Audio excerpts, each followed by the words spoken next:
Welcome. Audio Renaissance presents What We Say Goes. Conversations on U.S. power in a changing world. Interviews with Noam Chomsky and David Barsamian.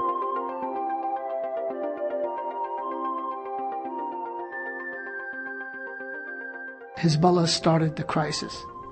Any holes in the official story? Quite a lot of holes. The narrow facts are accurate. However, it's necessary to point out that the United States and Israel have no objection whatsoever to capture of soldiers and even to the much more serious crime of kidnapping of civilians. Israel's been kidnapping and abducting Lebanese for decades. No one has ever suggested that anyone should invade Israel. In fact, just to make it more dramatic, the recent upsurge of violence did not begin on July 12th. It began on June 25th, 26th, 27th, right after Hamas captured an Israeli soldier right at the border and also killed, I forget how many soldiers. That led to the huge upsurge of violence, and I say upsurge, 36 Palestinians were killed by Israel in June in Gaza, and over 170 in July, so that's a quadrupling of the Israeli violence in a month. That's June 25th. Something happened on June 24th, one day earlier. Namely, Israeli forces kidnapped and abducted two civilians in Gaza, two Palestinian civilians, a doctor and his brother. It was known. You found occasional mentions of it. There were 87 words in the Washington Post, for example, and a couple of other mentions here and there, but it wasn't, nobody reacted, no comment. No one suggested that one should invade Israel and half destroy it. Capture of civilians, kidnapping of civilians is a much more extreme crime than capture of soldiers, and as I say, it goes way back.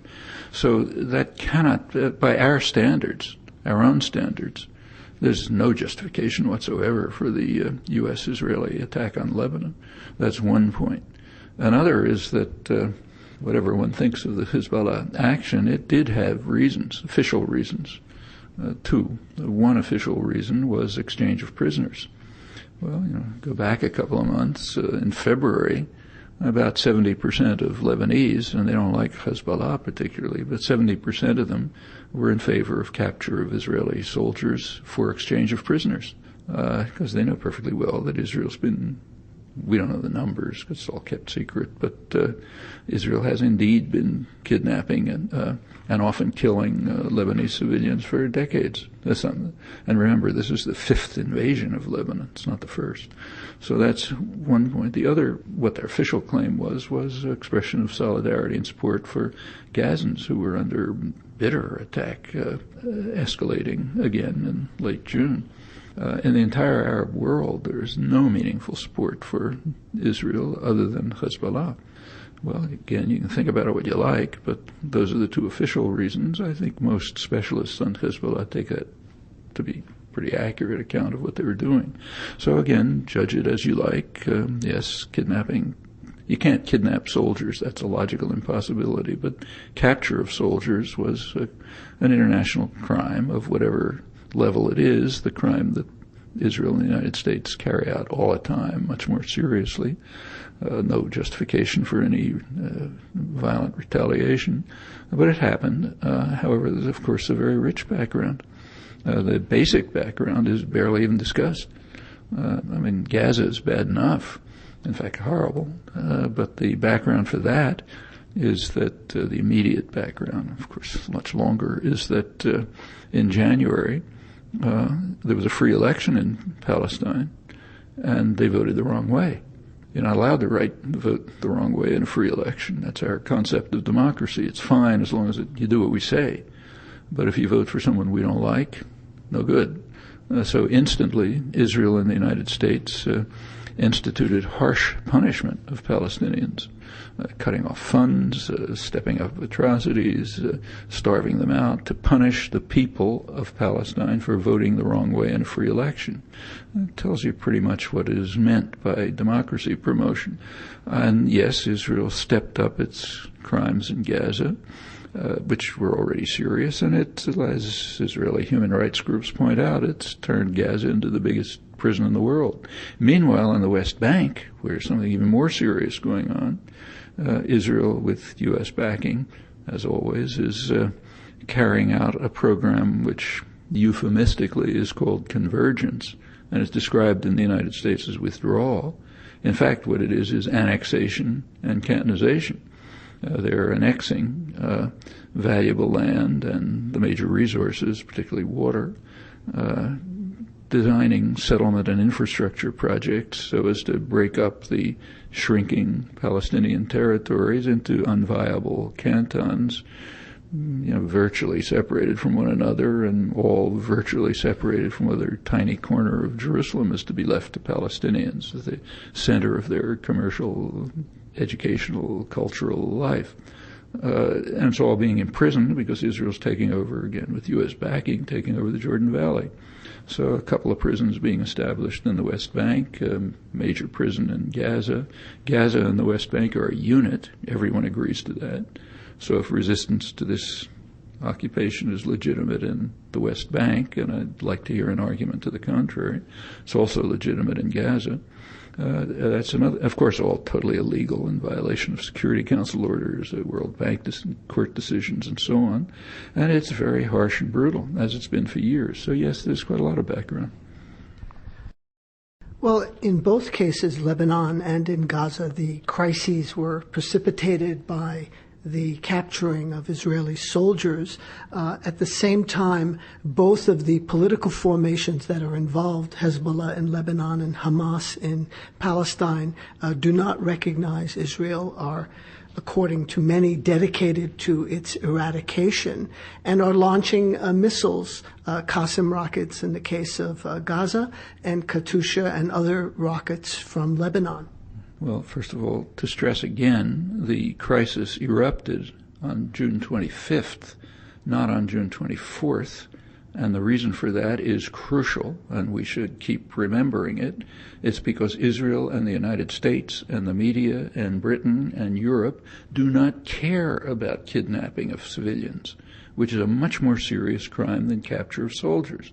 But they don't care as long as it's being done by our side. The timing illustrates that dramatically, which I presume is the reason why what happened on June 24th is being pretty much suppressed. It's just too dramatic. And it's been going on for years. Hezbollah, Hamas, start with them, did observe, it stopped after Israeli atrocities picked up again. It had observed a truce for a year and a half. There were Qassam rockets fired. It's criminal and foolish, but not by Hamas. And we know the reason. I mean, it's a reaction to continuing atrocities and takeover of and the annexation cantonization programs. They're in the West Bank, but that's a unit. However, Hamas did observe a year and a half of truce. Israel refused to accept that and continued assassinations, bombings, and so on, and of course, cutting off of funds, etc. And Hamas has indicated repeatedly that what it's calling for is a long-term truce, indefinite truce, no violence, and negotiations on a two-state settlement when Israel commits itself to withdrawing from the occupied territories. What about Hezbollah? First of all, as far as rockets are concerned, the UN keeps very careful records of what goes on that border. They've registered hundreds of Israeli violations of the border daily, in fact, overflights, sonic booms, and so on, all violations. They have not recorded one case of a Hezbollah rocket from May 2000, when Israel withdrew, up till July 2006. Not a single case. There were some rockets, but not attributed to Hezbollah, the Palestinians. So the number of rockets is apparently zero. Until the latest upsurge. Hezbollah's position is that They don't regard Israel as a legitimate state. They don't think it ought to exist. However, Nasrallah, the leader, has said repeatedly that Hezbollah will accept whatever Palestinians accept. If they accept a two-state settlement, Hezbollah won't like it, but they'll accept it. Incidentally, the Iranian position is exactly the same. The West loves Ahmadinejad's crazed outbursts, but he has a superior, the so-called supreme leader, Ayatollah Khamenei, who is in charge.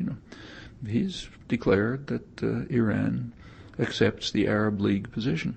The Arab League position is normalization of relations with Israel in a two-state settlement on the international border, which is in fact the international consensus.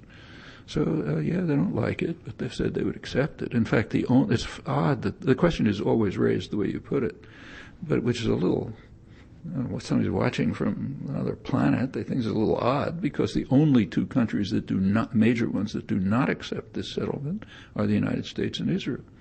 And they not only refuse it in rhetoric, but they're implementing programs which will make it impossible to realize it. Implementation is far more significant than rhetoric.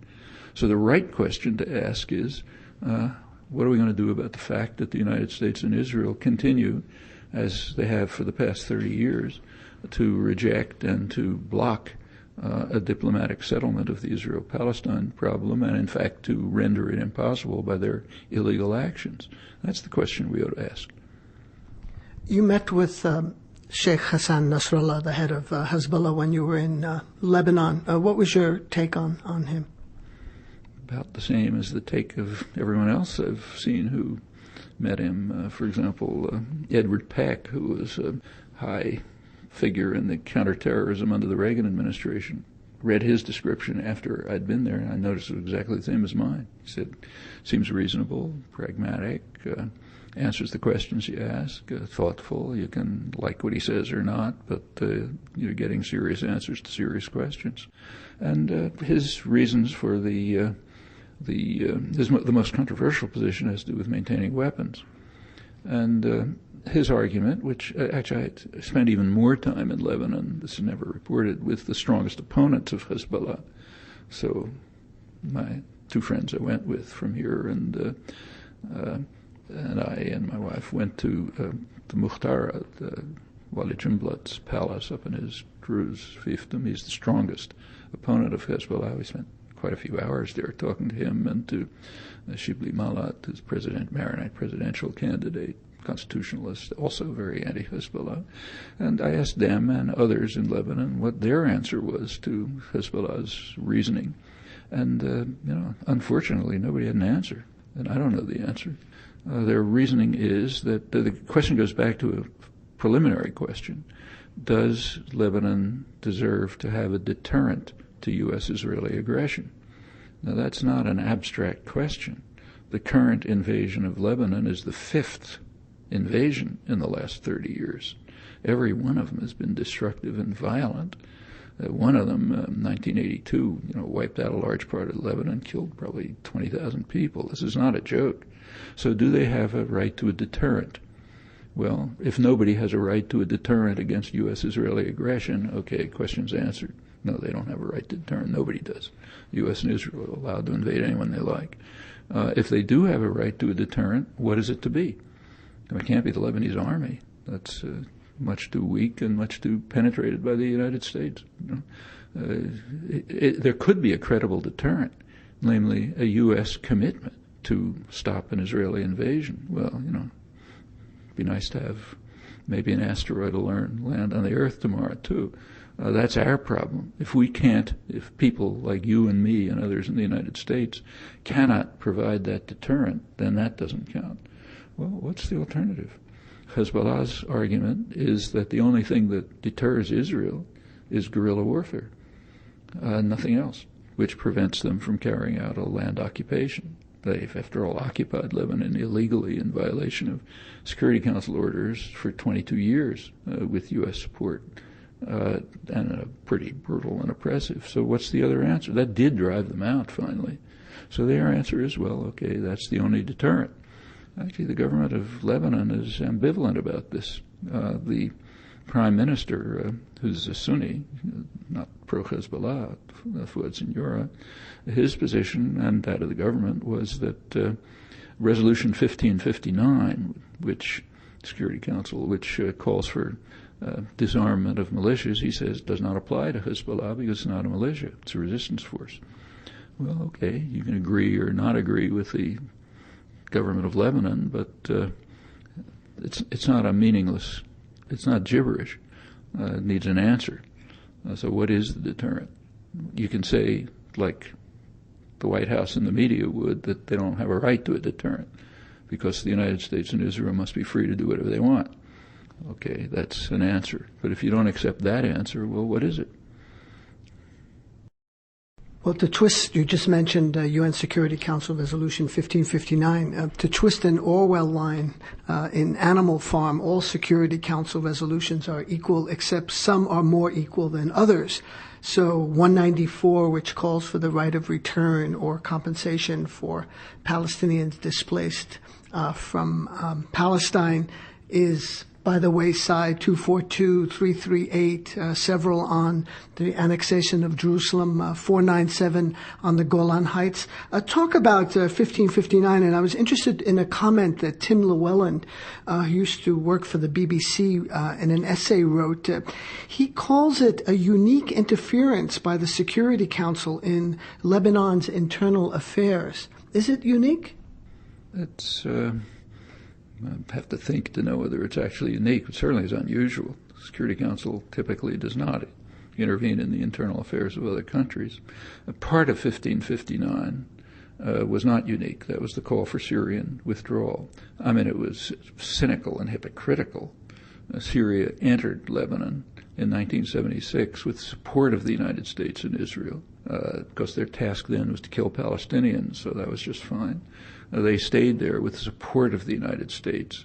The first Bush administration supported their remaining in Lebanon because they wanted to build up the coalition for the Gulf War. And now, the United States and France, for their own cynical reasons, decided, okay, they should withdraw. Yeah, they should withdraw. They should have withdrawn in 1976 when they were welcomed. So yes, that part is appropriate, though utterly hypocritical. But the other part about the internal affairs of Lebanon is, as he said, dubious. That's not the Security Council's job. And it was also ambiguous. Like Fuad Signora's and the government's interpretation is a possible interpretation. That was reiterated in the 1701, the latest resolution, but it remains ambiguous. It's up to the people of Lebanon to decide how they want to deal with the threat of U.S.-Israeli aggression. Incidentally, it's called Israeli invasion, but that's not true. The jet planes, the missiles, the cluster bomb munitions, the rest of it, they are made here. And they're provided to Israel in massive numbers, just precisely to permit aggression when they feel like doing it. So it's a U.S.-Israeli invasion, quite apart from the fact that the U.S. vetoed a call for ceasefire and then blocked it for weeks. So yes, it's direct participation in the invasion, as in the earlier ones. That goes to a current article that Seymour Hersh has in the New Yorker, Watching Lebanon, Washington's interests in Israel's war. This actually follows up on a piece that was in the San Francisco Chronicle on July 21st. But Hersh writes, with his usual attribution to high administration sources and anonymous insiders. The Bush administration, however, was closely involved in the planning of Israel's retaliatory attacks. President Bush and Vice President Dick Cheney were convinced. Current and former intelligent and diplomatic officials told me that a successful Israeli Air Force bombing campaign against Hezbollah's heavily fortified underground missile and command and control complexes in Lebanon could ease Israel's security concerns and also serve as a prelude to a potential American preemptive attack to destroy Iran's nuclear installations, some of which are also buried deep underground. What do you think of Hersh's reporting? Well, he's a terrific reporter, and I'm sure he's reporting exactly what was told him. But his sources are intelligence officials and diplomats, unnamed, and their task is not to tell people the truth. Their task is to tell people what they want them to hear. may be true, may not be true, but you've got to understand that any report by any reporter from an unidentified intelligence or diplomatic source is reporting what they want you to believe. Okay, maybe what they want you to believe is correct, maybe they have some other reason and so on, but you always have to understand that. However, I have no sources at all, but I drew pretty much the same conclusions, with some modification. For one thing, it cannot be that the U.S. was involved in the detailed planning of the attack, because it took place instantly, within hours, in fact. So within hours of the capture of the soldiers, Israel began bombing. There was no time for any detailed plan. They obviously had contingency plans, of course, to drive the whole population of the West Bank into the Jordan or, the Gulf or something. But every state has contingency plans for everything. But so the plans were there, and the decision to implement them could have been made, probably was made in consultation with Washington, but no planning. Just say, give us a green light and we go ahead. The idea that one of the goals was to eliminate a deterrent, a Lebanese deterrent to a U.S. attack on Iran, you can be pretty confident that was true. One of the deterrents to a potential U.S.-Israeli attack on Iran, if it ever happens, one of the deterrents is a Hezbollah attack on Israel in reaction to an invasion. Well, they wanted to eliminate. It's kind of like saying no country should have a right to a deterrent. Let's go back to that. One of the deterrents for Iran was southern Lebanon. Okay, they thought, rightly or wrongly, that with a massive air attack they could get rid of that.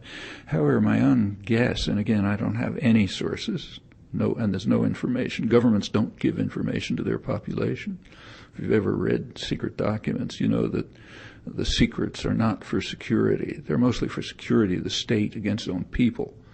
You don't want the public to know what you're up to. The major enemy of most states is their own population. And here, too, they don't tell us what they're up to, so you have to speculate. But my suspicion is, strong suspicion, is that the problem is there's no issue of Israeli security. There's no, like I said, there were no Hezbollah rockets for 6 years. There were border incidents going both ways all the time, but they were contained. And there's disputed areas and so on. But the real issue is Palestine. Israel and the United States have definite plans for Palestine. We don't have to speculate about that because they're implementing them. They're called courageous withdrawal, but all you have to do is look at them to see what they are. They're annexation, cantonization, and imprisonment. Those are the plans for Palestine. Finishing off Palestinian nationalism. It's not a security issue. The only support in the Arab world, meaningful support, for Palestinians happens to be Hezbollah. All right, it follows almost like night follows day that Hezbollah has to be destroyed, whatever reason you may have or pretext you may have. Well, Hezbollah can't be destroyed. It's an integral part of Lebanese society. It's just, I'll tell you, it's just part of Lebanese society. Follows again, just logically, you have to destroy Lebanon. And it's not the first time, been doing it periodically. So sure, the invasion of Lebanon is rational on the assumption that you have to, finish off with the Palestinians. And I suspect that's the core of it. Getting rid of a deterrent to a potential attack on Iran is another reason. So that much we can, I think, conclude plausibly without any sources. Tanya Reinhardt wrote a book called Israel-Palestine a couple of years ago, and she was reviewing some exchanges between Ariel Sharon and Ehud Barak, and this is what she wrote. As for the Northern Front, which is Lebanon, Sharon rejected Barak's ideas in 1982 as he was still hoping to create a new order in Lebanon. Since that failed and the Israeli occupation of southern Lebanon turned out to be more and more costly over the years, Sharon developed a new plan. Israel should withdraw unilaterally from Lebanon. And in May of 2000 they did, thus achieving the world's recognition as the peaceful side. In the spirit of Barak's memo, Israel should then wait for some incident.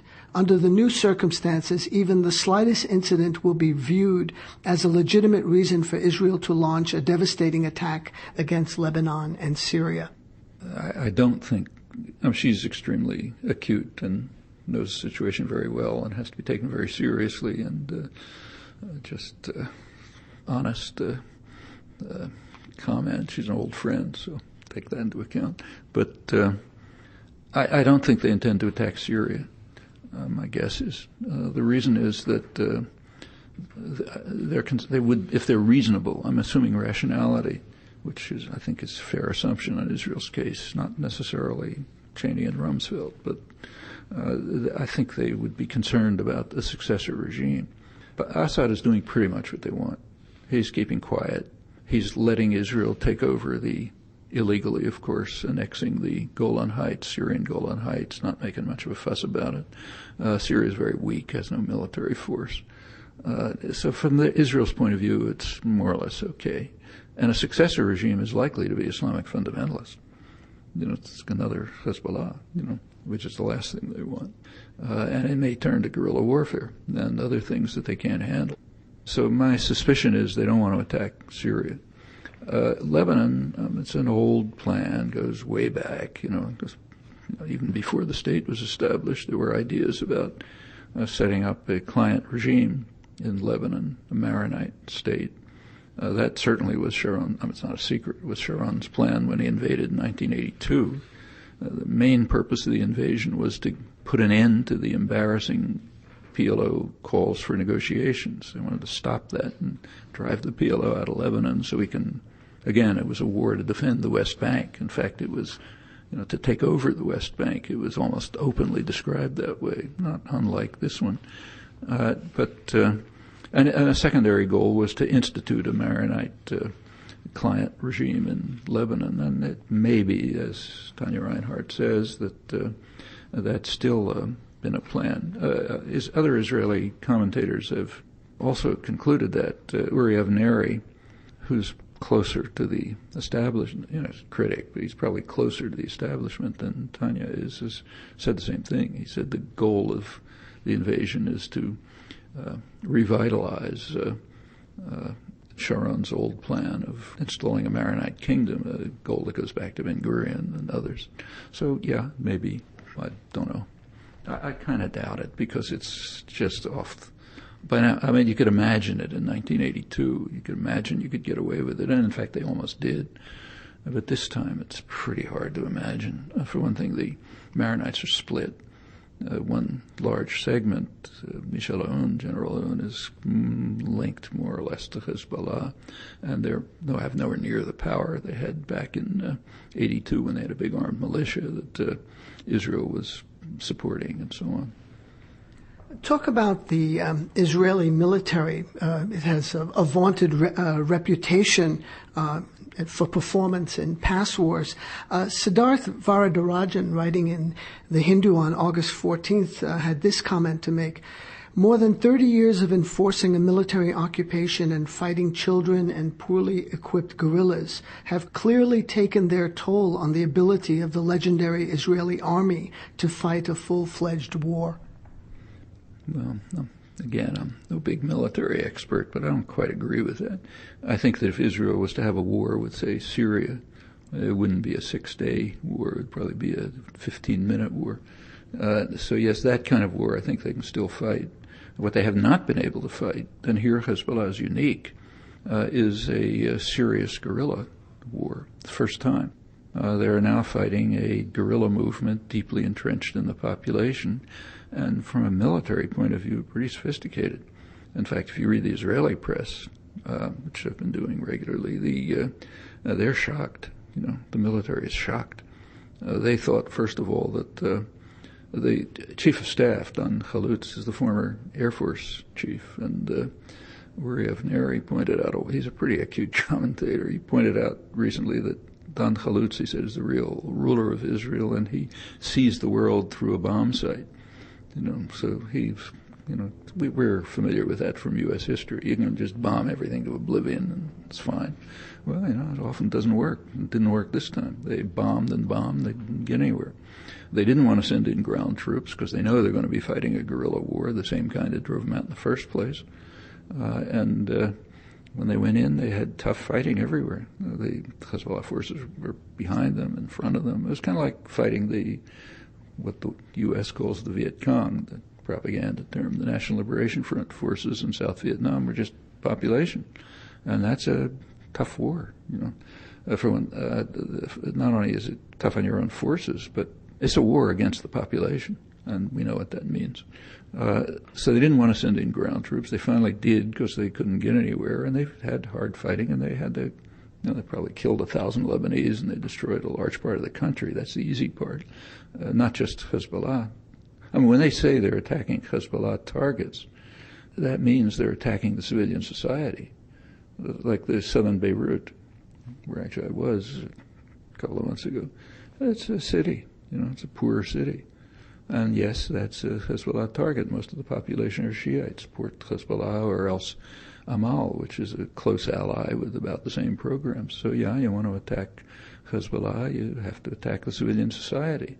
I mean, you can also get, paranoid fanatics, like our friend over in the Harvard Law School, who wrote that, he wrote an article which I don't think you could find an analog for you'd have to look in the Nazi archives to find something like it.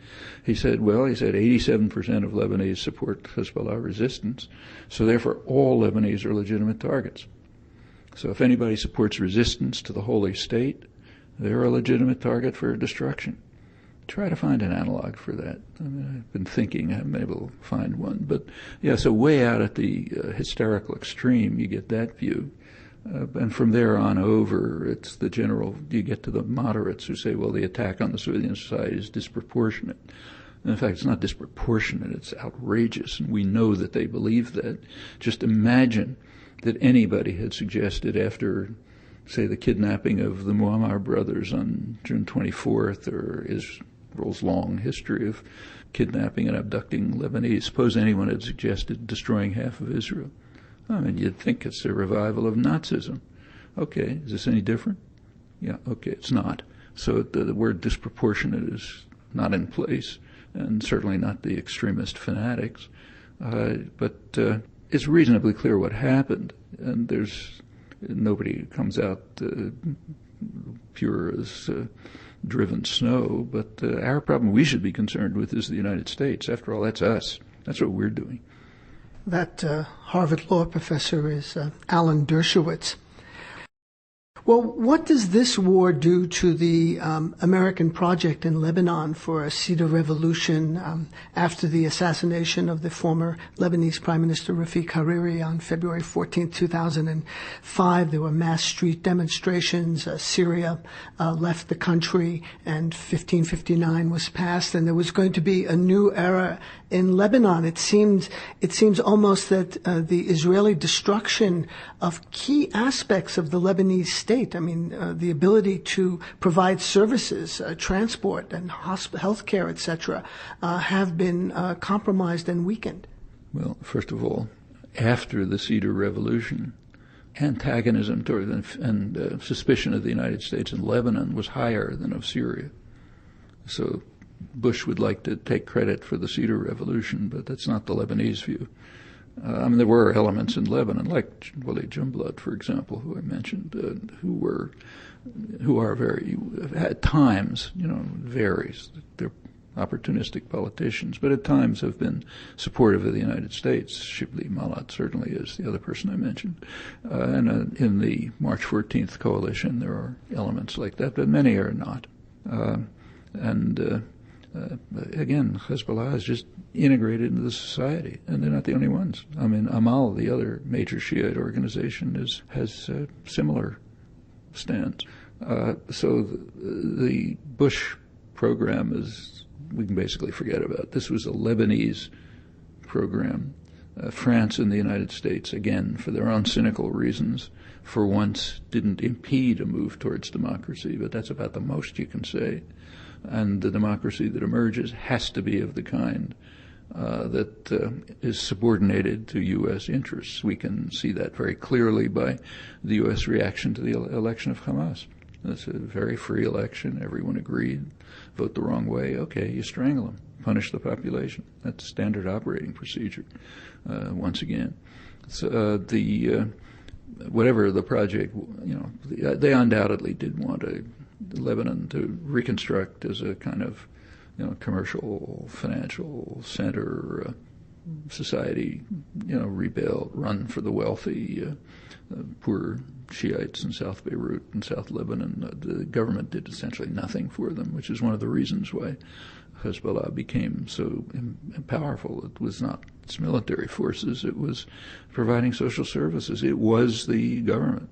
It was providing health, educational services, support, and so on. And like other Islamic fundamentalist movements, that's the basis for its enormous popular support. The United States certainly didn't intend to have a democracy of the kind that's going to provide services for the population. I mean, is that the intent of the Bush administration right here, for example? I mean, we don't have to talk about that. But whatever the project may have been, it's now in ruins. The United States, the U.S.-Israeli invasion has created enormous popularity for Hezbollah. It's almost undoubtedly created a new generation of jihadi terrorists all over the Arab world, Muslim worlds probably. Hezbollah has, after all, achieved something that none of the Arab states achieved. It deterred an Israeli invasion. Actually, Rami Khouri, who's maybe the most distinguished journalist in the Arab world, a very intelligent person, one of the editors of the Daily Star in Lebanon, he wrote a while back, I think before the invasion, that he said the Arab states have been unable to deter Israeli aggression, occupation, repression, takeover of lands, and so on. They just haven't been able to deter it. As a result, non-state forces have developed, paramilitary and other non-state forces have developed to defend the population. One of them is Hamas, another one's Hezbollah. They've developed in response to the inability of the states to deter, he was too polite to say U.S., but I'll add it, U.S.-Israeli aggression, repression, takeover of lands, resources, and so on. So they developed, and he says, this is a dangerous situation. You don't want to have non-state actors inside a state, especially military ones, but that's what's going to happen. And unless the fundamental problems are dealt with, that's going to happen again. The U.S. and Israel substantially helped create Islamic fundamentalist extremism by destroying secular nationalism. Destroy secular nationalism, people aren't going to just say, okay, cut my throat. They're going to turn somewhere else. And the somewhere else, systematically, has been extremist religious fanaticism. Actually, there's something at a totally different level. There's something similar to that in the United States. So it shouldn't be too foreign to us. I mean, the last 25 years, which according to press and intellectual commentators has been a golden age, has been probably the worst period in American economic history for the general population. For 25 years, for the majority, real wages have stagnated or declined. Working hours are going up. Benefits are declining. Services are declining. That's pretty unusual. It's never happened before. No depression, no major war. It's just economic policies have been designed that way. Well, associated with it is an increase in the role of religious fundamentalism in U.S. life. It's always been there.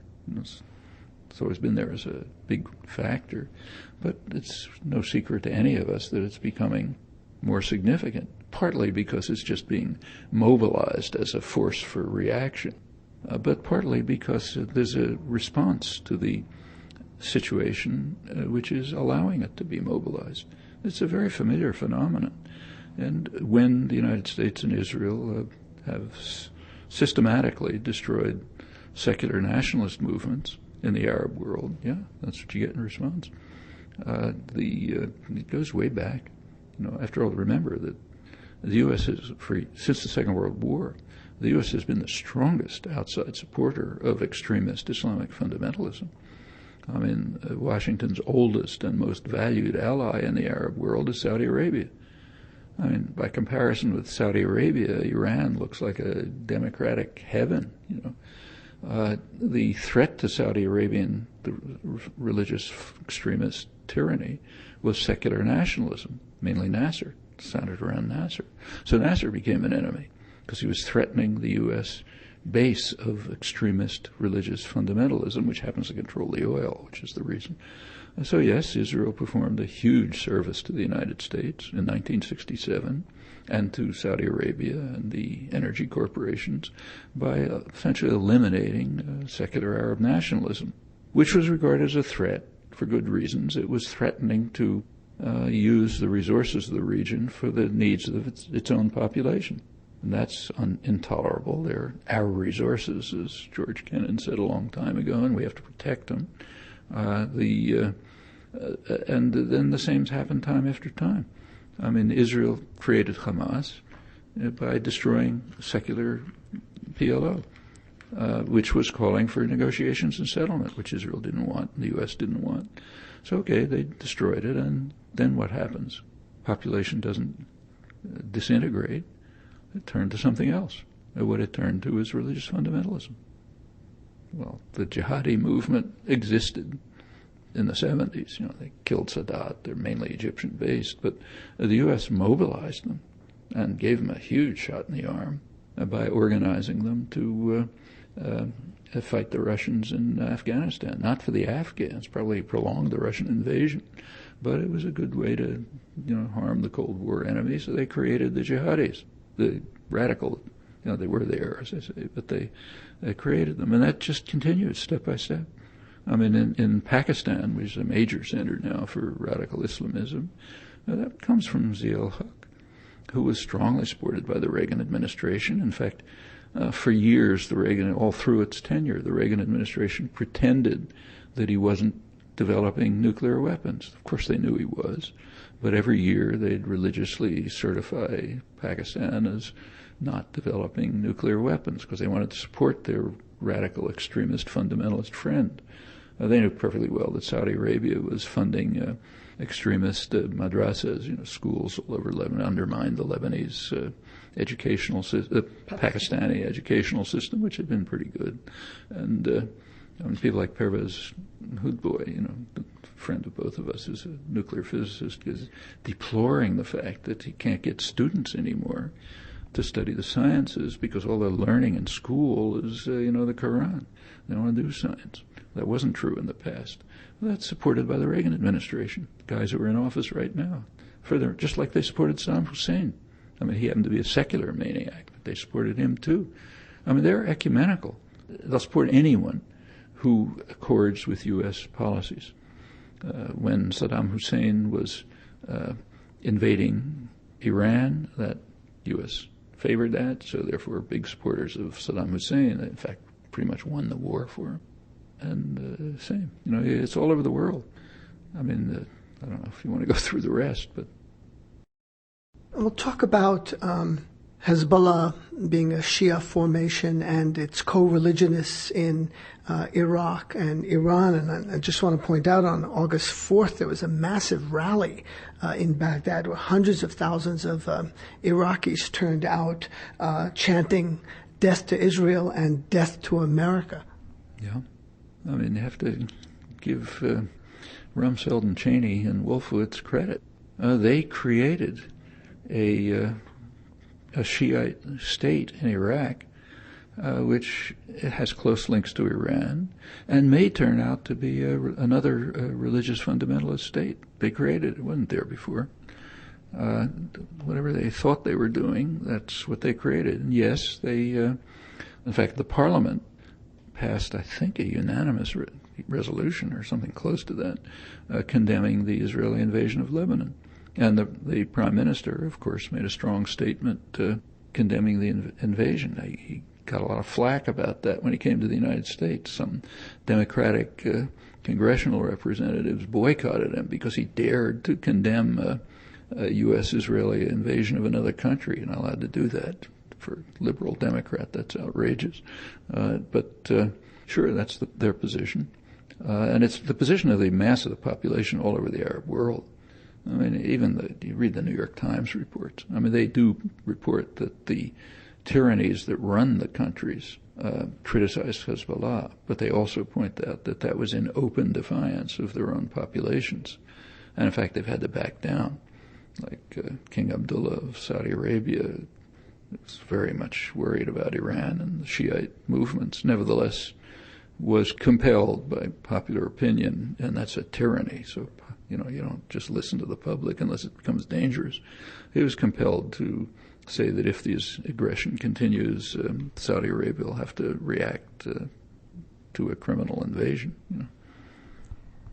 The relentless carnage and mayhem in Iraq, the deaths are in the thousands. Now internal refugees, de facto partition has even driven a big supporter of the war, the Pulitzer Prize-winning columnist of the New York Times, Thomas Friedman, to back off from his support.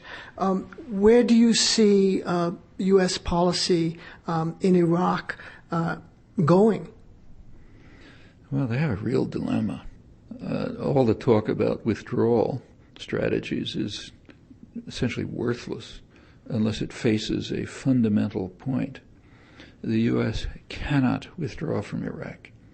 It cannot leave Iraq as a sovereign, independent state. I mean, cannot is strong. It'd be an immense defeat. It's nothing like Vietnam. The analogies are worthless. I mean, in the case of Vietnam, they could destroy the country and walk out, basically win the war. Those are their major objectives. They can get the maximal ones. They got the main objectives. You can't do that in Iraq. It's much too valuable. Not only in itself, second largest oil reserves in the world and very accessible ones, but its position right in the center of the energy-producing regions, right next door to Iran and Saudi Arabia. You can't leave it to it would be like a nightmare for them to leave it to its own population, which would, of course, have a Shiite majority and would link up, tighten relations with Iran, as it's already doing.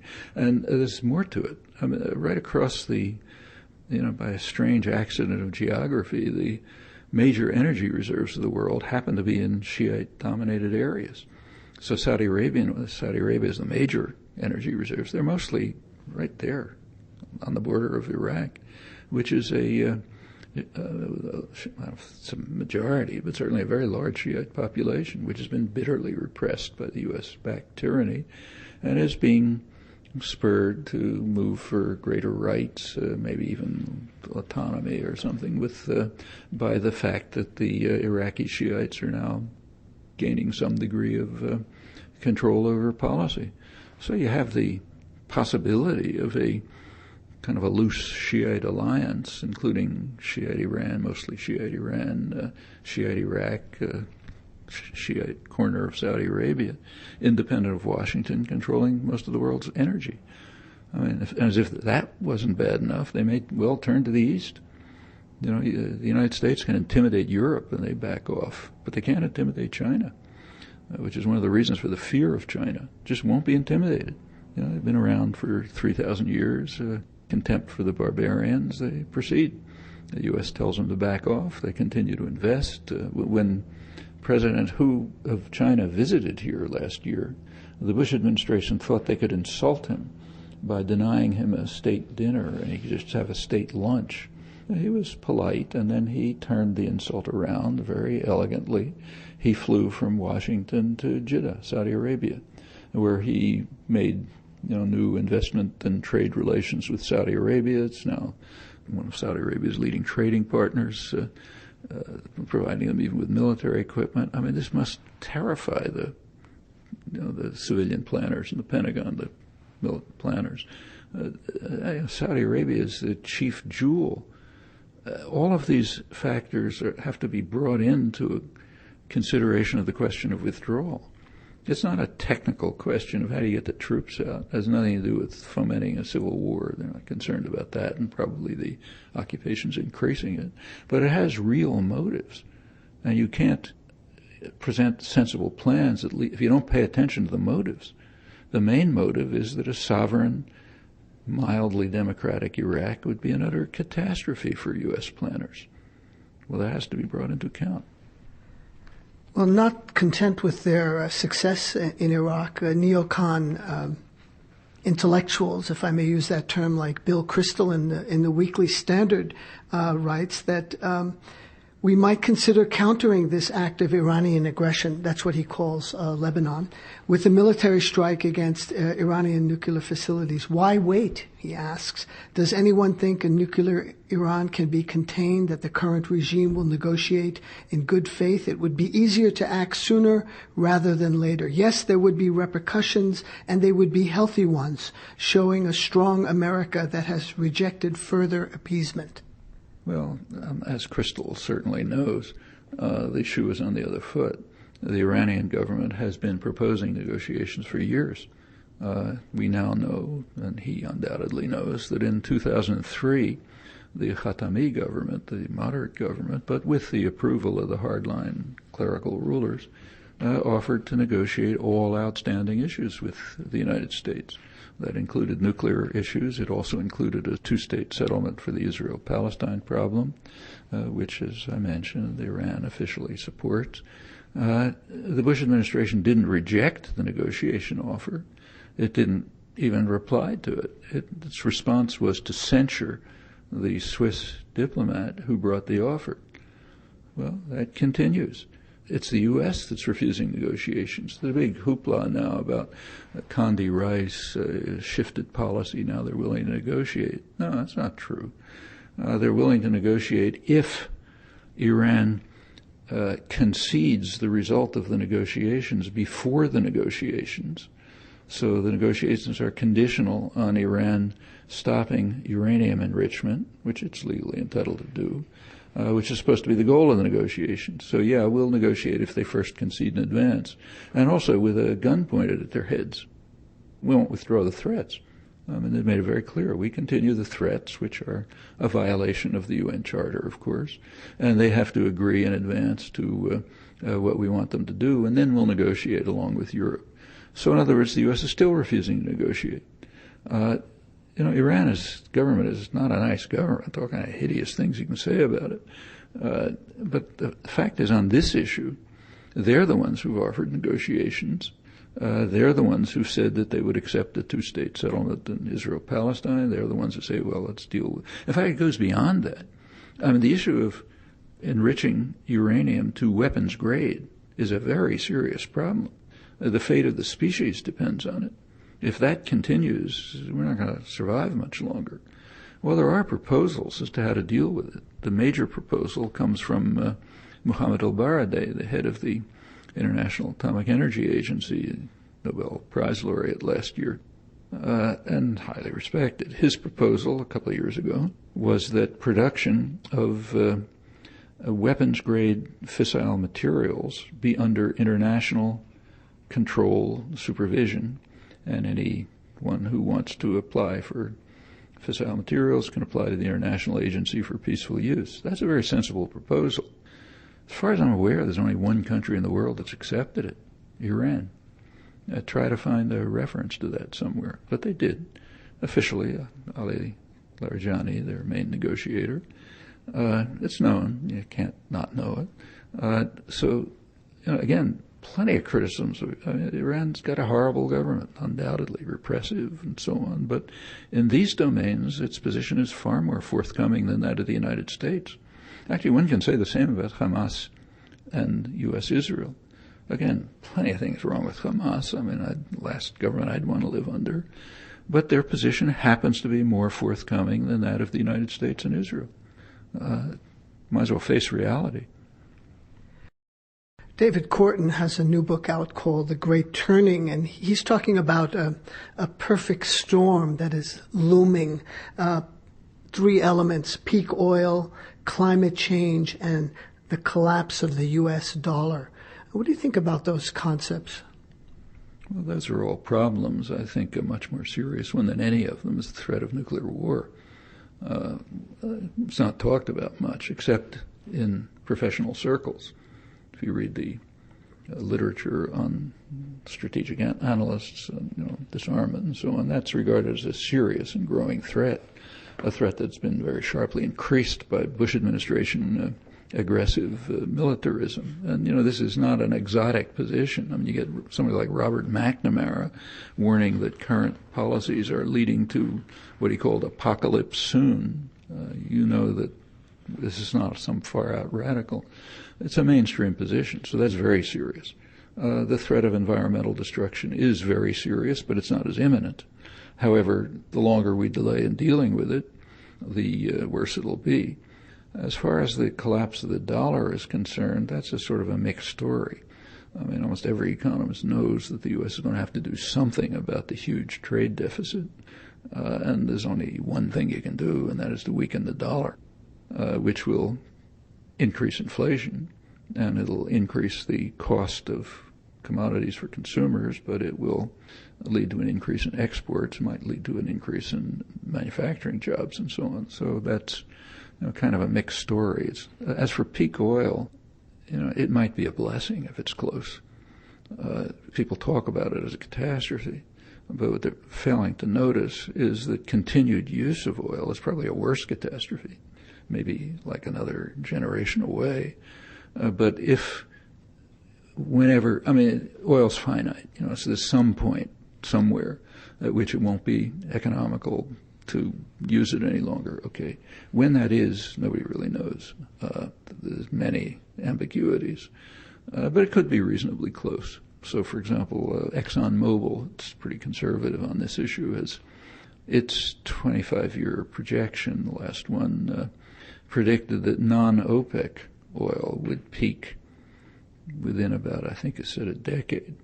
But that's based on the assumption that it's not going to be possible to economically to refine oil from tar sands or the other hard oil that's hard to gain access to. Like, it may turn out that Venezuela has the largest resources in the world by some measures. It's just very hard to get to. But so it'll come, and as I say, it's a mixed blessing. If it leads to sensible steps towards reconstructing the society so that we accommodate to the fact that we cannot keep polluting the atmosphere, we cannot keep destroying the environment, or else we'll all be dead. If that happens sooner, fine. If it means that Bush or successor administration would put into operation the kinds of measures that can be taken to mitigate this impending catastrophe, that would be good. And they may even be good for the economy, contrary to what's said, like conservation, for example, is in many ways good for the economy. And those are measures that can be undertaken right away. Alternative energy sources can be looked at.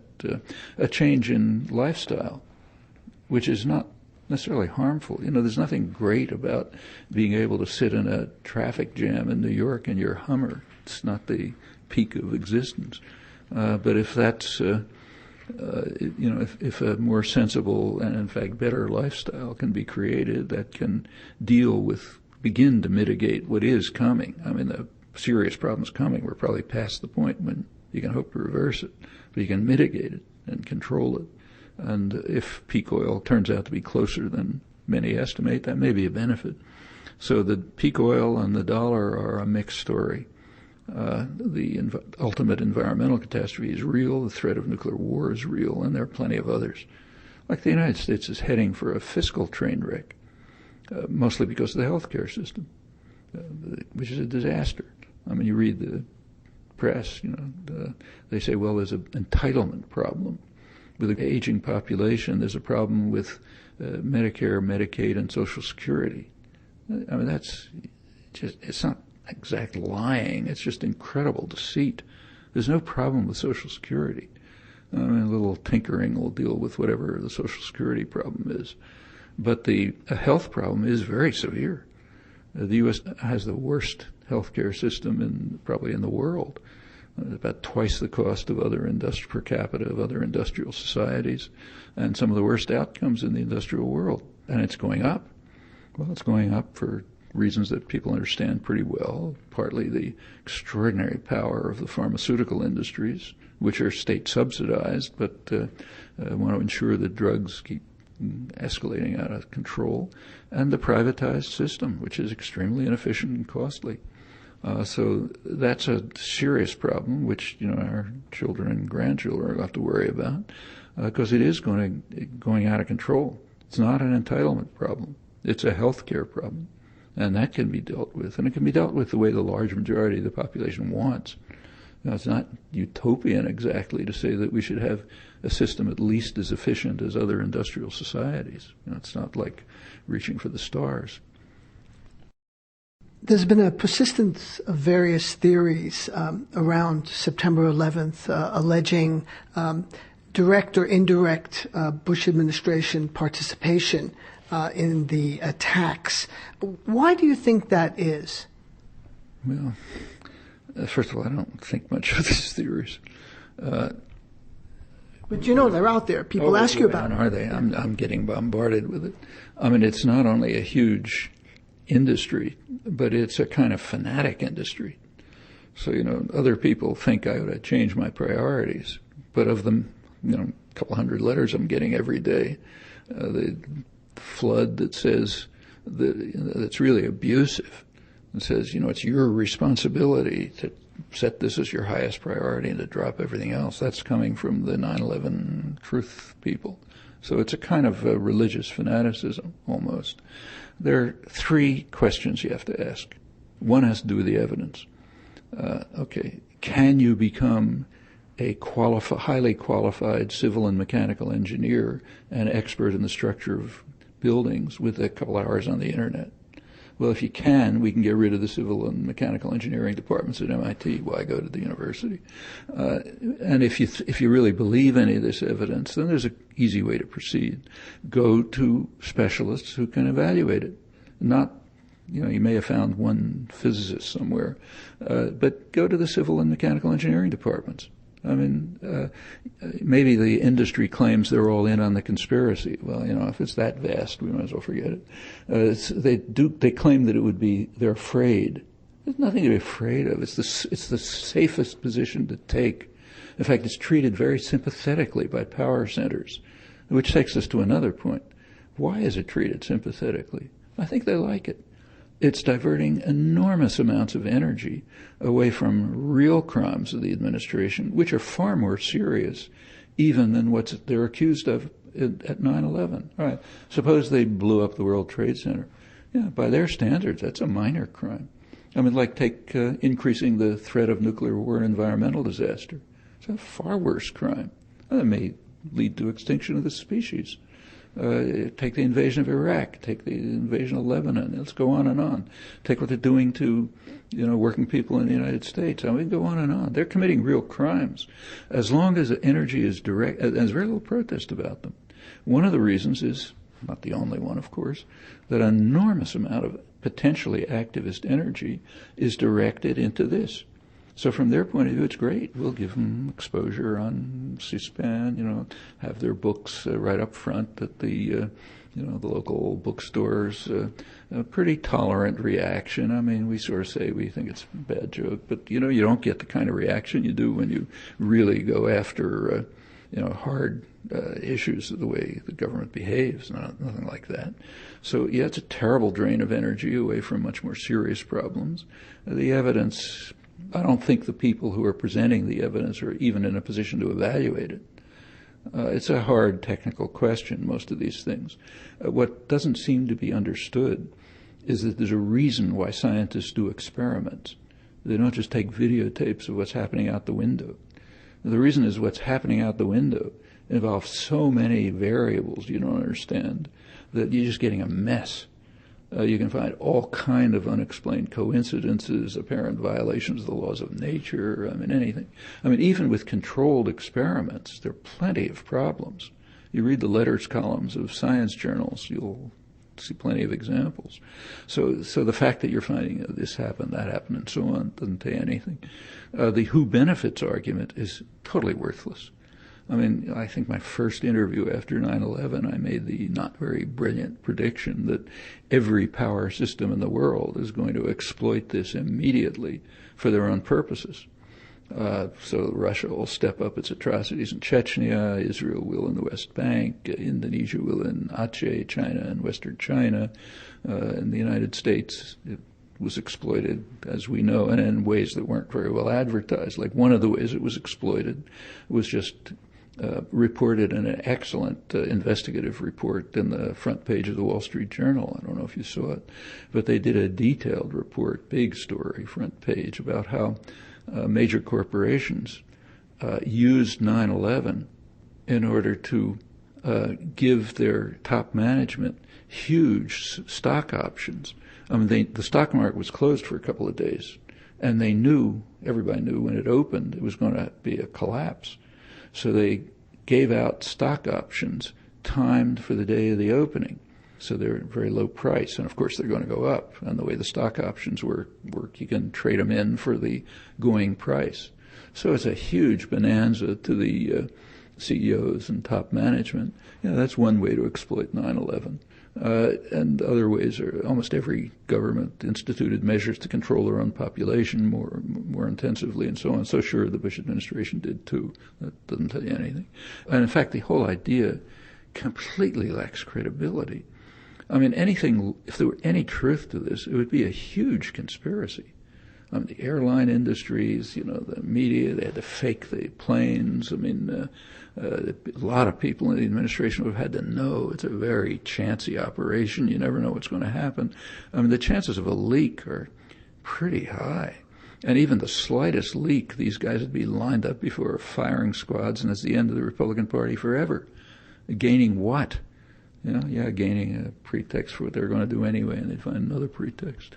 It just doesn't make any sense. Well, I would say, governments lie. And they point to the Gulf of Tonkin, the battleship Maine in the harbor at Havana. Yeah, their governments lie all the time, but there is nothing in history that is even remotely comparable to this.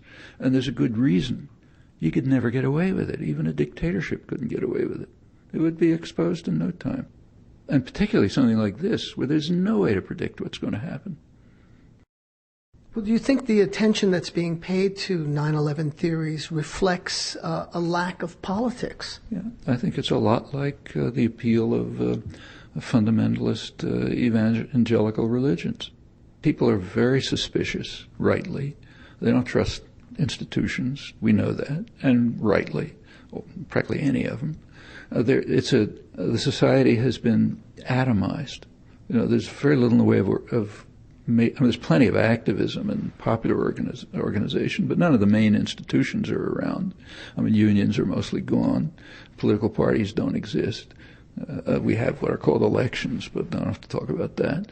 There's very little that you can get associated with. In fact, it's one of the reasons why most of the activism comes out of churches. They're there, So, the activism that's where the movement offices are. That's the center. Well, you have people who don't like what's going on, who've been through very hard times, don't trust anything, don't like what's happening, and have no way to react. So you latch on to something. And the Internet has a dangerous effect, not just on this. The Internet is terrifically useful for getting information, for activism, for all sorts of things, but it has a downside.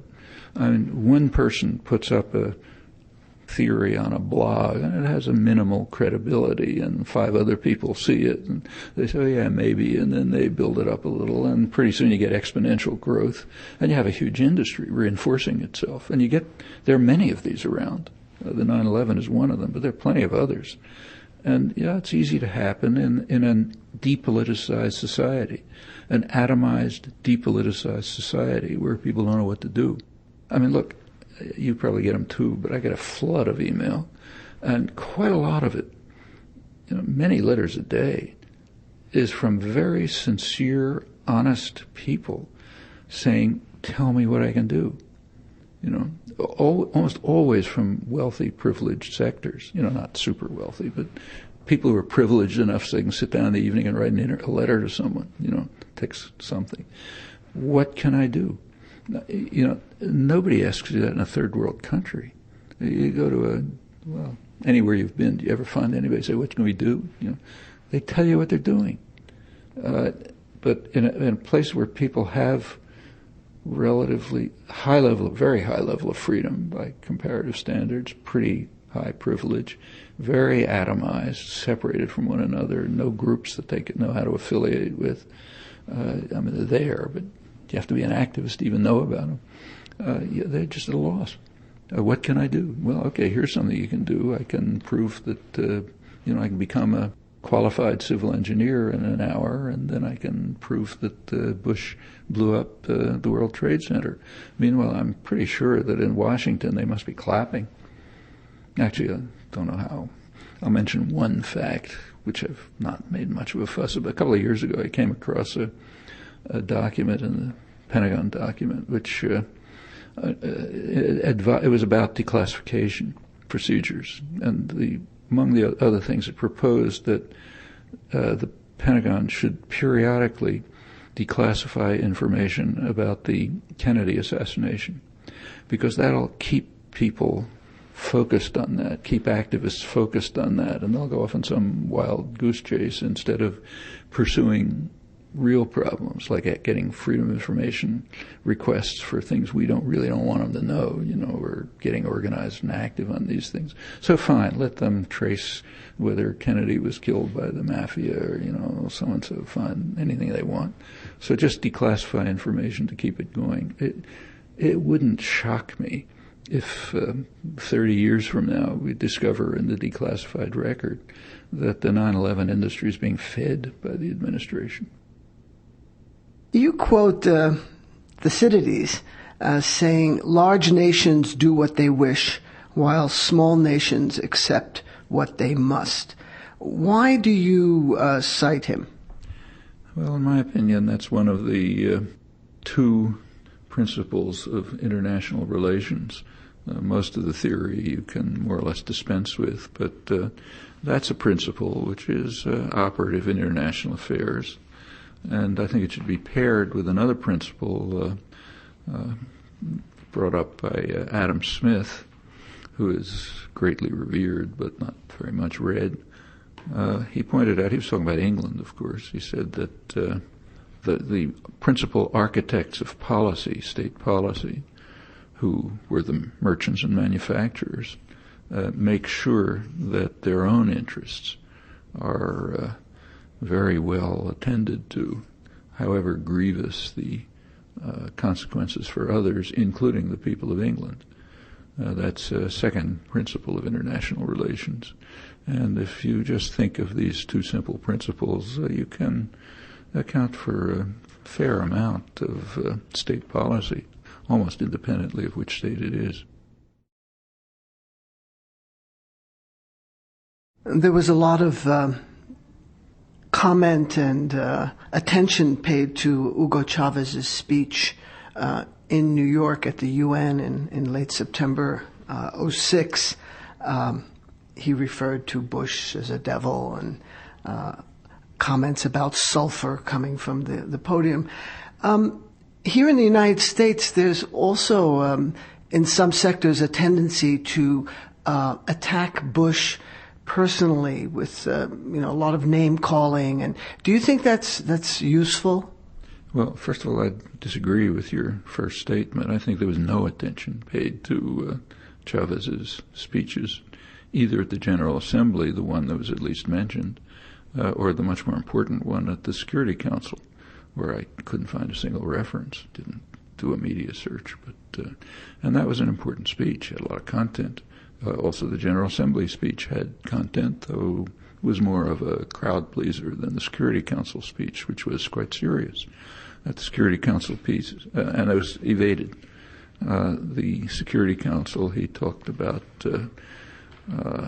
for example, reintroducing the concept of a new international economic order that was sponsored by the former colonial countries, the non-aligned movement in the 1970s, put forward by UNCTAD, the main UN development agency, very serious program to try to bring the so-called third world into international affairs on a slightly more equal footing.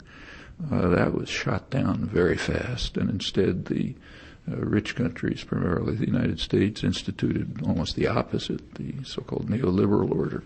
But those are important issues for most of the world, not here. He brought up crucial questions about UN reform, suggested that the UN be placed in an international city. He suggested it should be in the South, where most of the world is. He brought up questions about energy consumption. Venezuela is an oil producer, but he was saying there's too much oil used for energy production, which is very destructive of the environment, and socioeconomic orders have to be significantly modified, of course, particularly in the rich industrial countries, in order to reduce the catastrophic consequence of using oil for energy production, cars, heating, and so on. He talked about the Millennium Goals, and he reiterated the importance of maintaining the UN Charter constraints on threat and use of force in international affairs. Here he's re-endorsing the high-level UN summit, including U.S. leaders who affirmed it, and on, talked about Millennium Goals. I mean, that was a very serious speech. As far as I could see, not a word. Even in the General Assembly, where it was referred to, the only references I saw were that he called Bush a devil, or, said something about sulfur. Well, it's not my rhetoric. I don't like the rhetoric. I don't like it when Rumsfeld calls him Hitler, or when Pelosi calls him a brutal thug, and so on and so forth. Yeah, that's rhetoric, but it's not very interesting. What's interesting is Rumsfeld's policies and Chavez's policies. That's if there were newspapers in the country, that's what they would be talking about, not what rhetoric people use. That's gossip. I don't like it, but who cares? I don't think it's constructive. I also don't think it's constructive to actually calling Bush names, to get back to your question. That's very constructive. That's programmed by Karl Rove. What he wants is to have liberal critics ridicule Bush because he says nuclear and misunderestimate and talks with a probably fake Texas accent and so on. In fact, my suspicion is he's probably trained to make grammatical errors so that then he didn't talk like that at Yale, because then he'll be ridiculed by liberals, and then you can come back with the big propaganda apparatus saying, see, those elite liberals who run the world and are sitting drinking French wine and eating quiche don't understand us ordinary guys, the regular guys like the guy working on the assembly line and George Bush who's going back to his ranch to cut brush and so on and so forth. I mean, that's all part of the imagery. So if you want to contribute to that imagery and to the success of the ultra-right, then yes, you should make fun of George Bush's accent and the other forms of ridicule. But mostly it's either destructive or childish, and the same holds of everyone else's rhetoric. What's important is the content, and that was systematically evaded. Actually, I had the resources. I'd like to do a media search and see if there was any reference to the substance of his remarks. After all, even at the General Assembly, you read the New York Times review, it was what's called a news account. It was mostly kind of gossip and making fun of it and so on. However, they did have a phrase which was interesting. They said he received prolonged applause, so long that the chair had to intervene to stop it. Well, any journalist would ask, or commentator would ask the next question, why? Why did he receive prolonged applause? Is it because he called George Bush a devil? No. It's because he was expressing a point of view which happens to be very widely accepted in the world. In fact, it's the overwhelmingly dominant position. Chavez's views are called controversial. It's quite the opposite. It's the views of the U.S. media and commentators that are controversial. It's not controversial when Chavez says the U.S. is one of the greatest threats to peace in the world. That's not even controversial in Europe. You take a look at polls in Europe when people are asked to list the major threats to peace. The United States is way in the lead, far above Iran or anybody else. So if Chavez says it at the UN, what's controversial? What's controversial is the U.S. position of saying that it's controversial, because it's not. Unless you define the world as the New York Times editorial board, it's not controversial. Well, those are the kind of reports that should have been carried out. Or if you want to talk about Venezuela, talk despite every reference that I see calls Chavez, tin pot dictator, so on and so forth. And by what standards is he a dictator? I mean, he's been repeatedly elected in elections certified as free and fair. He allowed the media in Venezuela bitterly condemn him in terms which are unimaginable virtually in the United States. There was a military coup that briefly overthrew him. It was supported by the top media. They haven't been punished for it. Supported, of course, by the Bush administration. They've had a series of referendums, all of which he's won handily, without any coercion that anyone knows about, or certainly not by international standards. Nothing like the gentleman who's being welcomed at the White House today from Kazakhstan, which is really a dictator and a brutal one, but that's fine. He gets the red carpet treatment. A few remarks about maybe he's not perfect or democracy has to come slowly and so on and so forth. But the most important question is, what do Venezuelans think about him? I mean, after all, that's the question you ask about a political leader. Well, we know in the years that he's been in office, support for the elected government has steadily risen. It is now the highest in Latin America. Well, that's of some interest. The next question is to ask what the reasons are. I mean, is it because he calls Bush a devil? No, it's because there are social programs that are helping the great majority of the population. Should be a very rich country, Venezuela, plenty of resources. It has a small, very small, super rich, elite, highly privileged sectors, and a huge mass of extremely impoverished people who apparently believe, you can argue about whether they're right or not, but they seem to believe that this is the first government that's ever cared for them. Is that undemocratic? In fact, what's called undemocratic here is extremely interesting. So, for example, when Morales in Bolivia made moves towards nationalization of Libya's resources, he was condemned as authoritarian, dictatorial, attacking democracy. Did it matter that he was supported by about 95% of the population? I mean, is that what dictatorial means? We have a particular concept of democratic, which means do what we say, then you're democratic. You do what the population wants, you're not democratic. In fact, that shows dramatically. It's shocking that people can't see it. I mean, I've written about this, but repeat it because apparently nobody can hear it. In the build-up to the Iraq War, Donald Rumsfeld made a famous distinction between old Europe and new Europe. We're supposed to despise old Europe and hail new Europe as the beacon of democracy. Well, there's a very sharp criterion distinguishing them. No journalist could have missed it.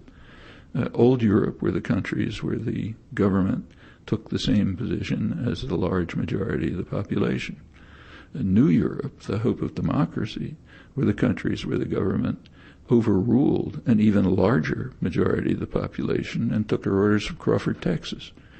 So take Aznar of Spain, who was the leader of New Europe, the beacon of democracy. He was even invited to the summit, the Bush-Blair summit, where they essentially announced the invasion of Iraq as an honor. He had 2% of the population supporting him. But therefore, they are the hope for democracy. I mean, the most extreme case was Turkey, where, we've talked about that. I don't have to go through it. But, this was a display of hatred of democracy that was utterly shocking. Had no effect. Doesn't every newspaper you read, every journal commentary, every scholarly article talks about Bush's commitment to bring democracy and freedom to the world. I was just listening to the BBC this morning driving in. They're talking about, some of his actions don't seem to conform to his commitment to bring democracy to the world. What's the evidence for the commitment? I mean, the evidence is the dear leader pronounced it. And since we must be voluntary North Koreans, that makes it his commitment. Your leader says it, it's true. You don't even assert it. You just presuppose it because of our extraordinary conformism to power. What's this got to do with democracy? It's the Cisneros group that dominates most of the media in Venezuela. And there's a brilliant documentary about that April 2002 coup in Venezuela made by two independent filmmakers from Galway, Ireland, called The Revolution Will Not Be Televised. Thomas Friedman, writing in the New York Times on September 21st, we're talking about name-calling, he's calling Chavez a buffoon and a petro-authoritarian. This is a term that he's coined. And he says Chavez uses Venezuela's oil riches to try to sway democratic elections in Latin America and promote an economic populism that will eventually lead his country into a ditch. He can scream as much as he likes. It's undoubtedly true that he's trying to influence elections. Is that something new? We don't try to influence elections. Not only do we work desperate, the U.S. government that is, to influence them, but if they come out the wrong way, we punish the population. Is Chavez doing that? So sure, if you don't think countries should influence elections, then shut down the National Endowment for Democracy and shut down the State Department, which is right now, for example, intervening massively in the Nicaraguan election. It's telling the people of Nicaragua, the ambassador from Condoleezza Rice's orders, I presume, is telling them, if you don't vote the way we say, we're going to strangle you. Is that influencing elections? Has Chavez could he do that if he wanted to? Has he ever tried? As to whether the policies will lead into a ditch, Thomas Friedman is hardly an authority. The policies that he's been supporting have been a disaster for most of the South. If you take a look at the last 25 years, the policies he loves, growth rates have sharply declined. There are countries that have done very well, like the East Asian countries, China, say, South Korea, Taiwan, but they've done very well by violating the rules that he's calling for. They radically violated the IMF, World Bank rules, the Washington Consensus, which he praises, and they grew. On the other hand, the countries that observed his rules rigorously had the worst, extremely sharp decline in economic growth and just about every other macroeconomic measure. In fact, the same is true in the United States. The United States doesn't follow the rules that it imposes on others, of course. Business would never permit it. But to an extent it does. During the last 25 years, there's been a limited imposition of neoliberalism in the United States, and it's been the worst disaster in U.S. economic history for a prolonged period. There's a period of 25 years, no wars, no recessions, in which for the majority of the population, real wages have pretty much stagnated. When did that last happen? It's true that for Thomas Friedman and his friends, and in fact for people like me, people in our income bracket, oh yeah, sure, it's been great. In fact, for the top 0.5% of the population, it's just magnificent. So call it a golden age if you like, but certainly not for the population. He hasn't a clue what. Take his favorite example, India, which just dazzles him. Marvelous labs in Hyderabad. Yeah, it's true. I've been in the labs in Hyderabad. They're better than MIT. A couple of miles away, the rate of peasant suicides is rising very sharply from the same policies. You turn government funding into support for software engineering and take it away from rural development, support for farmers, irrigation, rural credit, and so on, and you drive farmers to export production the way he thinks is wonderful, instead of producing food for the country themselves, produce, say, cotton, which requires high inputs, a lot of fertilizer, plenty of water, which is not available, and the prices fluctuate radically. So one year you may make a lot of money. The next year you may make nothing. Well, if you're agribusiness, it doesn't matter that much. It kind of levels out, and you can have other things. If you're a poor farmer and you can't sell your crops one year, you can't tell your children, don't worry, we don't have to eat this year, maybe we'll eat next year. So you go into debt. Since the government doesn't provide rural credit, thanks to Thomas Friedman's policies, not of course that he instituted them, but the ones he lauds, you can't get rural credit. So you go to a usurer. It's 40% interest. Then the next year you can't pay him, so you got to sell off your land.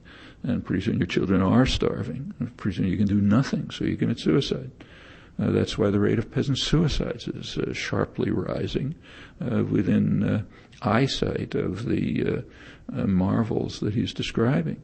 There's also, as P. Sainath has pointed out, for the first time in Indian history, there is mass migration from the countryside. Now, there always was migration, say, for harvests, like if the harvest's over here, people go there.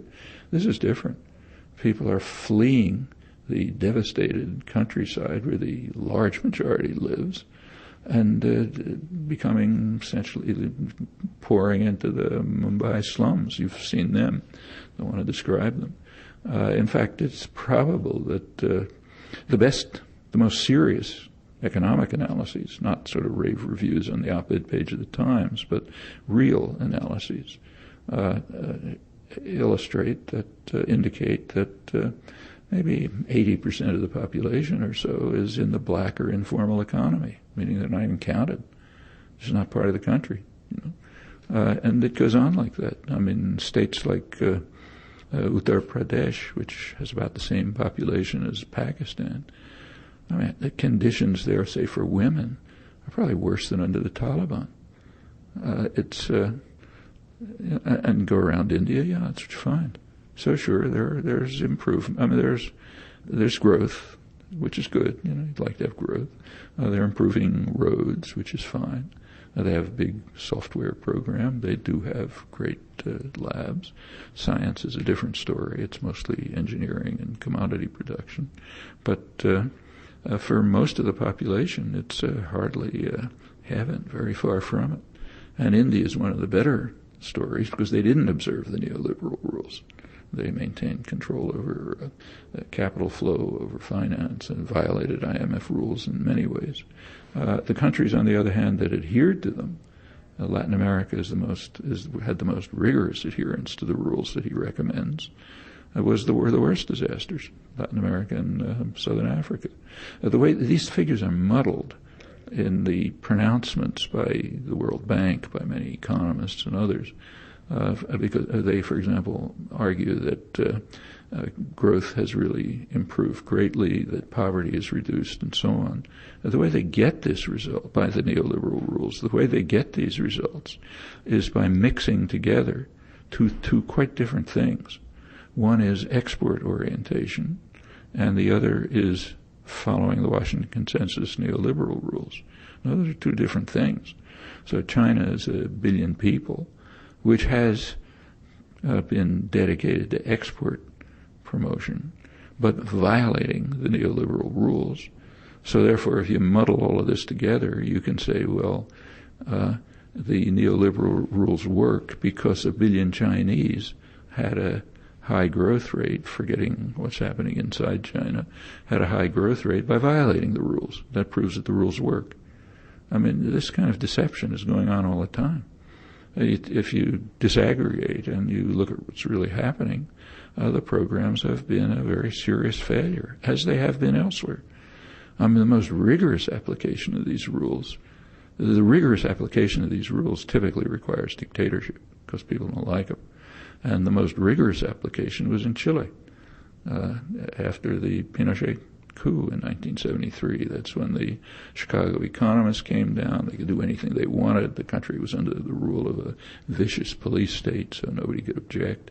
And they imposed all the orthodox rules. Well, within a few years, by 1982, Chile suffered the worst economic collapse of its history.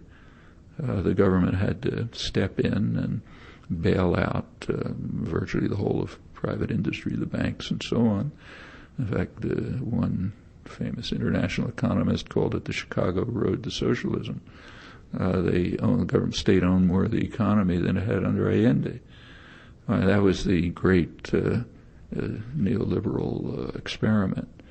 Finally, the military couldn't handle the situation anymore. They turned it back to civilians, and Chile slowly recovered with a kind of a mixed economy of a complex sort, and it's called a free market miracle.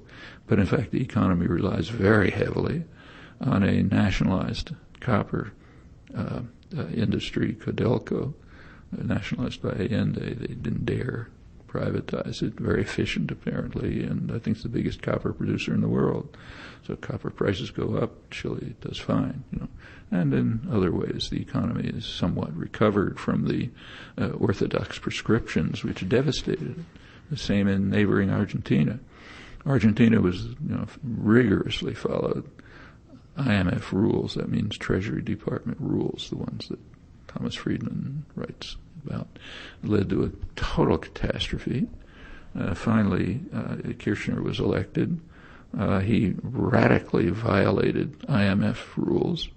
There was a very significant recovery.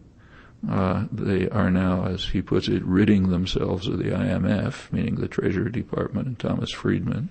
They're ridding themselves of the IMF, thanks to, in part, to the fact that Venezuela helped them buy up the debt. Probably do the same in Bolivia. Well, okay, they've undergone a pretty remarkable economic recovery with very interesting moves like worker-owned cooperatives and so on. Well, that's the real world. I mean, it's different if you're eating in elegant restaurants and meeting your rich friends and reading the editorials in the Wall Street Journal.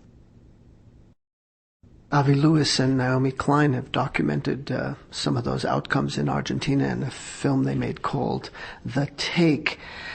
In June of 2005, I attended the World Tribunal on Iraq in Istanbul, and the premise of the meeting, and there was virtually no coverage here in the United States on it, even though, Arundhati Roy was there, Hans von Sponeck, Dennis Halliday, Samir Amin, a very distinguished group of international speakers. And the premise of the conference was, what can citizens do when governments don't listen? And that's echoed in something that Mahmoud Ahmadinejad said in his UN speech. The question needs to be asked, if the governments of the US and the UK, who are permanent members of the Security Council, commit aggression, occupation, and violation of international law, which of the organs of the UN can take them to account? None of the organs of the UN can take them to account, except for the International Court of Justice, theoretically. But it's worth noticing that we have to make a very sharp distinction between the governments and their populations. So take the United States. The general population of the United States is highly supportive of the UN. There's even a small majority that thinks that the United States should give up the veto at the United Nations, which is inexpressible. I don't know what the numbers would be if anyone were allowed to discuss it. But the overwhelming majority thinks the UN ought to take the lead in international crises, not the United States. And since about April 2003, a couple months after the election, a very large majority have felt that U.S. troops should be in Iraq only under UN auspices and direction. And that's maintained. It's true that populations are not influencing their governments, but that's an internal problem in these societies. It's a problem for the United States that there's a huge gap between public opinion and public policy, and that democratic institutions are scarcely functioning. So elections in the United States are farcical. That's a problem here. What can we do? Anything we like. We're not facing torture chambers and secret police. So sure, we can do things, but you have to want to do it. It's not going to happen by itself. In Hegemony or Survival, you say that there's a severe democracy deficit in the U.S. I've discussed this in more detail in a later book, just running extensively through public opinion studies and the actual elections, and they are remarkable. I mean, so this is an enormous gap. So you take when the federal budget comes out, February approximately, the main polling institutions often take polls studying what they were. The one that I reviewed in this book, the book just came out, was 2005, right after the budget appeared, program on international policy attitudes, which also studies domestic issues, did an extensive poll of what people thought the budget ought to be. That turned out to be the inverse of the budget, where federal funding was going up, an overwhelming majority wanted to go down. Military spending, supplementals for Iraq and Afghanistan is going up even more now. Public wants to go down. Where the budget was going down, public wanted to go up. Social expenditures, health, renewable energy, veterans benefits, support for United Nations, right across the board. I then asked my friend David Peterson to who does media checks, to see if he could. How many newspapers in the country reported this? Apparently not one. I mean, this is extremely important news. Here, the population is radically opposed to government policy. Is that important news in a democracy? Well, he could not find, as far as I recall, a single newspaper, that even reported it. What does that tell us about American democracy? In fact, take a look at elections. I mean, compare, say, the last election in the United States, 2004, with the election the following year in the poorest country in South America, Bolivia. I mean, that was a real election. There was mass popular participation. People didn't just show up on election day. They came to vote in the context of ongoing popular struggles about major issues, like can you have water, say? Should you control your own resources, and so on? Should there be women's rights? Should there be indigenous rights? Sharp, clear issues. Population knew about them. They've been working on them all the time, not showing up to pull a lever on one day. They elected someone from their own ranks. Is that imaginable in the United States? Take a look at our last election.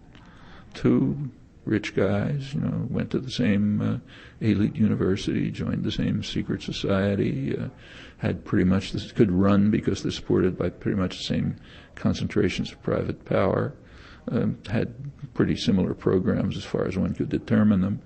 Most of the population couldn't tell what the issues candidates were on issues because they're suppressed. Just the way the elections are run by the public relations industry. Same guys who sell toothpaste on television. You don't look at a television ad and expect to be informed. You expect to be deluded by imagery. And that's the way elections are supposed to work. In fact, just a few weeks ago, one of the leading Democratic Party advisors, political advisors, I've forgotten his name, had an op-ed in the leading liberal newspaper in the country, the Boston Globe, telling the Democrats that they don't get it. They still think that issues are important in elections, which happens to be false. But he said they think that issues are important. The Republicans understand that issues don't matter. It's imagery that matters. So what we Democrats have to do is also completely toss out whatever relics of democracy we have and advertise our candidates like lifestyle drugs on televisions. Then we'll have real democracy. The popular views around are we have to understand how to frame issues better. So we have to change our rhetoric, not let the Republicans get away with rhetorical devices. We have to be as deceitful as they do. Not let's follow the policies, but let's just use the proper rhetoric and make sure we control it, not they. If you compare this with elections with really democratic elections like Bolivia, it's startling. You can ask yourself, who needs democracy promotion? As I travel around the country and give talks and have conversations with people, the issue of voting comes up more and more. The integrity of the system. People are very worried about electronic voting. They feel it can be tampered or manipulated. The problems in Florida in '00 were well documented, in Ohio in '04. What about voting? Well, first of all, personally, I think those concerns are misplaced. Yes, there's electoral fraud. Undoubtedly, you can tamper. It's always been true. I mean, Kennedy, for example, was elected apparently because on the basis of voter fraud in Chicago, which shifted Illinois to him. So sure, there's voter fraud, and it has a small effect on electoral outcomes. But the much more serious problem is that the elections aren't taking place at all. When you have two candidates whose party managers disguise their position on issues, if they even have positions, so that the population doesn't know what the issues are and are being deluded by imagery, you end up getting what we usually get, something like a statistical tie. It's kind of like coin flipping. And if it turns out that the coin is a little bit biased, that's not the problem. The problem is that there wasn't an election in any serious sense. So sure, there can be voter tampering, could go both ways, who knows. In 2000, it's almost obvious. In 2004, it's possible that the voter tampering shifted enough to put into office an extreme radical reactionary statist group, clique, who are doing immense harm to the world.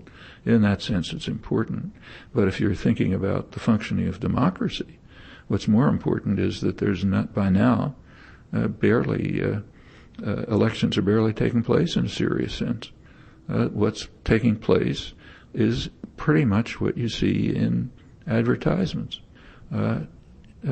Sophisticated measures of deceit and delusion obscuring issues, which makes sense because both political parties are well to the right of the population on a host of major issues.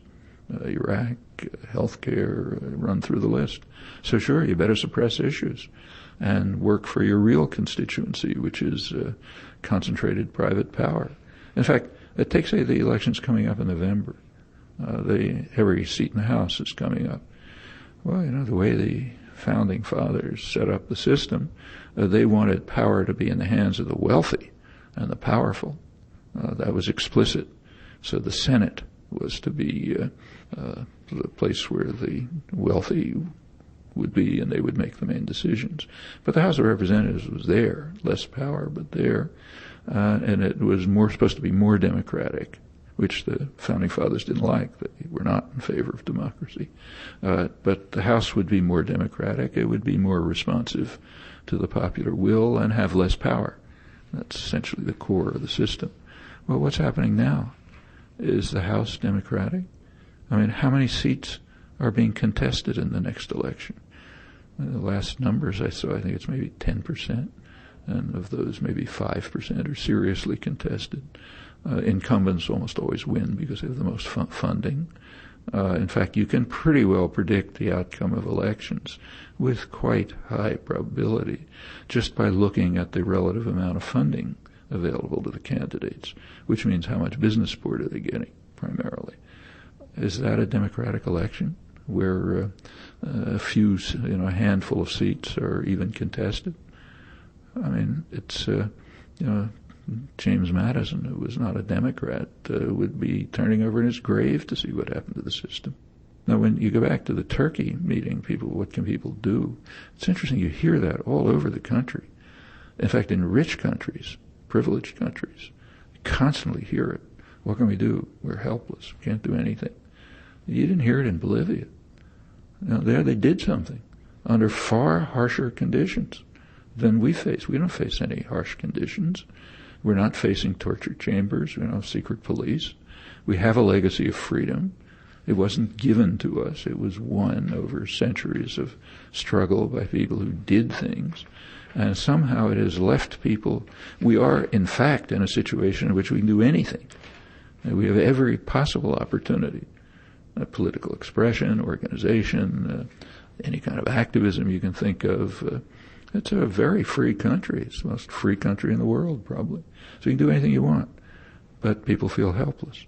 And that is a great achievement of a system, not of fascism, nothing like that, but of an intensive system of atomizing people, inducing hopelessness, directing their attention to things that don't matter. It's all very conscious. It goes back the early part of the 20th century when business realized they can't control people by force. You're going to have to control them by other means, fabricating consumers, as Veblen put it, all sorts of other devices. And it's been done in sophisticated ways and made people feel helpless. But they're not. They have every possible opportunity. It's not going to happen by itself. No great leader is going to come and tell you how to do it. You have to do it locally and on the ground and build up. And in fact, plenty of people are doing it. Can't give you statistics. I don't know them. But my impression, I'd be interested in yours, is that there are probably more activists today doing quite important things than there were in the 1960s. But very separated, very atomized. Orwell wrote decades ago in his essay, Politics in the English Language, the word fascism has no meaning except insofar as it signifies something not desirable. The term is being used a lot today. The Bush administration talks about the enemy being Islamofascism. But even among people who might describe themselves as left or liberal, they use the term to describe increasing government surveillance, snooping, and spying, and they point to extraordinary rendition and secret prisons and extrajudicial assassinations and the trashing of the Geneva Conventions. Are you're uncomfortable with the term fascism? Fascism has lost its meaning years ago. In fact, if we want to be serious about it, we should recognize that in the 1930s, when fascism was really alive, it was regarded pretty favorably. And so, for example, Roosevelt described Mussolini as that admirable Italian gentleman. Fortune magazine had an issue in which, from memory, I may have it a little wrong, the cover was something like the wops are unwopping themselves, meaning these racist terminology was considered quite normal in those days. So, I mean, finally, Italy's working. Hitler was supported.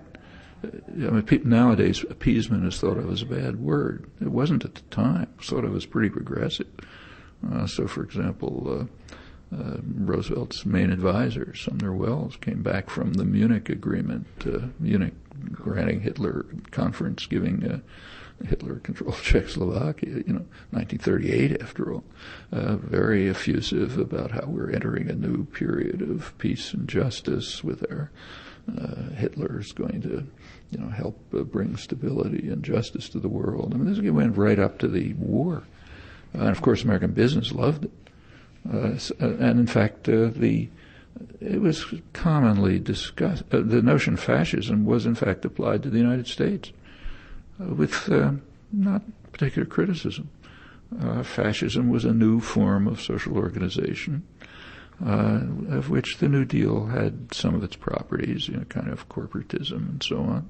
And you read a serious political economist like, say, Robert Brady, say, well, fascism is a form that's taking over the industrial societies, different manner in different societies. But he was critical of it, but many others weren't. And in fact, Britain and the United States were reasonably supportive of it. Let's get back to our little region over here, as Henry Stimson, FDR's Secretary of War, described Latin America. There's an interesting man, General Smedley Butler, the only soldier in the history of the United States to win the Congressional Medal of Honor twice. He wrote a little book called War is a Racket that is now circulating by a tiny press in L.A. called Feral, F-E-R-A-L. I think is how it's spelled. Butler said in a remarkable admission that he was a high-class muscle man for big business, for Wall Street, and for the bankers. In short, I was a racketeer, a gangster for capitalism. And then he lists the achievements, his achievements. I helped make Mexico safe for American oil interests in 1914. I helped make Haiti and Cuba a decent place for the National City Bank boys. I helped in the raping of a half a dozen Central American republics for the benefits of Wall Street. The record of racketeering is long. I helped purify Nicaragua for the international banking house of Brown Brothers. I brought light to the Dominican Republic for American sugar interests. In China, just jumping continents, I helped see to it that Standard Oil went its way unmolested. Then he concludes with, looking back on it, he says, I feel that I could have given Al Capone a few hints. The best he could do was operate his racket in 3 wards in Chicago, and I operated, he says, on 3 continents. It would seem in a people's history of the United States, certainly in Latin American relations, that Smedley Butler would have a very prominent place, but he's basically unknown. It's also played an important part in domestic U.S. politics. He helped abort a possible military coup with business backing to overthrow Roosevelt in the early 30s. He was supposed to be part of it, but he spilled the beans and helped break it up. So yeah, he's a very important figure in American history because he was honest. And he did all those horrible things, and they are horrible, and the consequences remain. One of the main reasons why Haiti is such a disaster area, one of the most miserable countries in the world, is because of what's called Wilsonian idealism in American history and political science. Wilson sent his Marines, headed by Smedley Butler, to Haiti and the Dominican Republic. In Haiti, they disbanded the parliament at gunpoint, as he put it, by genuine Marine methods, at gunpoint, kicked out the parliament because the parliament was refusing to accept what was called a progressive legislation, for which Franklin Roosevelt later took credit, probably falsely. The legislation would have allowed Haiti to be bought up, Haitian lands to be bought up by American corporations. So, and the parliament refused to accept it. So therefore, Wilson's Marines went in there, kicked out the parliament, ran a referendum in which I think maybe 1% of the 5% of the population voted or something like that, and they won something like 99% of the vote. So therefore, they had the progressive legislation. They went ahead and turned Haiti into a corporate farm, meanwhile killing probably maybe 10, 15,000 people, restoring virtual slavery, smashing the society. It was already been devastated by French imperialism. Then the Americans, they sort of gave it the final blow, left it, and did leave it finally, in the hands of a brutal National Guard, which had been running it ever since, and which George W. Bush and Jacques Chirac essentially restored in 2004, overthrowing the democratically elected government. All of this is called democracy promotion and progressive actions. In the Dominican Republic, it was pretty much the same, except not quite as harsh, because the Dominican Republic was just, in the terminology that Times speaks, but Haiti was niggers. So you had to be harsher on them. And you look back at even the rhetorical framework of the Wilsonian idealists, let alone what they did. I mean, it's shocking. And Butler played a leading role in it, as he says elsewhere too, but he spilled the beans. So he's out of history. In fact, I think there was an effort to take his Medal of Honor away, if I recall correctly. Going back to Venezuela, you've reviewed some of the history between the United States and Venezuela, and you talk about Juan Vicente Gomez and Perez Jimenez, again, not household names, but perhaps might be in the memory of someone like Hugo Chavez and others in Venezuela. Talk about who they were. Yeah, look, I mean, there's a kind of another, maybe I can add a third rule of international affairs to Thucydides and Adam Smith. That is, the people who hold the clubs insist upon historical amnesia. For us, history's kind of old, antiquated, boring stuff. Who cares about that? Let's march on to a glorious future. But the people who are hit by the clubs, they tend to remember history because they know that it matters, and they see it being reenacted. And Venezuela's a case in point. Venezuela was pretty much a British protectorate. When the oil age began, end of the First World War, Woodrow Wilson, in another act of Wilsonian idealism, kicked the British out of Venezuela, took it over, supported the vicious dictatorship, the Gomez dictatorship, but Venezuelan oil was now under U.S. control, so everything was fine. That continued right through Pérez Jiménez. I think he got a Medal of Honor from the Eisenhower administration, again, a brutal dictator. But Venezuelan oil was available, controlled pretty much by U.S. corporations, and not just oil. They have other natural resources. American corporations can go in there, do what they want. There was a small elite which was enriching itself and was collaborating them. They pretty much ran the government, so everything was perfect. There was a little deviation, support for Betancourt and a couple of other sort of social democrats, but that's pretty much the story. Under the last pre-Chavez government, it was a neoliberal disaster. I mean, poverty was imposed at such a level that there were massive riots. Chavez himself took part in an attempted military coup, spent a couple of years in jail. But the growth rate collapsed. I mean, the country was in a disaster. As long as it was accessible to what Smedley Butler describes, then it was okay. In fact, supported it. That's all part of their memory. Just as the 2002 coup is part of their memory. Just as the current measures of subversion are part of their memory. I mean, let's just imagine that, say, Iran had supported a military coup in the United States that overthrew the government and was finally overturned by popular reaction. Suppose that Iran was sponsoring that coup, and then Iran came into the United States to support democracy by spending, a lot of money for what they would call pro-democracy organizations, namely those opposed to the government and so on. How would we like it? Well, I don't have to talk about it. But when we do it, it's support for democracy. And incidentally, it's not just Venezuela where historical amnesia is crucial. It's every other place too. Take Iran. I mean, for us, in our history, there's one event, the hostage-taking. In Iranian history, that's not the only event. Iranian history includes over half a century of unremitting torment of the people of Iran by the United States. Begins when they overthrew the parliamentary government in 1953, a CIA British coup, then reinstated a vicious tyrant, supported him all through his atrocities.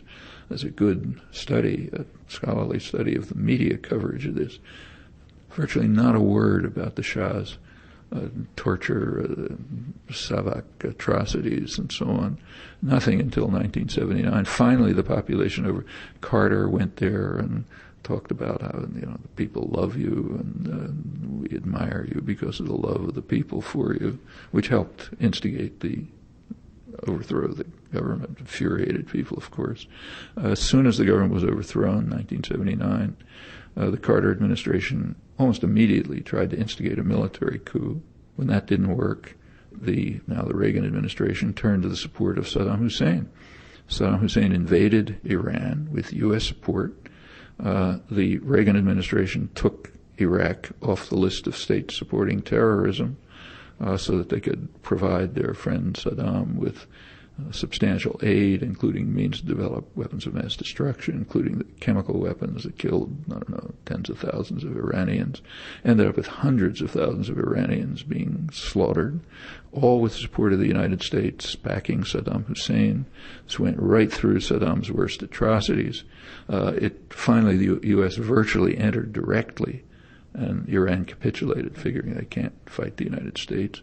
That's part of their memory. Also part of their memory, I presume, is that this support for Saddam Hussein continued.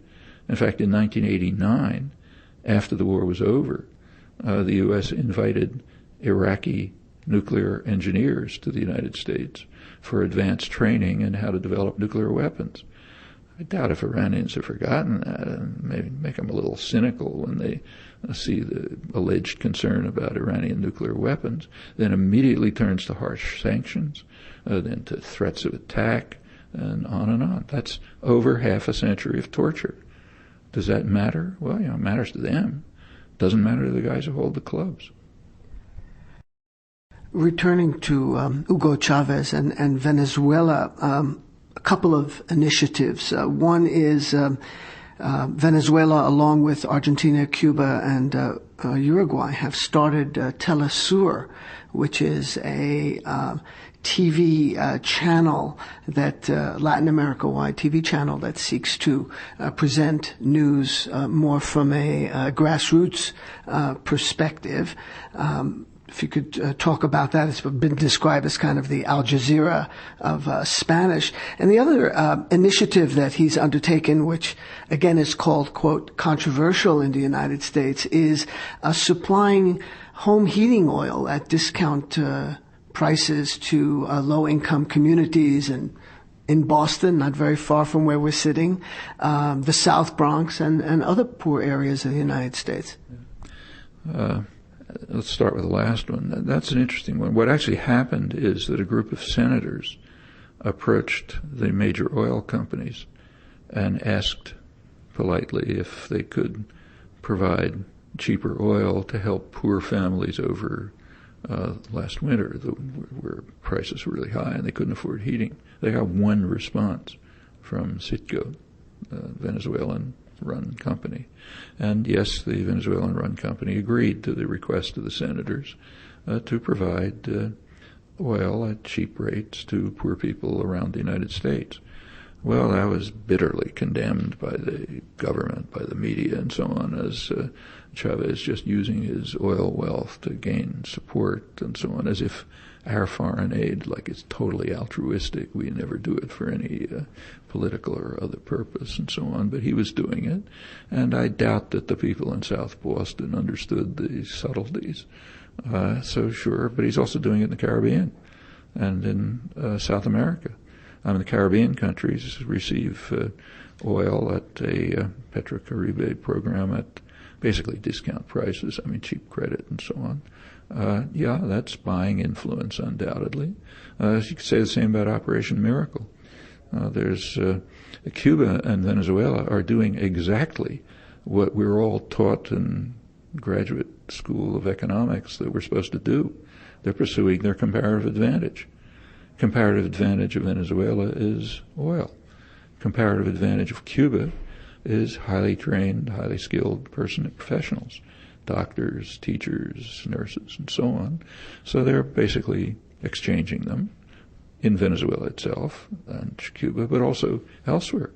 Operation Miracle in the Caribbean is a project where, with Venezuelan financial support, Cuban doctors are going to places like Jamaica, and right now they're concentrating on blindness, finding people who are blind and who could have the sight restored by advanced surgical treatments, and they're taking them to Cuba, treating them. They come back to Jamaica and they can see. You think that has an effect on Jamaicans? Yeah, you bet it does. Well, this is just another example of Venezuelan imperialism, as if we couldn't do it, for example. In fact, everything that happens here is in secret, so you can't be sure, but there are, apparently the U.S. and Mexico tried to develop a program to counter this, but it didn't get off the ground. But we don't have the resources to carry out Operation Miracle. If we were to do it, it would be called magnificent humanitarianism. When Cuba and Venezuela does it, it's more of these tin pot dictators trying to run the world, and destroy us. But it matters to the people who receive the aid, just as buying up the large part of the Argentine debt to rid them of the IMF means something to people in Argentina. The pipeline that Venezuela has proposed from Venezuela down to Bolivia, if it is implemented, would be of great benefit to the countries of Latin America, a method of unification of them, moving towards some sort of energy integration and independence. U.S. hates the idea, of course, but it sounds like a reasonable idea. And on and on. About Telesur, there's a very interesting background there, which, of course, we suppressed here, but it's important. I mentioned before that Chavez at the Security Council had talked about reviving the new international economic order that was sponsored by the major countries, most of the world, the non-aligned countries in the 1970s, and by UNCTAD. There was also another one, new international information order, was sponsored by UNESCO in this case. It was the idea of it was to try to give third world countries some sort of input into the international media system, instead of having it totally monopolized by a few rich Western powers, U.S. primarily. So they wanted to say, well, we should have some entry into this. That was bitterly attacked in the United States, across the spectrum.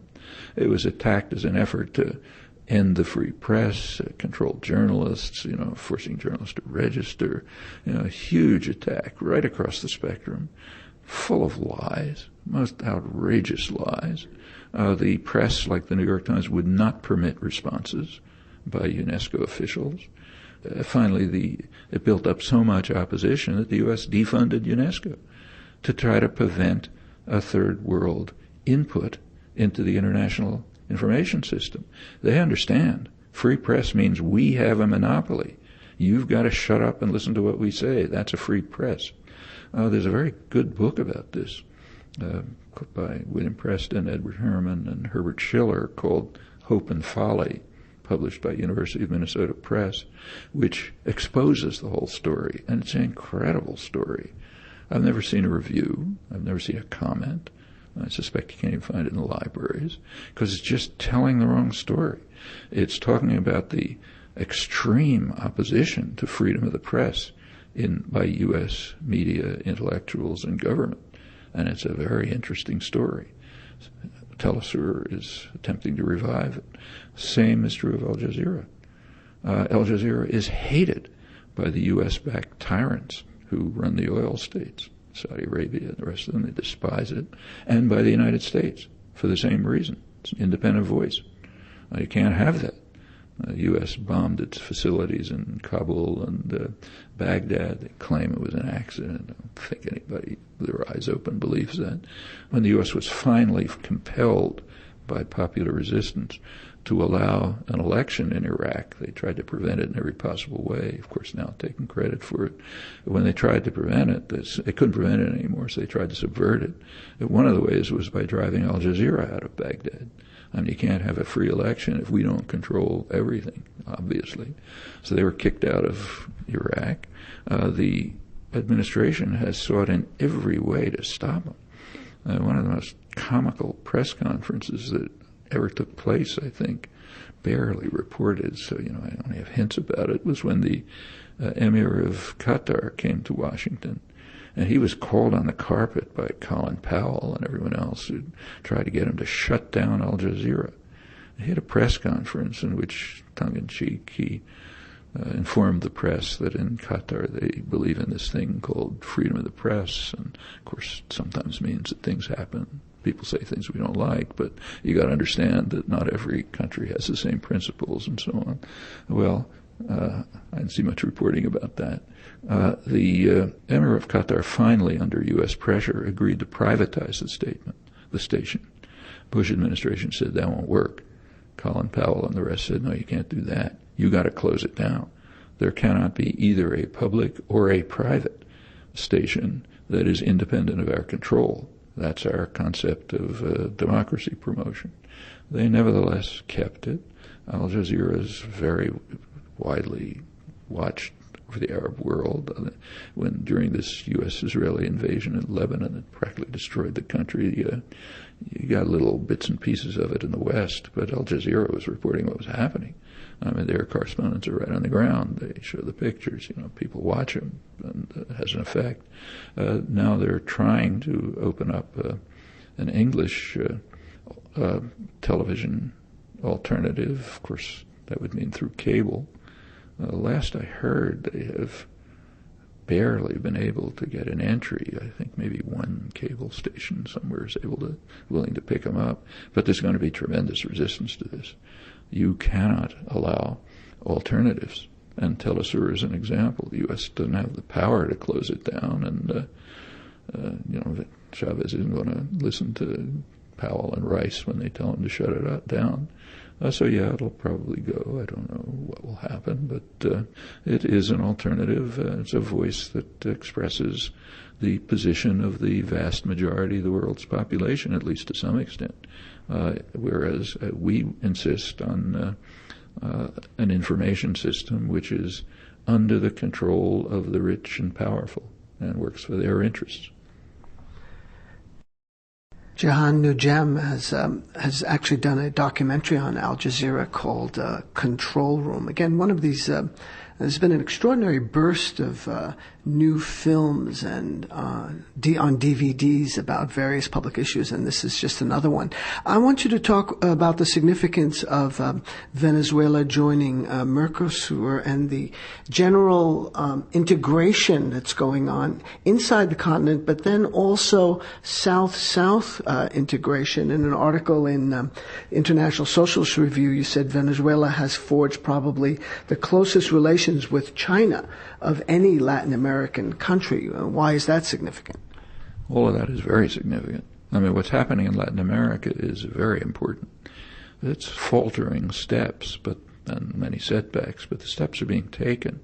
This is the first time since the Spanish conquest that Latin America has begun moves towards independence and integration. Now, I have to qualify that. They have tried it before, but have been smashed by force. So, for example, Brazil had a moderately populist democratic government in the early 60s. Kennedy administration organized a military coup. Took place after the assassination, but was basically organized already, which imposed a neo-Nazi-style national security state. It was the first plague that then spread throughout the continent, Chile, Argentina, Central America. It just turned into a massacre and so on. But it was started in the Kennedy administration. So they have tried in the past, as they tried during they freed themselves from Spain. And there were many efforts. But this is the first one that has a chance of succeeding, because by now they have extricated themselves to an extent from Western control, first European and U.S., So they've extricated themselves. Venezuela's playing a big role in it, but not the only one. By now there's a wave of democratic elections with popular participation and a kind of sort of a leftish orientation throughout the continent, from Venezuela to Argentina. In fact, the countries that there's a new doctrine around, very popular, you read it in Foreign Affairs and so on, that there are good leftists and bad leftists. So the bad ones are Chavez and so on. The good ones are Lula and the Bachelet in Chile and so on. I mean, what the government and the media and intellectuals are now calling the good leftists are countries that the U.S. would have been trying to overthrow not many years ago. But as the hemisphere, most of it, the southern hemisphere, part of this hemisphere, drifts towards independence and integration, the U.S. had to shift its positions. I mean, the major means of control have lost their power. There are two major means of control. International affairs is not a complicated story. One means of control has just been violence, mailed fist, and the other has been economic controls. Recent period, IMF, Treasury Department, so on, World Bank. Well, they're both losing their efficacy. The last effort of the U.S. to use violence, the traditional means, was in Venezuela in 2002.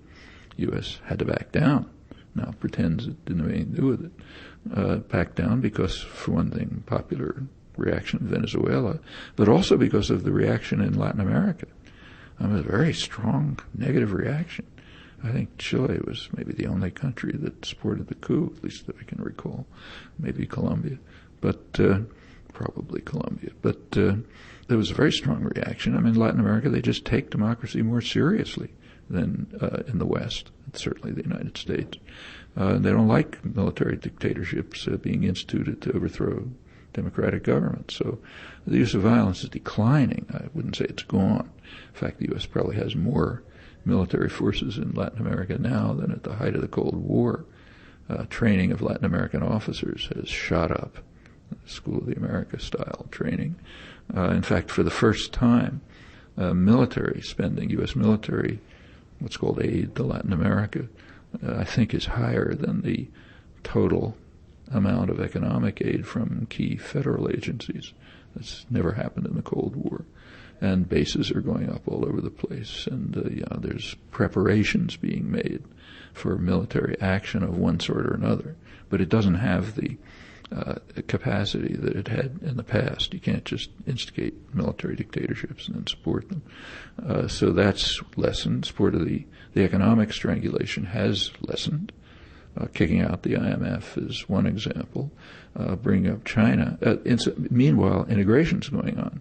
Slow, like Mercosur, which is trade area of the Southern Cone, southern countries. But Venezuela joined it. Venezuela's joining it was hailed by President Kirchner of Argentina and Lula da Silva in Brazil as a great step forward. How meaningful it'll be, well, you have to see. There's a lot of internal problems and so on. But it's the beginnings of integration. You look at the history of Latin America, very disintegrated. The Latin American countries, we're talking about the Latin American elites, tiny elites, very rich elites with huge poverty. But that's what we call the countries. They ran the countries. They were oriented toward the West. Even the transportation systems oriented toward the West. Capital flow was to the West, not for investment. The chateaus were in the Riviera, so you take your vacations. Not with each other. Your children went to Western universities. But the integration among the countries is very slight. In fact, there's a lot of conflict. Well, it's beginning to be overcome.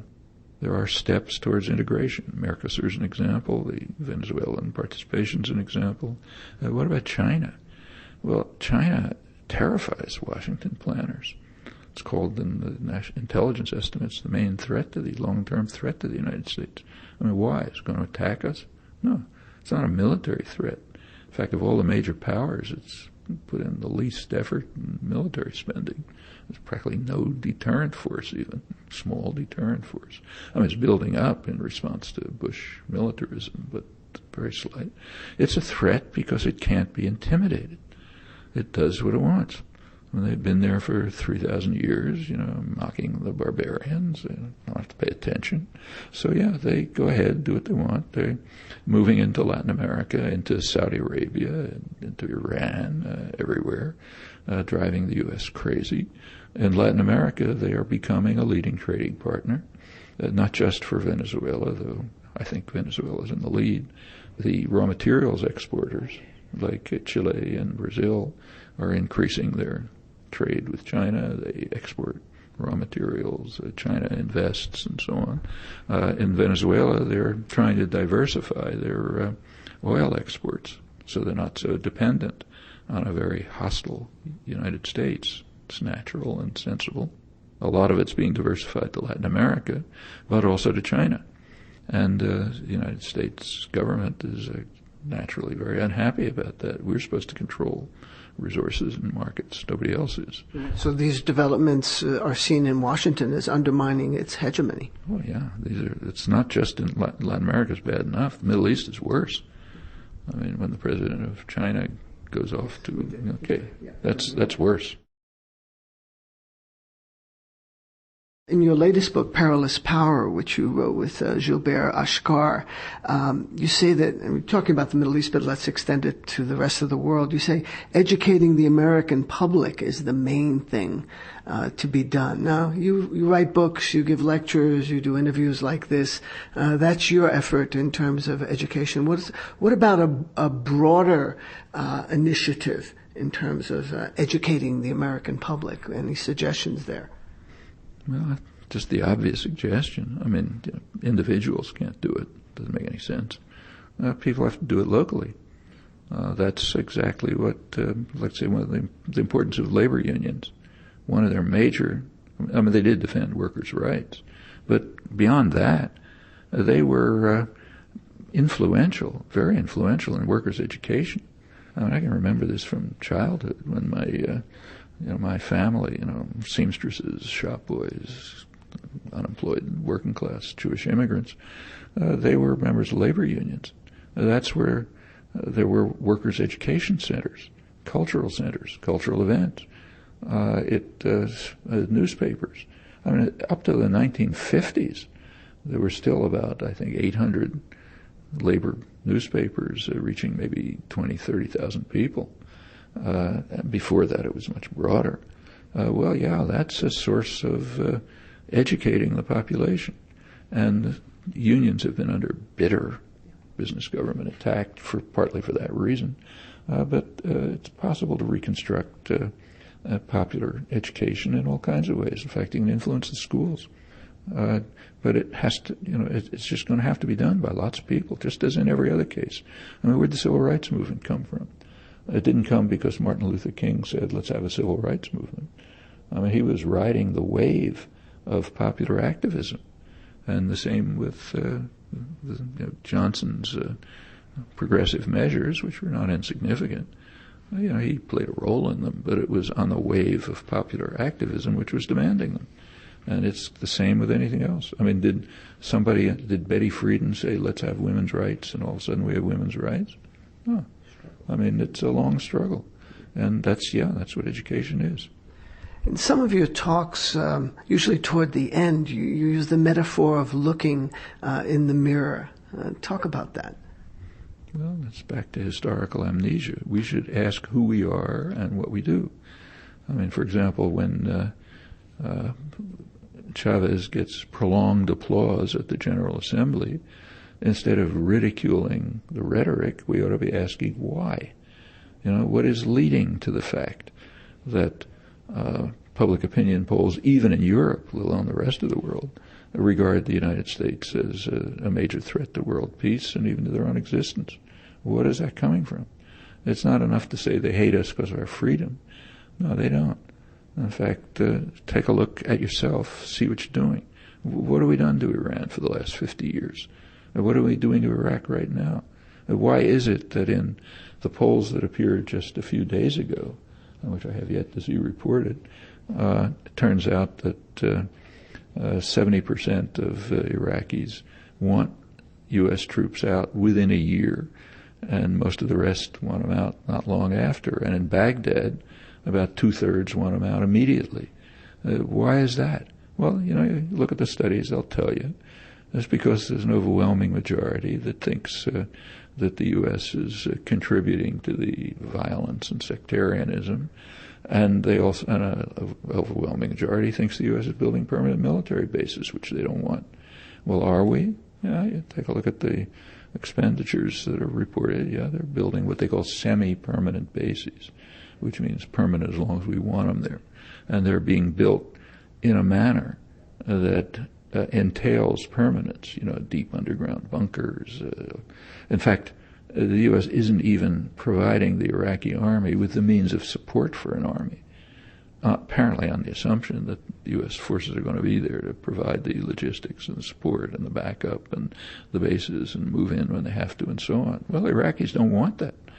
Not only because they think, probably rightly, that we're helping instigate the violence, but because they don't like to be occupied by a foreign power. Would we want to have Iranian bases being built here? Okay, so let's look ourselves in the mirror and ask ourselves why people in the world have this impression of U.S. government policies. And strikingly, much of the U.S. population has the same impressions, but is excluded effectively from the political system and even the media, which don't report their attitudes. So let's look at ourselves, see what kind of country we have. Is that what we want to be? Do we want to be a country that's looked at this way and suffer the consequences? Because we will. I mean, take, say, the Lebanon War. In Lebanon, I think 90% of the population regards it as a U.S.-Israeli war, which of course it was. Well, we devastated a large part of Lebanon. A large part of it has been made unlivable, saturated with cluster bombs. The effects of the bombing of the fuel storage and the causing the spill and so on are apparently causing enormous long-term environmental damage. The environmental minister says that pretty soon, a couple of, not long, most Lebanese will be drinking poisoned water because of the effects of the U.S.-Israeli bombing. There's an article in Science magazine. There's an article in Science magazine which just gave some technical observations. They analyzed the parts of the oil spill that landed on land so they could investigate them, and they found very high concentrations of toxic hydrocarbons, other carcinogens and poison, and they assumed that must be true everywhere. They also reported that the oil is sinking to the sea bottom, which means it's going to be destroying the food chain. All of this then escalates in ways that are familiar. And that's quite apart from the poison clouds over the country from the same oil spills. The cluster bombs, the vast shelling. I mean, part of the country was destroyed, and it may be for a long time to come. I mean, they also destroyed the cultural centers, the bookshops, the printing. There's an area in Beirut called the Cultural Zone, where the book publishers are mostly located. That's not only Beirut. Lebanon was a cultural center, and these are not only for Lebanon; it's for the Arab world. Some of the main, it's flattened. The booksellers are gone. Same thing's happening in Iraq, where the main, there are places where there's concentrations of bookstores, literary cafes, centers of lively debate. Went on right through the Saddam dictatorship, empty, wiped out, along with wiping out the cultural heritage that goes back millennia. I mean, here it's just, well, stuff happens. Not there, They care about their culture and civilization and their life. So yes, all these things are happening. Science magazine described a piece of it. Well, what's the effect of this going to be? Well, the effect in Lebanon is going to be the same as it was in Iraq. It will create new generations of jihadis, of people bent on revenge, hatred of the country that caused it. We'll hear from them again, and then we'll wonder, why do they hate us? In fact, we want to know why. We can go back 50 years. Another reason not to have historical amnesia. W. Bush was not the first president to ask, why do they hate us? Eisenhower asked it. If we've talked about that, but if we have, okay, let's go back and look. Why did they hate us then? Same reason they do now, except more, because it's gotten worse. Well, you want to look yourself in the mirror, maybe learn something about yourself. That should be priority number one. Ever since Socrates, know thyself. Then maybe you can talk about other people.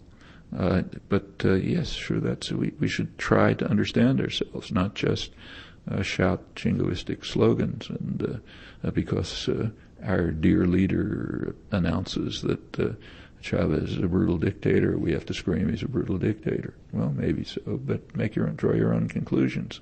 Not just because the dear leader pronounced it. We don't have to be voluntary North Koreans.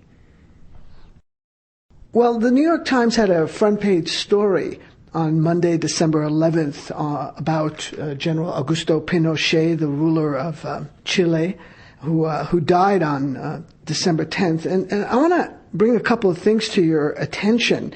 If one were to land in the United States from Mars or some other far-off planet, what kind of information they may get from, the nation's premier newspaper about events in Chile. We learn that General Pinochet initially led a four-man junta in the 1973 military coup that brought him to power with the support of the United States government. And then the article continues, the coup followed many months of political unrest and economic chaos, hyperinflation, recession, labor strife, and middle-class protests had sapped the Allende government of popular support, and the economy is also described in the article under Allende as battered and bankrupt. You know a lot about the situation as it occurred in Chile in the early 1970s. What would that person landing from outer space understand about reality in reading this article? Well, if the person from outer space knew the facts, they would assume they'd landed in Stalinist Russia, in a totalitarian state. Because the author of that, this is a long article, big inside page, and so on. And I think, if I remember correctly, the phrase you read is the only reference to the U.S. role in the coup. The U.S. government decided, actually the U.S.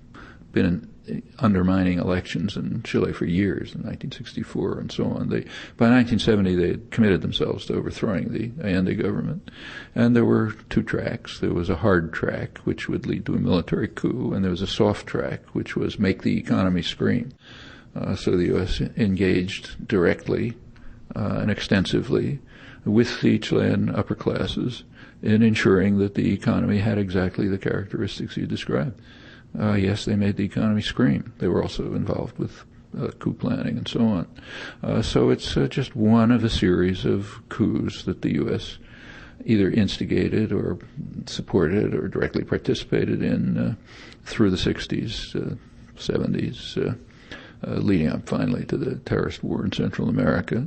There's a plague of repression throughout the continent. Actually, this particular case happens to be slightly poignant personally. I've just come back from Chile a couple of weeks ago, and the most accurate statement I saw about it was by Ariel Dorfman, also in the Times today, in which he says this is a society full of fear. That's correct. It's 17 years of democracy, and you can feel the fear that remains. I was taken through Villa Grimaldi, which is one of the worst of Pinochet's torture chambers. I was taken through it by a man who is now a well-known international lawyer and professor, human rights activist, who was tortured there.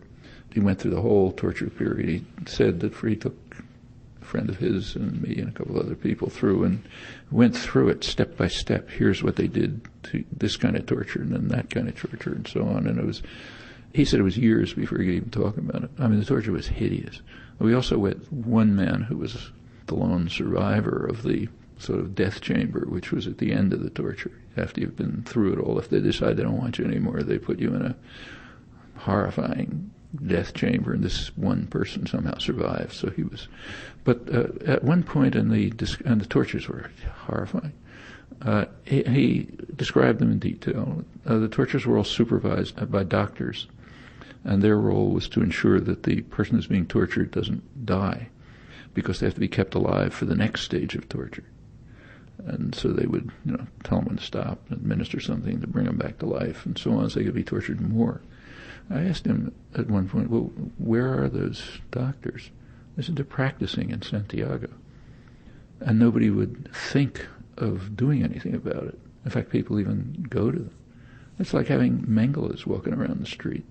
And that's one aspect of what you see, just fear.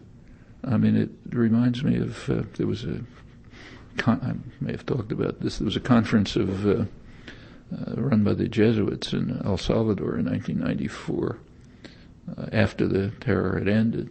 This is the ones who survived. A lot of them didn't.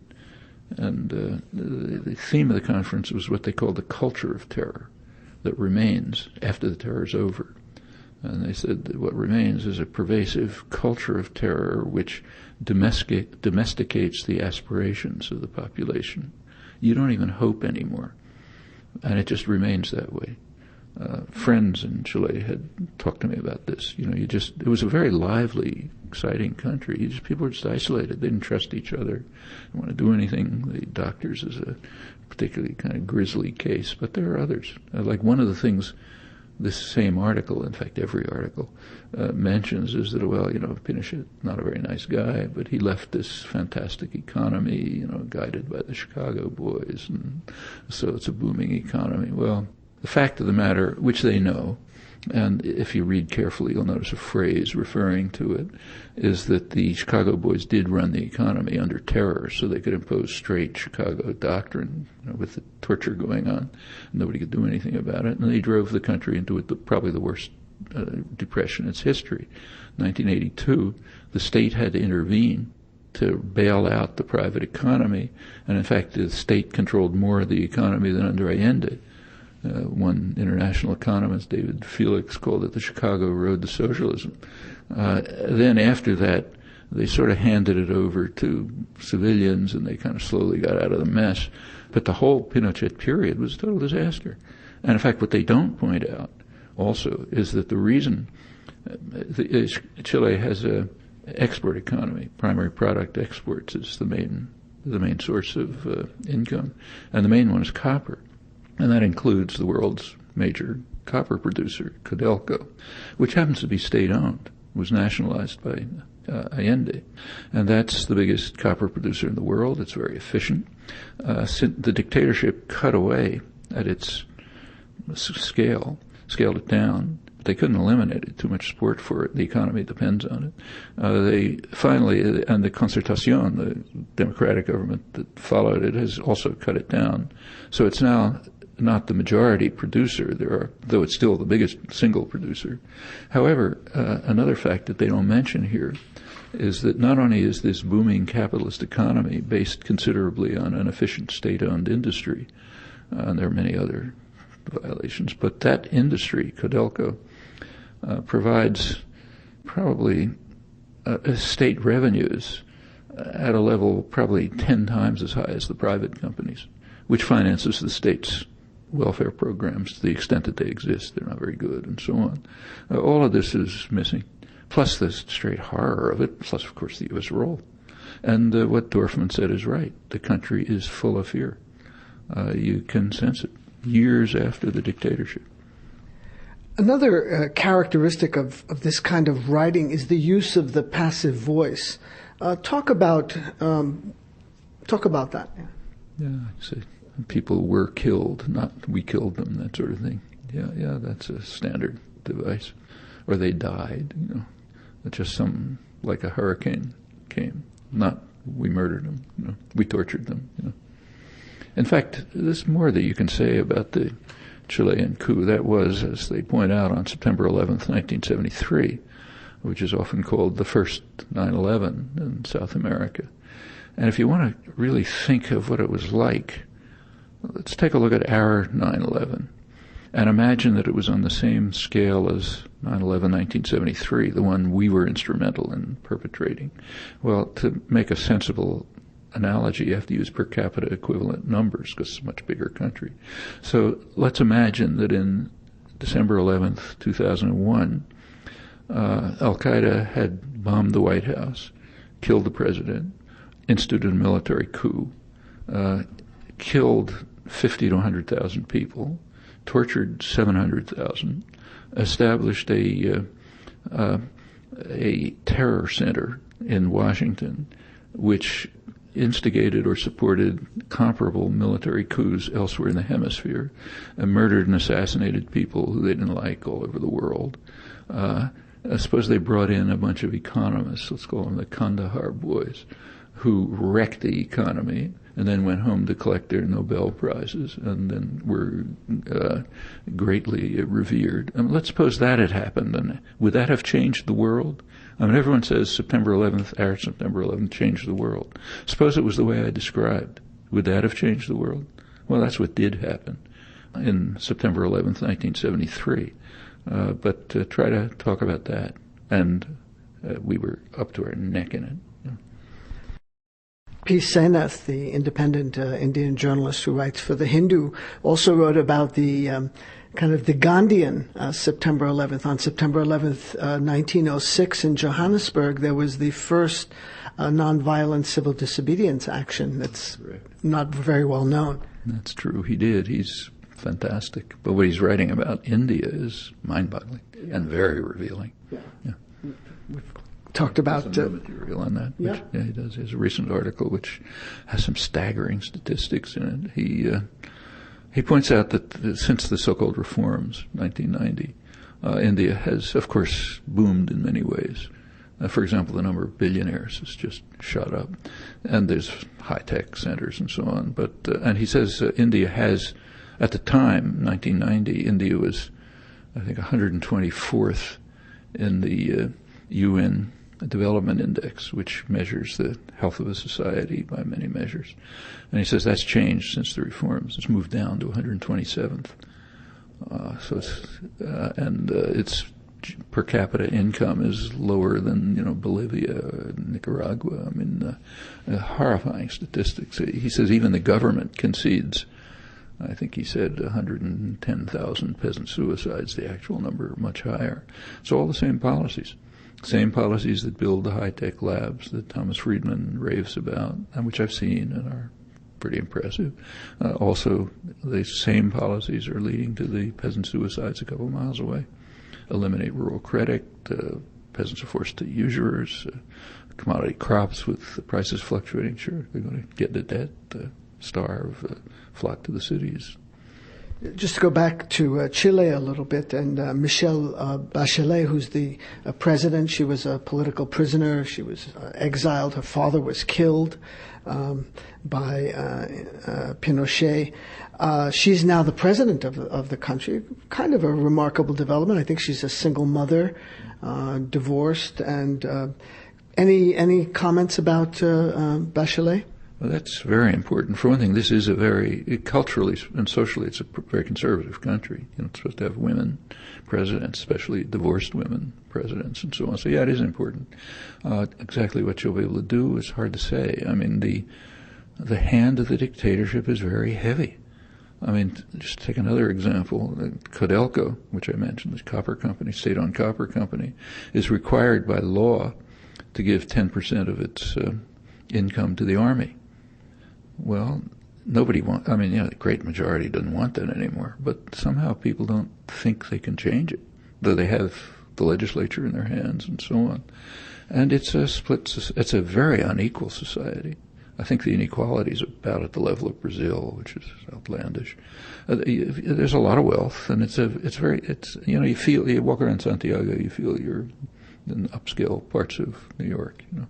On the other hand, elsewhere there's tremendous poverty.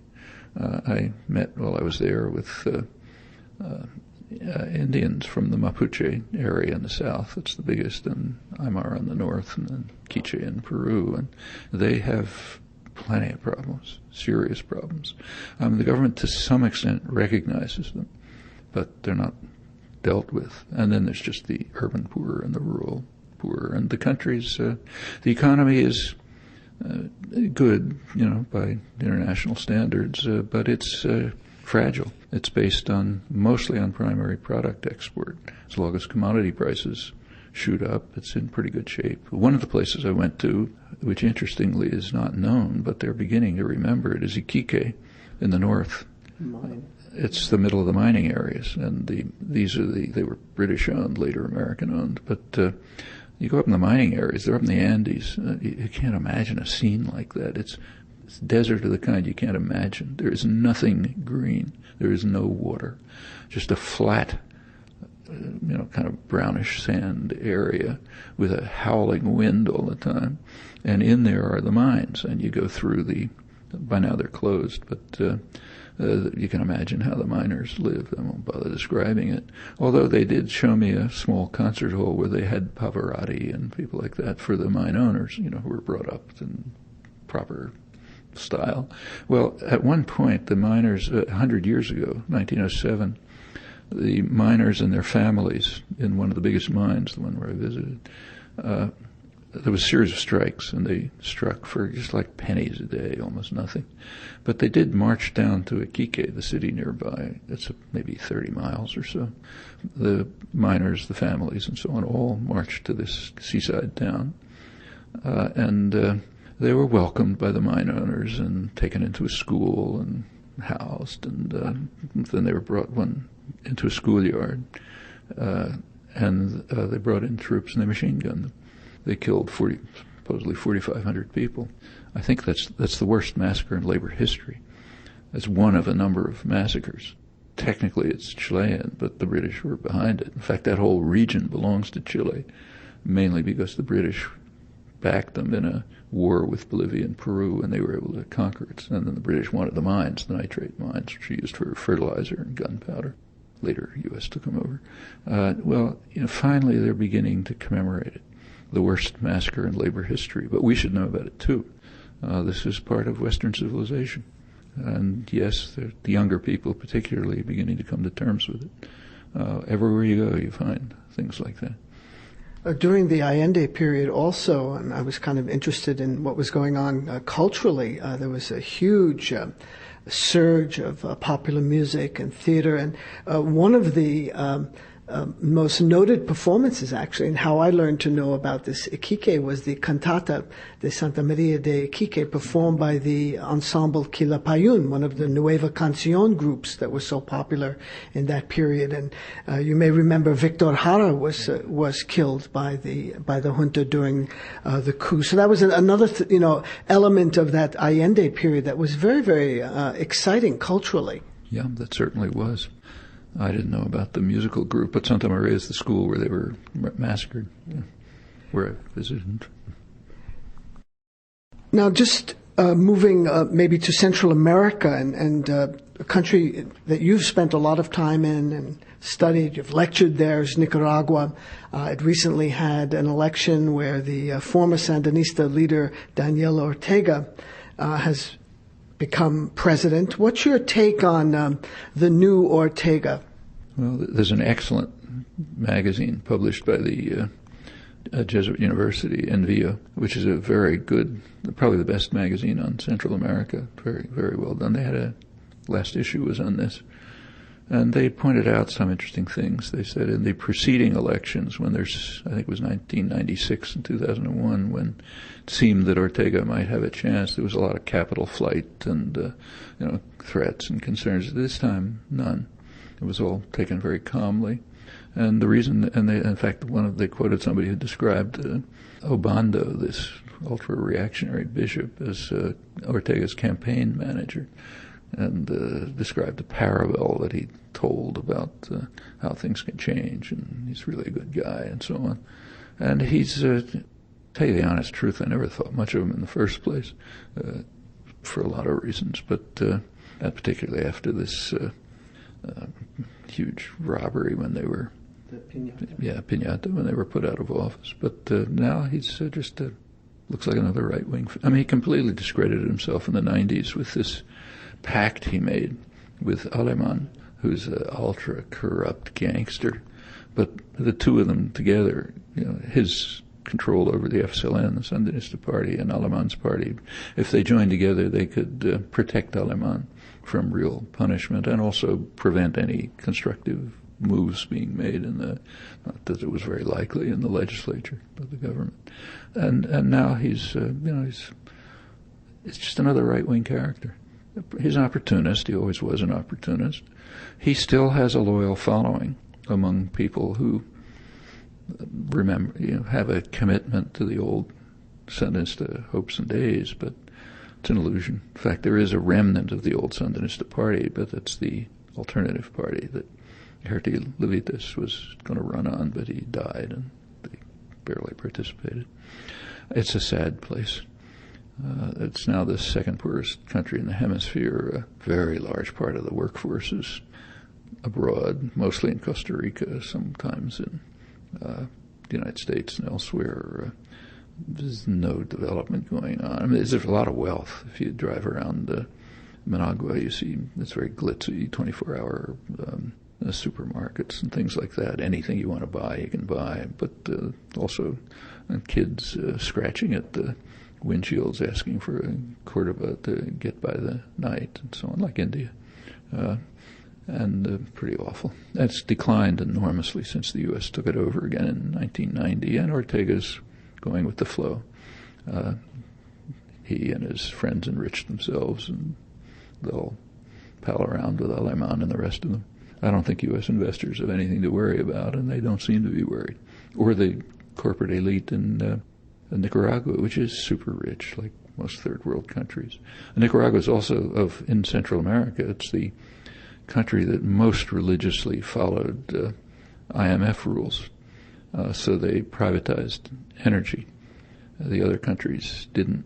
And Nicaragua, predictably, has a terrible energy shortage, much worse than the other countries. Like Guatemala's bad enough, but Nicaragua's worse. Costa Rica, the one functioning country, and incidentally the one country of the region the U.S. never invaded, has, I think, by now moved close to 100% to sustainable energy, hydroelectric power and things like that. Nicaragua's the worst. The foreign-owned, I think it's French company that, some European company that runs the energy system, has plenty of reserve power, but doesn't use it because it's just not profitable enough.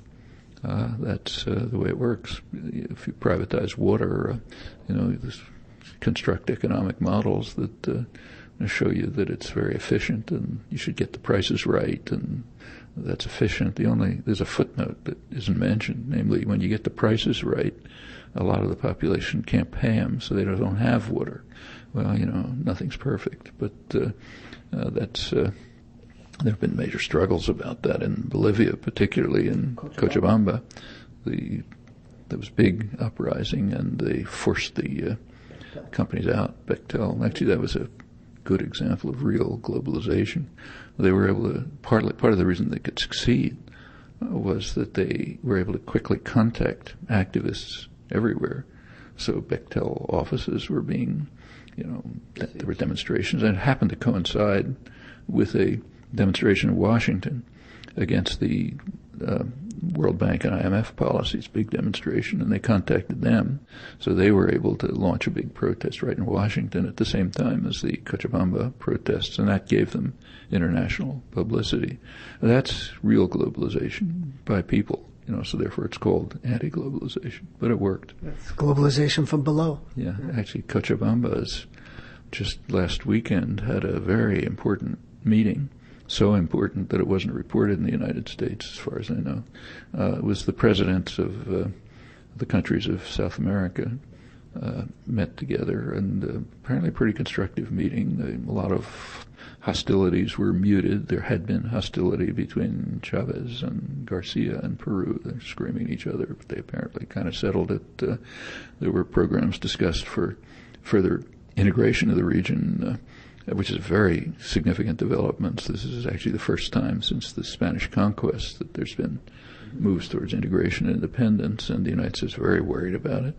And I presume that's the reason why it wasn't reported, but some major meeting. I saw it in Al Jazeera. You did? Yeah. Well, Al Jazeera is sort of an interesting case, too. Maybe you can tell me, but the last I heard, they had only one small channel you could pick them up on in the United States. The U.S. market apparently has been closed. That's not state censorship. The U.S. doesn't work by state censorship. Not even market. They'd have a market. It's the in demand that we have a total monopoly of information. It's like the destruction of UNESCO back in the 80s. And any effort to break the monopoly over information and discussion is resisted bitterly across the spectrum. And the fact that Al Jazeera can't break into the United States is very dramatic in that respect. Right. Oh, I saw it. It was on their English language website on the internet. Yeah, you can watch it on the internet. Yeah, internet, but print. You can't pick it up in cable because they can't. I think they have one small cable company that was willing to do it, which is pretty astonishing for a complex country like this.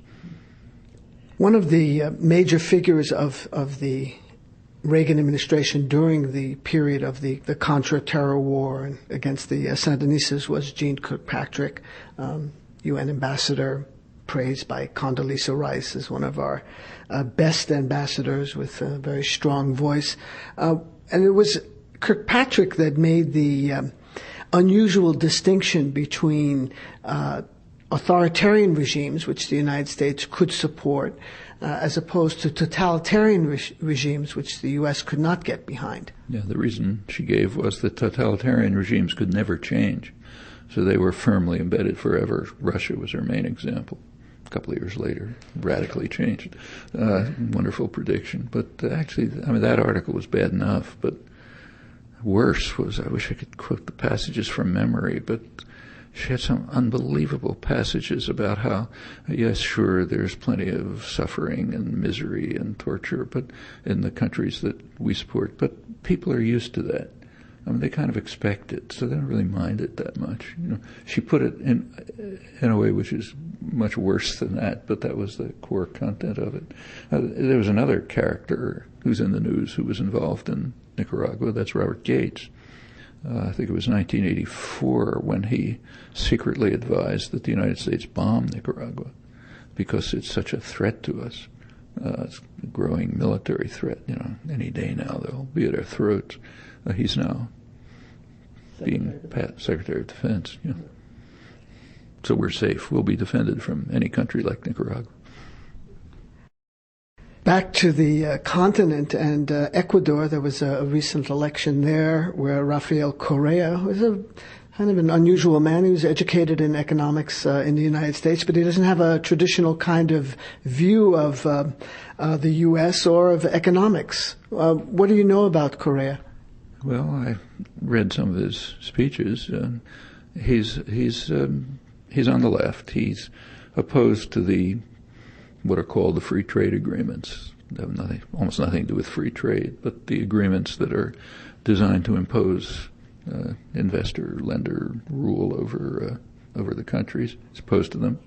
He had some interesting comments on the air base. It's a big military base in Ecuador, the U.S. base. What he said is, he was asked during the campaign if he would close it down. And he said, well, he would allow the United States to leave it open if they would allow an Ecuadorian base to be established in Miami. That's a good answer, reasonable answer. So he might close it down unless the pressure's too high, which would be severe for the U.S. It's one of the few, maybe the last big remaining military base that the U.S. has in South America. They have places where they're pretty well established. In fact, there are probably more U.S. military personnel there than during the height of the Cold War, but it's getting harder. It's an indication of how it's getting harder to use the traditional means to control South America. Traditional means were violence and economic strangulation. Violence just isn't working anymore. The last coup attempt was in 2002. It didn't work. I mean, the countries that the governments that the U.S. is now supporting are governments that probably would have been overthrown by military coups 30 or 40 years ago. Like take Brazil, Lula's government. The way the current party line is that in South America they're the bad guys and the good guys. They're all sort of center-left or something, but the bad guys are Chavez, Morales. They're seeing where Correa goes. The good guys are Lula.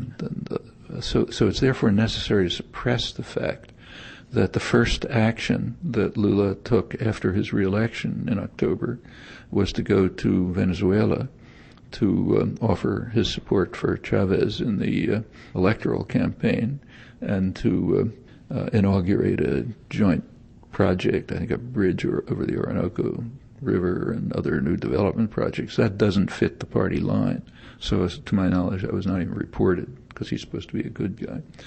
But if you look at his policies, they're probably more progressive than Goulart's 40 years ago. And at that time, the Kennedy administration organized a coup, which took place right after the assassination, to institute the first of these neo-Nazi-style national security states. Chile was a little later. That shows how much things have changed. Let's talk a little bit about Mexico and, that cliche that's always repeated, poor Mexico, so far from God, so close to the United States. They had an election there in September. Felipe Calderon was elected. There's been a lot of controversy. The defeated candidate, the former mayor of Mexico City, Lopez Obrador, has claimed that the election was a fraud, and given Mexico's political history and elections being stolen and the like, there's some reason for him maybe to say those kinds of things. What's going on there? Well, I mean, the country, in the last election, the country was split roughly 50-50, so maybe he's right about the fraud. In fact, there's some evidence for it, but as far as the character of the country would be concerned, it doesn't show much if the votes went a little bit one way or the other. Sure, it's split in a lot of ways. There was a big uprising in Oaxaca, put down pretty violently by the police and the federal forces. It started as a teacher's strike. Started as a teacher's strike and then picked up from there. And in fact, there's huge problems all over the country. In fact, that's why the U.S. is building a wall. The anticipated problems in the country are now taking place. Let's take a look at that wall. It's atrocity, of course, but you look at the Mexican border. It was a pretty open border, porous in both directions. Like most borders, it was established by conquest, and Mexicans on both sides, or people on both sides, similar people. The border was militarized in 1994 by Clinton. Operation Gatekeeper militarized the border for the first time. Now it's getting more intense. Why 1994? That was the year when NAFTA was passed. And presumably they anticipated that the effect of NAFTA would be and NAFTA incidentally was opposed certainly by the populations in the United States and Canada, probably Mexico. You can't be sure of popular opinion there, but it seems so. And it was expected and predicted that Mexican agriculture could not compete with highly subsidized U.S. agribusiness exports, so it would probably be undermined. People would flock to the cities. Domestic Mexican businesses would not be able to compete with U.S. multinationals, which have to receive national treatment in Mexico under these mislabeled trade laws. It's nothing to do with trade, it has to do with investor rights. So they'd probably be in deep trouble, and in general there would be a flood of people, and joined by a flood of people from the ruins of Central America after Reagan's terrorist wars. So yeah, the flood of people's coming, so you build a wall. If you look back, there were alternatives to NAFTA proposed. North American trade agreements, which were more free trade than NAFTA, proposed by Congress's Research Bureau, by the U.S. labor movement, which were constructive and could, as they pointed out, this version that was passed was going to lead to low-growth, low-wage economies, which is what happened. And an alternative, which they proposed, drawing from some ideas about the European Union and others, they proposed would overcome that, would lead to development in Mexico rather than undermining of much of the population, flight, and so on. But the U.S. media were so, and intellectuals generally, were so disciplined that these were never even brought into the discussion. I mean, even the labor movement, nothing. The Office of Technology Assessment, Congress's Research Bureau, now disbanded, even they couldn't break into the discussion. So yes, there were alternatives to NAFTA, proposed, never discussed. This version is having the anticipated effects, so you build a wall. And that starts from Clinton's militarization of the border as NAFTA was instituted. You said it was most of the population of the U.S. and Canada was against NAFTA, but then you said it's hard to know about Mexico. Why is that? Are there no polls? I'm not sure there was a serious poll in Mexico, none that I could find at least. In the United States and Canada, which are kind of better organized societies, there was. Now, these farmers primarily in Mexico, but also in Central America, I mean, they do have free market choices. They can stay where they are and live in their poverty and go hungry. They can flock to the cities, as you say, or they can move north where there's a prospect of some kind of economic hope. They also have the choice that Indian farmers are taking commit suicide because you can't pay your debts when rural credit is eliminated and agricultural support's eliminated and so on. Yeah, sure, you have choices. And anyway, as Jeane Kirkpatrick said, they don't mind the suffering. They're used to it. So it's good for them, sort of. 2006 also marked, again, talking about Mexico and Central America, a huge surge in immigrant rallies and demonstrations across the country in large numbers. People had no idea that there were these communities here. And I'm not just talking about Los Angeles and New York, but in towns in Arkansas I've never heard of, in South Carolina. What did you make of that? Well, that was quite interesting. Immigration has always been a big problem. This is nothing new. You look back through American history, of course everybody's an immigrant except the remnants of the indigenous population. But as each wave of immigrants came along, they tried to set up barriers against the next wave. And new immigrants were treated miserably. Like, take, say, the Irish in Boston. There were, you'd see signs, no dogs and Irish allowed. I think the life expectancy for Irish males was like maybe 15 years or something. They were treated really viciously. And the same was true of every wave. Or take Orientals. They were allowed in to build the railroads, but then there was an Oriental Exclusion Act, which just blocked them altogether. Up until 1922, was part of the background for the Second World War in the Pacific. And so it goes. In fact, in a way, the most grotesque case is, in my background, Jews. In the 1930s, Jews were trying to escape Europe. Many could see what was happening. Almost all of them wanted to come to the United States. Very few wanted to go to Palestine. There were heavy barriers established. There's a famous incident of the St. Louis, the ship that made it almost to the United States, to the Dominican Republic. Then Roosevelt sent it back to Europe, full of refugees who ended up in the concentration camps. And it went on after the war. Like after the Second World War, there were still people dying in DP camps. They weren't much, they didn't have the extermination camps going, but the conditions were very similar. Chances are, if they'd had a chance, they would have wanted to come to the United States. Half of Europe would have wanted to, certainly the people who had been through, survived the Holocaust. Very few of them made it because of anti-immigrant feeling and anti-Semitism, and very little effort on the part of the Jewish community to pressure for immigration, with one exception: the anti-Zionist groups, the American Council for Judaism, which was anti-Zionist, I think did lobby for the Stratton immigration bill, but didn't get anywhere. But they wanted them to be sent off to Palestine, where they were going to be basically cannon fodder. And there's a very interesting book that just came out about that by an Israeli neuroscientist who did an analysis of the archives, the Yiddish archives, the YIVO archives, which were sent over to Israel, and he's the first person to have investigated them. And it's quite a story about how the camps were essentially taken over by Zionist propagandists and who ran them and controlled food supplies and so on. And the basic idea was that every man and woman of 17 to 35, that age group, able-bodied man and woman, would be compelled somehow to go to Palestine, later Israel.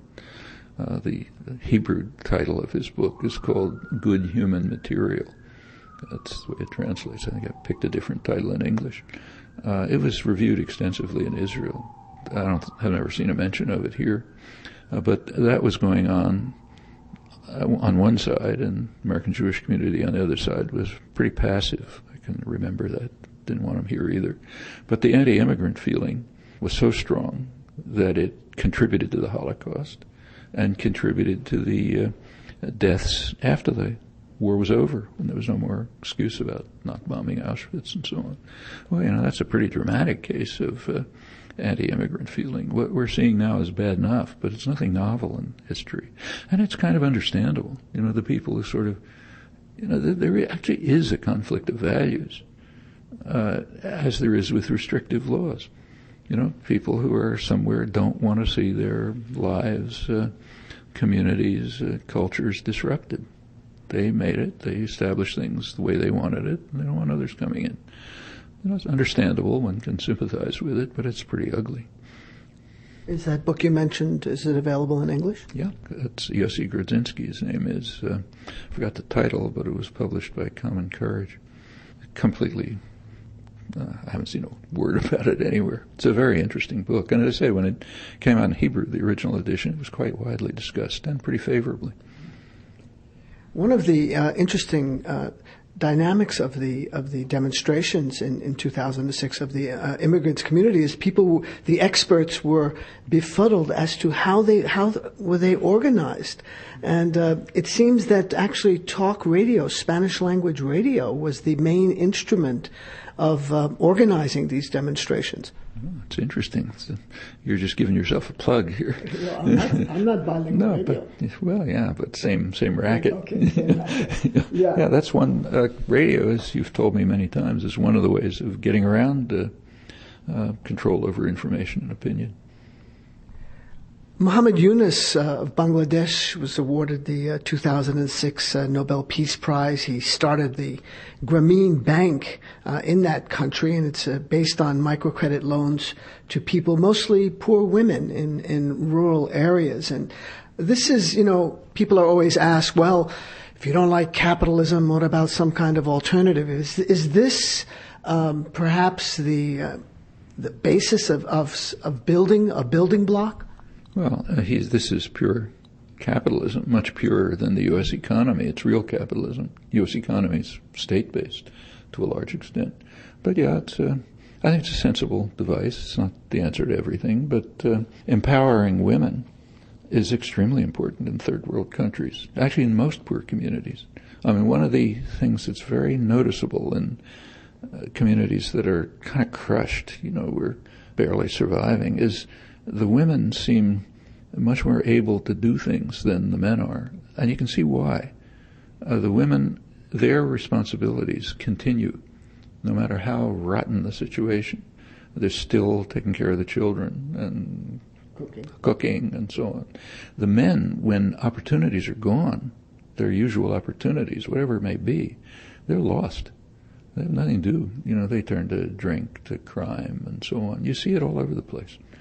I've seen it in places like, say, Nicaragua. Well, you see it in poor communities.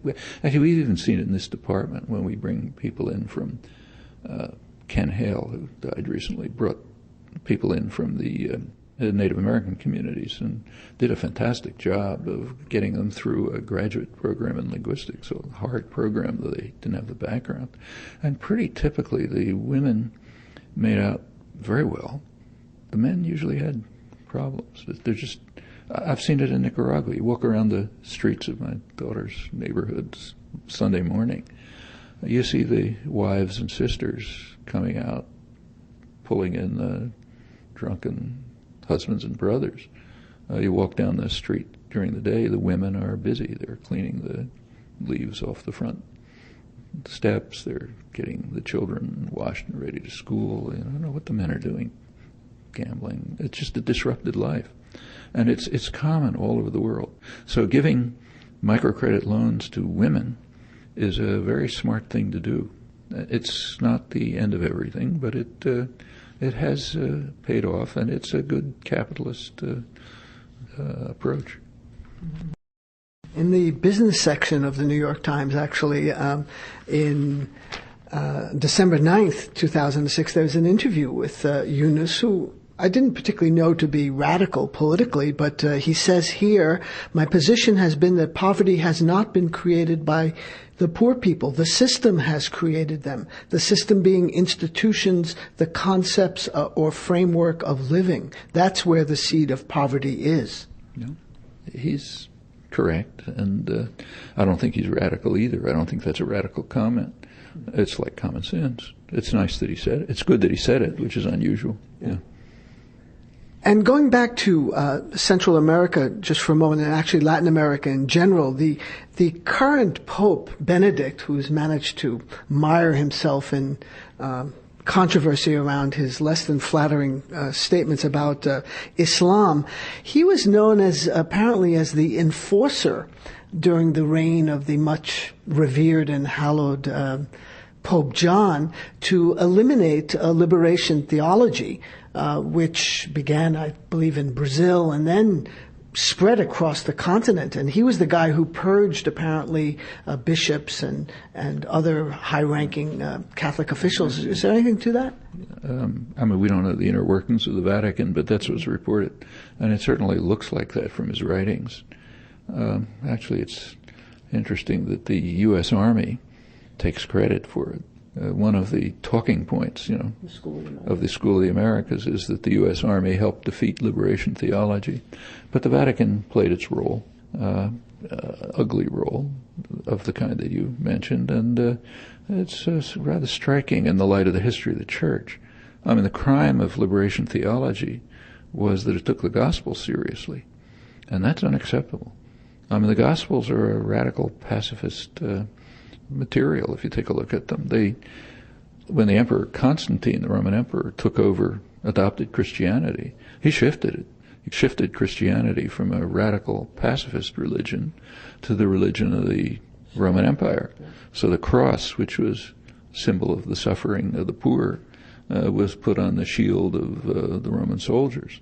And since that time, the Church has been pretty much Church of the rich and the powerful, just the opposite of the message of the Gospels.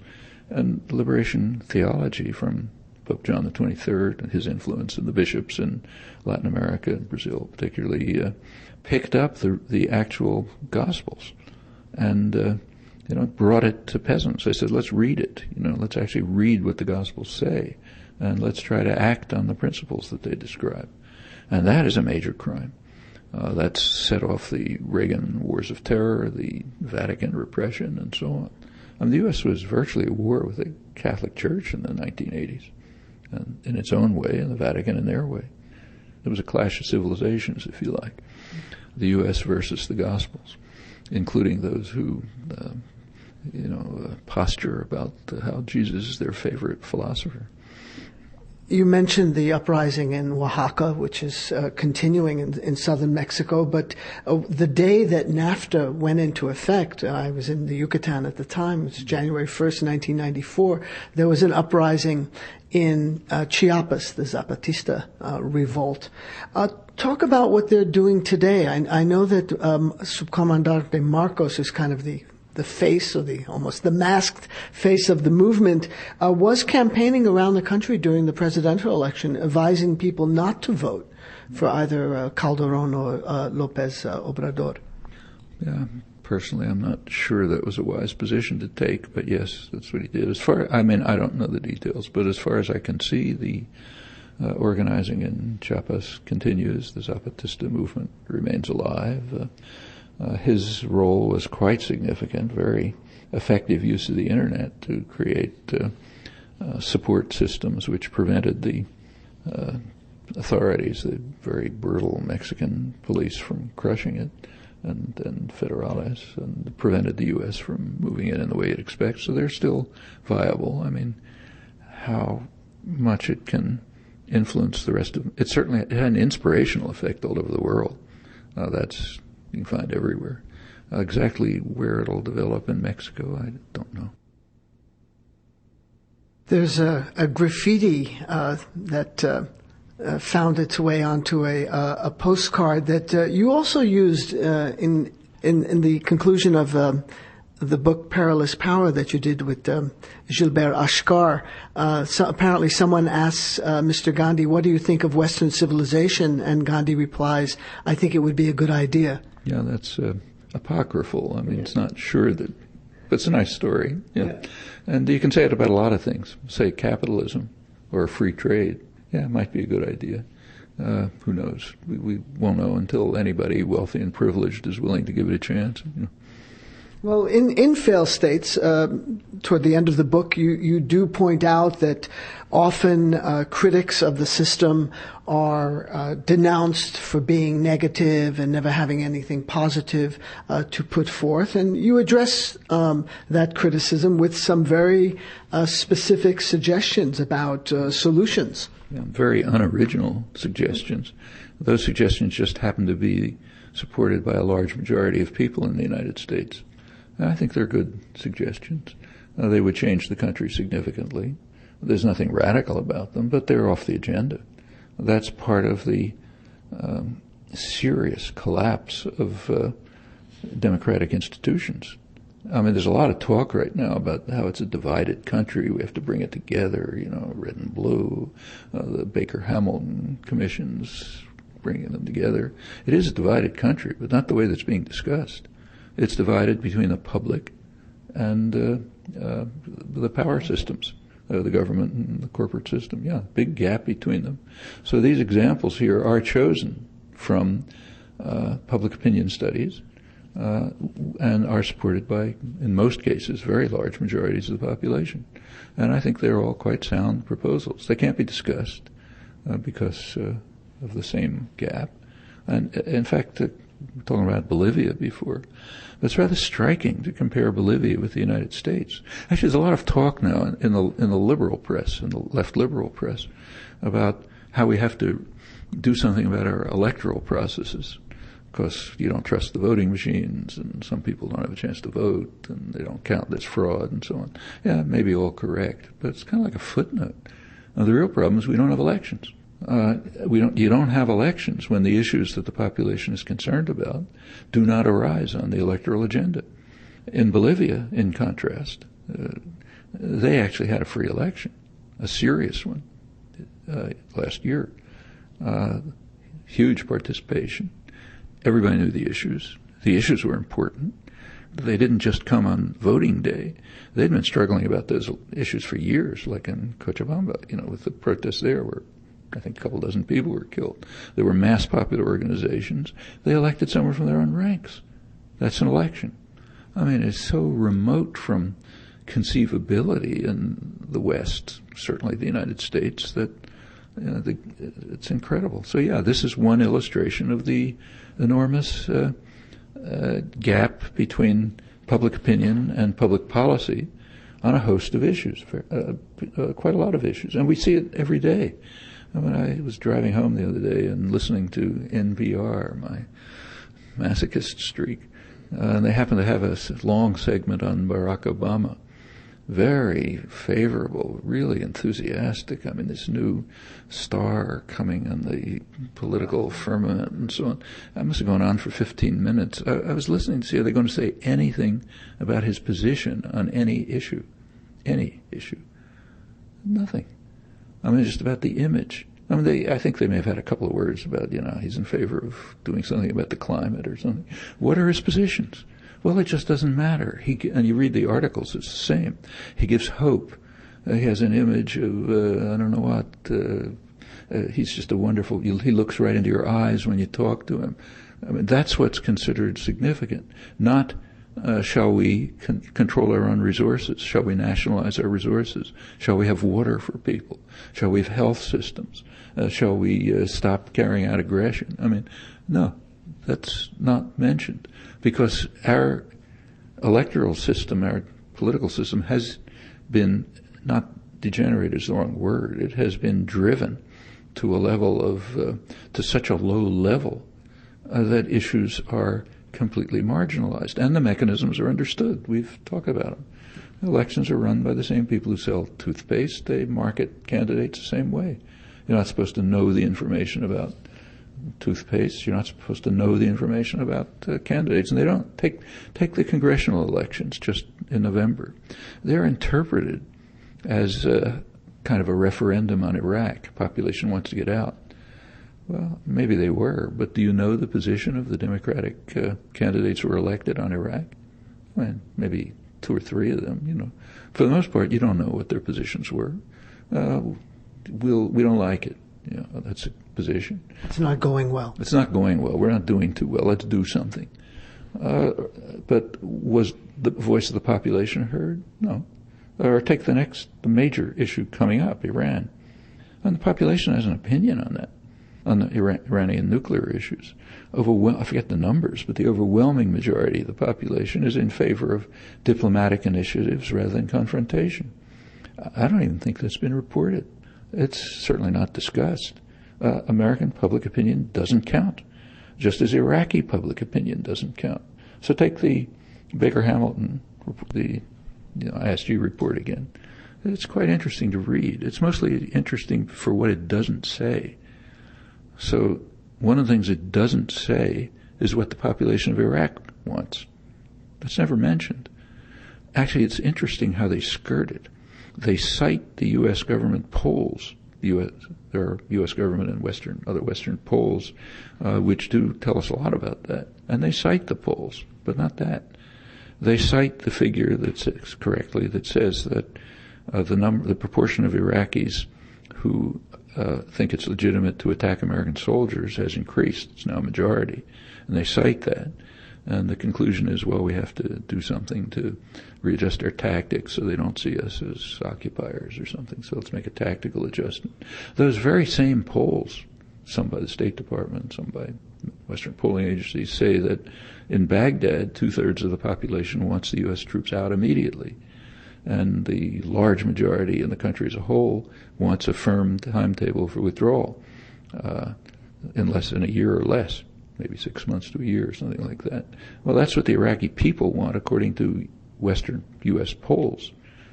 That's not mentioned, just as the opinion of the American people on the issues listed here or on Iraq and so on is just not taken into account. And if you look at American public opinion, since, I think, April 2003, right after the invasion, a considerable majority, maybe around 2/3, here in the United States, thought that U.S. forces should be kept in Iraq under the auspices of the United Nations, not leading the occupation. That happens to be the same position that the Spanish population voted on a year later. They voted for that. They didn't vote to withdraw. They voted to keep Spanish troops there only under UN supervision, position of the U.S. population, the majority. The difference is in Spain you could vote on it. Here nobody even knows it because it's kept under such tight control. Well, that's deterioration of democratic institutions. And yes, there are plenty of positive policies which are very straightforward, and they come straight from majority opinion. Now, let me just read them. Accept jurisdiction of the International Criminal Court and the World Court. Sign and carry forward the Kyoto Protocols. Let the UN take the lead in international crises. Rely on diplomatic and economic measures rather than military ones in confronting terror. Keep to the traditional interpretation of the UN Charter. Give up the Security Council veto. Let me just add, that means no use of force except in self-defense. That would be under Article 51. Yeah, but real self-defense against ongoing armed attack. Yeah. And the others cut back sharply on military spending and sharply increase social spending. I remember years ago you told me that the United States should be an organizer's paradise. Do you still see the paradise? I still think it's an organizer's paradise, and a lot of good things are happening. You see them all over, so do I.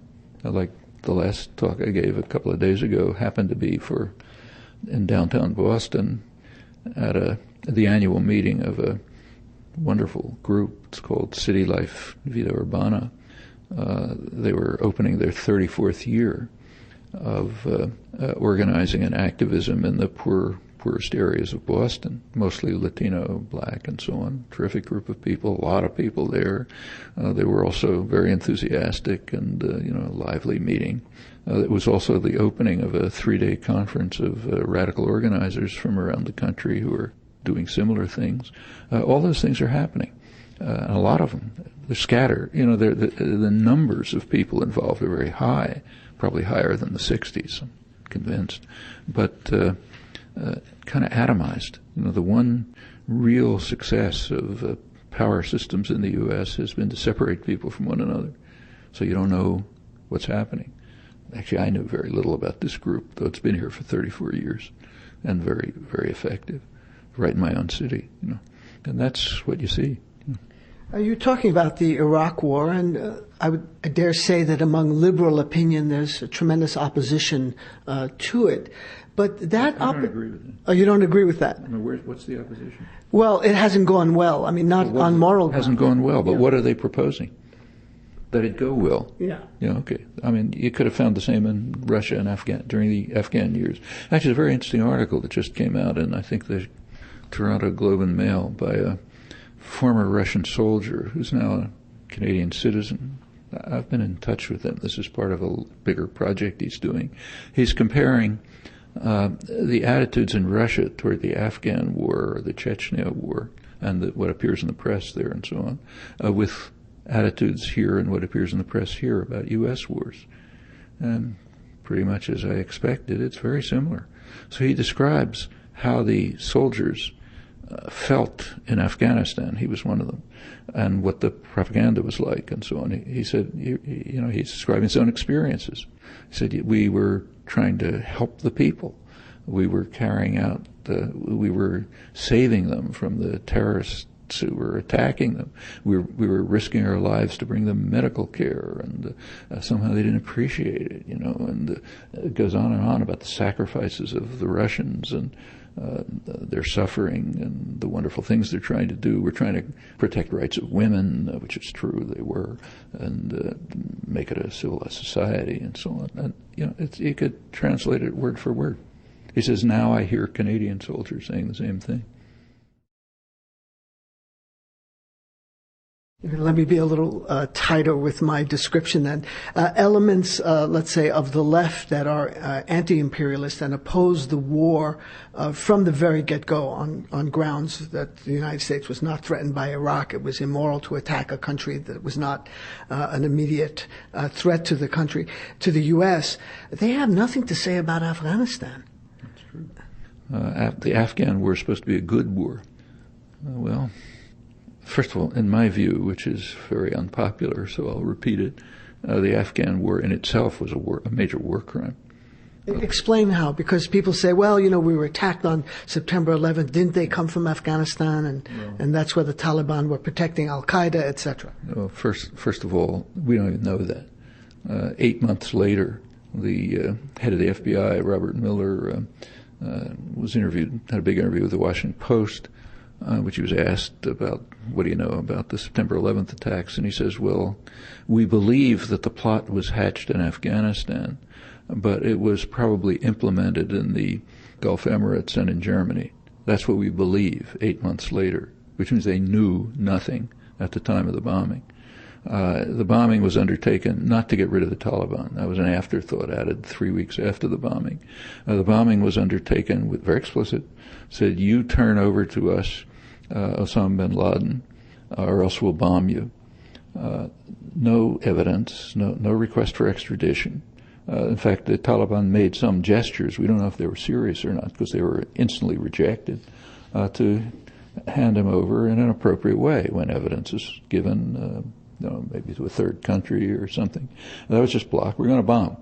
Were Afghans in favor of it? Well, the anti-Taliban Afghans bitterly opposed the bombing, many of them, including the U.S. favorite, Abdul Haq. I don't think it was ever reported here, but he went into Afghanistan. He was killed. He didn't get any U.S. support. But about 2 weeks after the bombing, a long interview in England in which he bitterly condemned the bombing. He said, you're bombing and killing Afghans. You're undermining our efforts to overthrow the Taliban from within, which we can achieve. And you're doing it just because you want to show your muscle. A week later, there was a meeting in Peshawar in Pakistan of about 1,000 Afghans, many trekking across the border from Afghanistan, some from Pakistan. That one was reported. They didn't agree on much, but one thing they agreed on was opposing the bombings. That's after 3 weeks of bombing. Before the bombing, internationally, it was very strongly opposed. There was a international Gallup poll. Barely reached outside of two countries. Well, of course, the U.S. and Britain. But outside the U.S. and Britain, there were two countries where the support for bombing reached, I think, 50%. Israel and India. But they were thinking of their own problems. They didn't care about Afghanistan. They were talking about Kashmir and the Palestinians. When in Europe, it was like maybe 25% support. Most striking was Latin America, the places that know the United States and its intervention best. I think it was 2% support in Mexico. It went up to, I think, 11% in Colombia or something. When a further question was asked, would you be in favor of bombing if civilian targets were hit, the numbers were much lower. So there's basically no international support. According to the U.S. government itself and the media and international aid agencies, there were 5 million people on the edge of starvation, and they expected that another 2.5 million would be driven over that edge, 7.5 million if they bombed. That was an expectation. The agencies were driven out. They bitterly condemned it. I mean, to carry out bombing with those expectations is a major crime. And it was understood. I mean, Harvard's leading specialist on Afghanistan had an article months later, came out in the winter, in the major Harvard journal, International Security, which talked about the grave threat of starvation if the bombing continued. Well, luckily the worst didn't happen, but that's no justification. And by that kind of justification, you could say Khrushchev was right to put missiles in Cuba. It didn't lead to a nuclear war. What kind of an argument is that? I mean, the fact you judge acts on the basis of reasonably anticipated consequences, well, that was what was anticipated. Well, maybe we'll kill a couple million people because you're not handing over someone who we suspect of terrorism, though we don't have any evidence, and we won't give it to you. And in fact, what's happening in the country now is extremely ugly.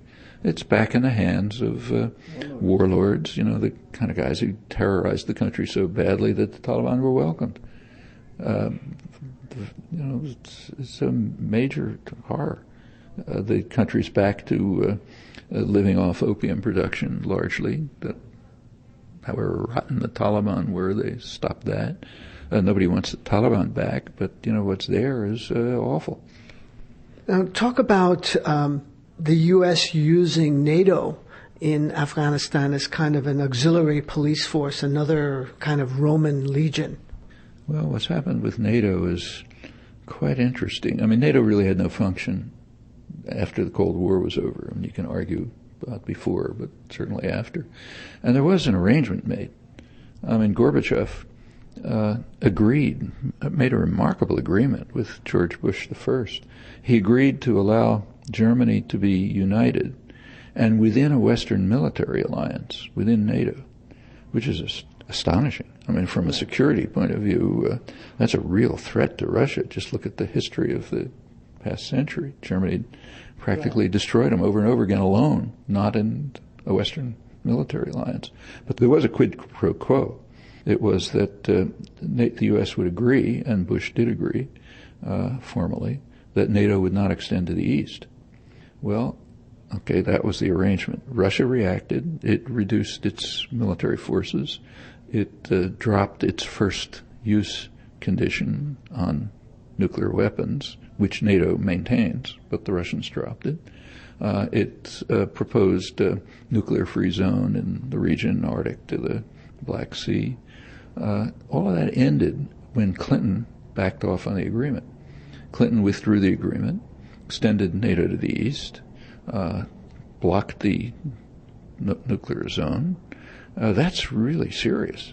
That led to Russia, of course, returned to first-use policy and began the remilitarization, which really took off after Bush's aggressive attacks, and that's a huge threat to the world and to us. That's part of it. Bush too, I mean. Yeah. So, but that's a little part of the crucial part of the history.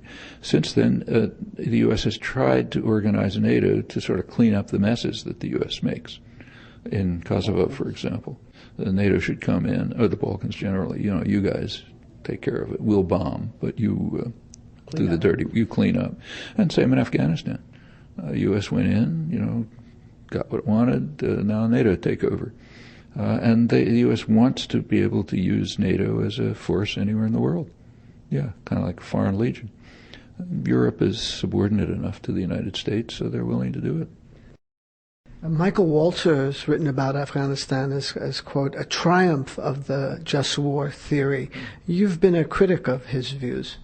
I haven't been so much a critic of his views as rather an observer of the fact that he has no views. If you look at the book you're quoting from, Arguments Against War, two problems about it. One, there are no arguments, not a single argument. What the arguments all reduce to, I believe, or I think, or it seems to me. Okay, that's not an argument. The second interesting fact about it is that there are no opponents. He's giving arguments against war, but against who? It's radical pacifists, or they say on campus, or, something like that. I mean, this is intellectually deplorable. Actually, he does mention two people. One of them, his major enemy, Edward Said. He makes some outrageous statement about people who support terror, and a footnote saying, well, that's Edward Said's position. And then he adds to it, and he says, in a more moderate way, it's been indicated by Richard Falk. He's more respectable, so got to be more polite. That's who the arguments are against throughout the whole book, and there isn't a single argument. Actually, his famous book, Just and Unjust Wars, was pretty similar. It's very hard to find an argument, just I think, But this statement, I think, it's standard. I mean, he's just repeating conventional wisdom, so you can't really blame him for it. But on what grounds is it a triumph of just war theory? Actually, there was one of his colleagues, Jean Belka-Elstein, who wrote an equally horrible book on it, intellectually outrageous and morally depraved, in my opinion. I've gone through a lot of it. She gives reasons. She says, yes, this was a triumph of just war theory, and then she gives a set of reasons. The trouble is every single one of her reasons is a complete falsehood. I went through this in print, so I won't. It's in Hegemony or Survival, so I won't go through it again. But she's got the facts wrong, and the arguments don't apply. Some of them are flatly contradicted by what happened. But it doesn't matter. It's a triumph of just war theory. In fact, just war theory, whatever you think about it, has been converted into a form of apologetics for whatever atrocities your favorite state is carrying out. One of the aspects of war resistance in the late 60s and early 1970s was the establishment of GI coffee houses. There's a documentary film on this called Sir, No Sir. And one is that whole idea is being revived right now. There's one being set up near Fort Drum in upstate New York, where the 10th Mountain Division is located. You were very familiar with the GI coffee house movement. Why don't you just describe that for people that may not be familiar with it, and was it effective?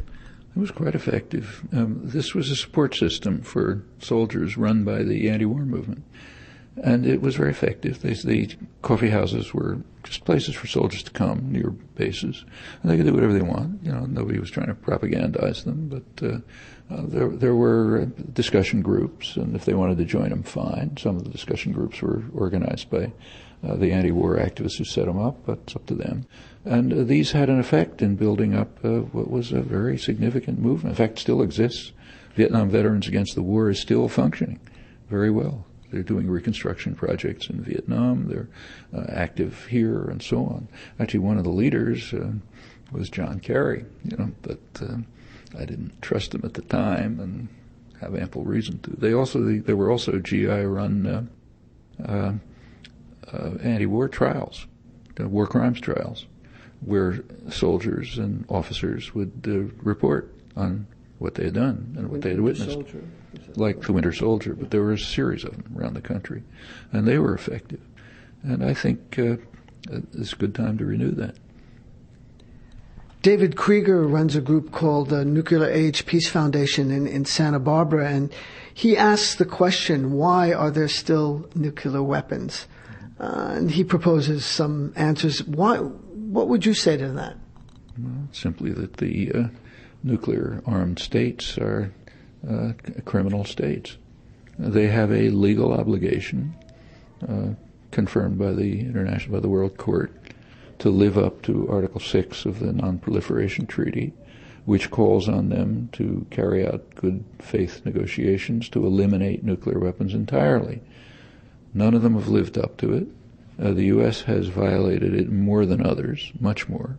It's in the lead in violating it, especially this administration, which has in fact stated that it's not subject to Article 6, and has developed new nuclear weapon systems, has dismantled the Non-Proliferation Treaty is just one of a collection of treaties. There was the others have been dismantled and are blocked by the Bush administration. So sure, in fact, they just entered into an agreement with India, which has just been ratified by Congress, which tears to shreds a central part of the Non-Proliferation Treaty. Well, India is not even a signatory. India is not a signatory, and it developed nuclear weapons on its own, which is a real crime. Like Pakistan and Israel. Pakistan and Israel. And there is an export, actually it's a U.S. law, which the Bush administration has just effectively rescinded, and also an international convention on export of nuclear technology to countries that have violated the Non-Proliferation Treaty, or, of course, developing nuclear weapons outside the treaty is even worse.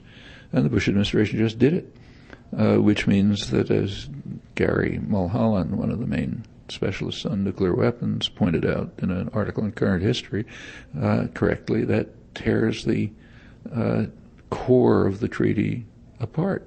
And he said it's going to spread. If the U.S. can do it, why can't somebody else do it? So the whole thing will tear apart. And sure enough, shortly afterwards, China approached India with a similar deal and approached Pakistan. I mean, once you set the precedent, the most powerful state in the world, yeah, others are going to follow it.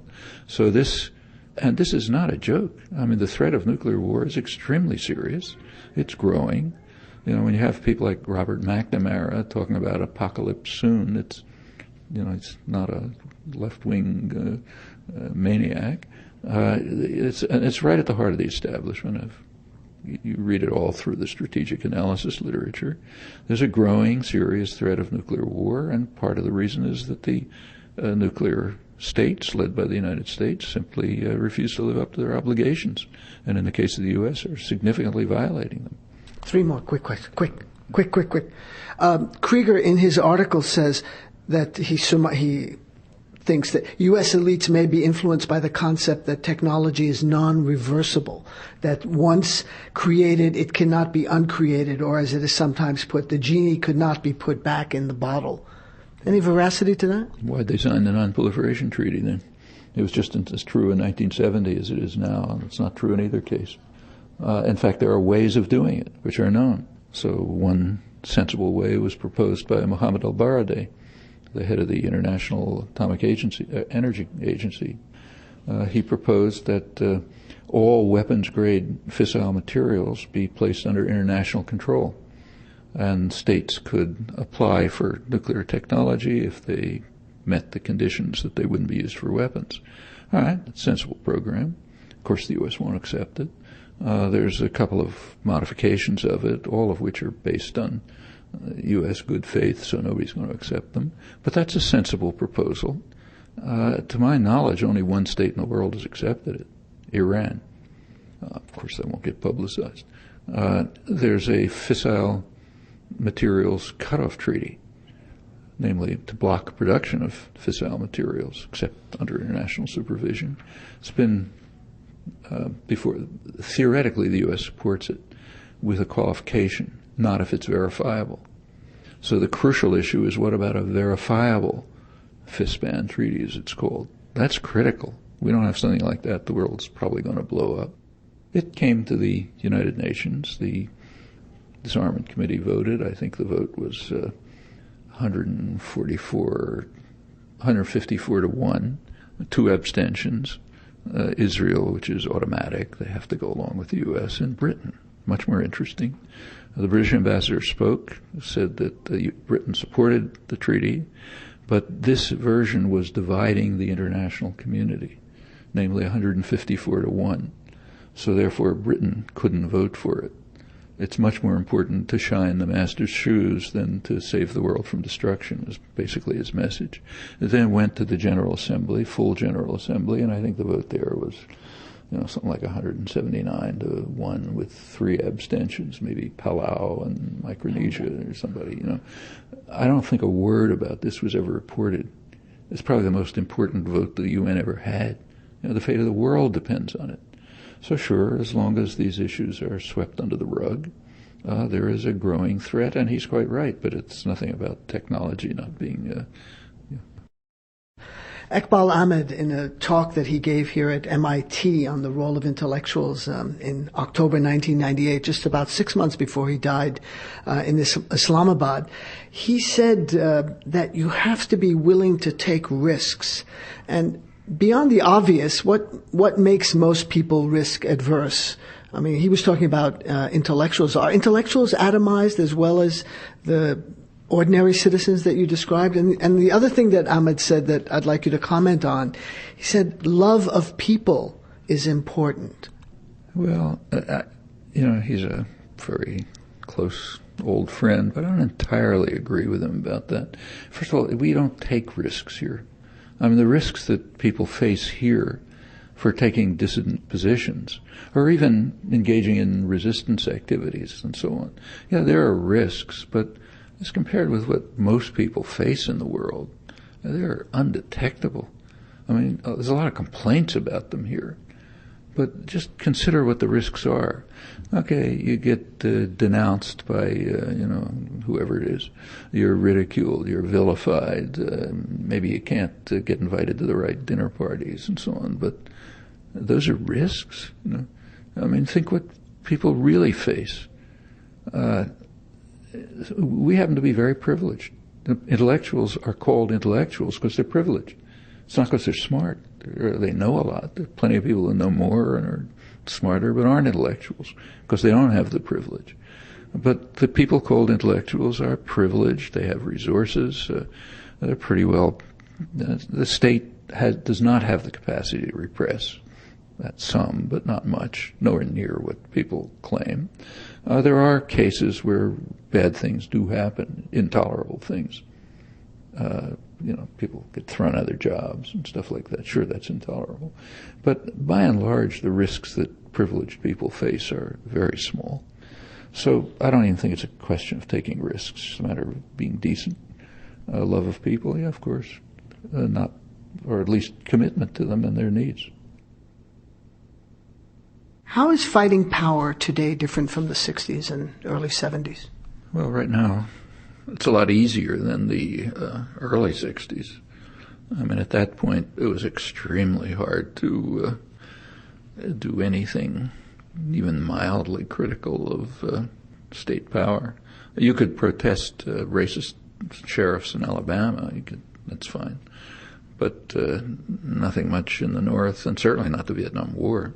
I mean, sure you remember it was Vietnam War protests didn't really develop until way beyond the level of the U.S. invasion of Iraq today.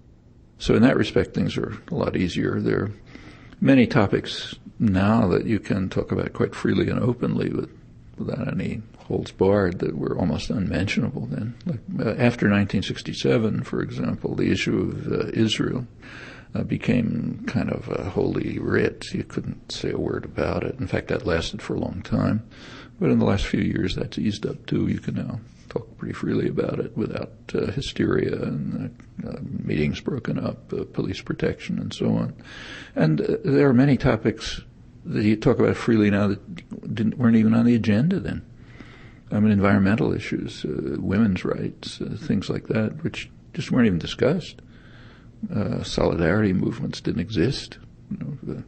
A critical discussion of state capitalism, what's called capitalism, that barely existed except in marginal and often dubious sectors, but now it's right in the mainstream. So in many ways things are a lot easier than they were. What about discussions of imperialism? Same thing. I mean, now it's open. You want to talk about imperialism, it's fine. Just only questions that come up are what's exactly the right concept to use. But in the 60s, you simply couldn't raise questions about the fundamental benevolence of U.S. policy. First of all, there was a Kennedy cult. I'll take somebody like Eugene McCarthy. He was considered a hero in the 60s. By today's standards, he would be regarded as just a charlatan. He's a guy who did absolutely nothing. In 1968, when it looked like there was a chance to gain political power, he appeared on the stage and, without saying very much, managed to mobilize a lot of young people who were wanted to seriously change things. They came to Chicago, the Clean for Gene crowd. The organizers sort of manipulated them into a police trap. They were beaten bloody on the streets of Chicago. And McCarthy didn't do anything about it. And as soon as he lost his a chance to gain political power, he basically disappeared. Instead of using the prestige that he had illegitimately, but that he went off to write about baseball and make clever remarks and write poetry and so on. So he became a liberal hero. I don't think somebody could get away with that today.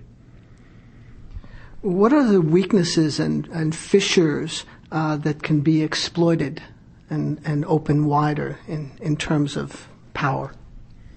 Just about every one. By now there's almost no issues that are so far off the agenda that you can't discuss them, including the nature of the state capitalist system. I mean, for example, the idea that there could be an anti-corporate movement was almost unimaginable in the 1960s. And now people understand what you're talking about. There are movements. There are recognizable attempts to eliminate the illegitimacy of private tyrannies. These are, the topics are, I don't think there's, it's not that it's going to be easy, but if you're looking at a comparative standard, it's a lot easier now than almost anything. The fissures it depends what you're looking for. I mean, if right now the major fissure, which can be exploited, is the basic split in the country. I mean, we constantly read about how the country is split between red and blue. Baker Hamilton is going to bring the country together. This is a split, but it's not that one. I mean, the major split is between the public and power sectors.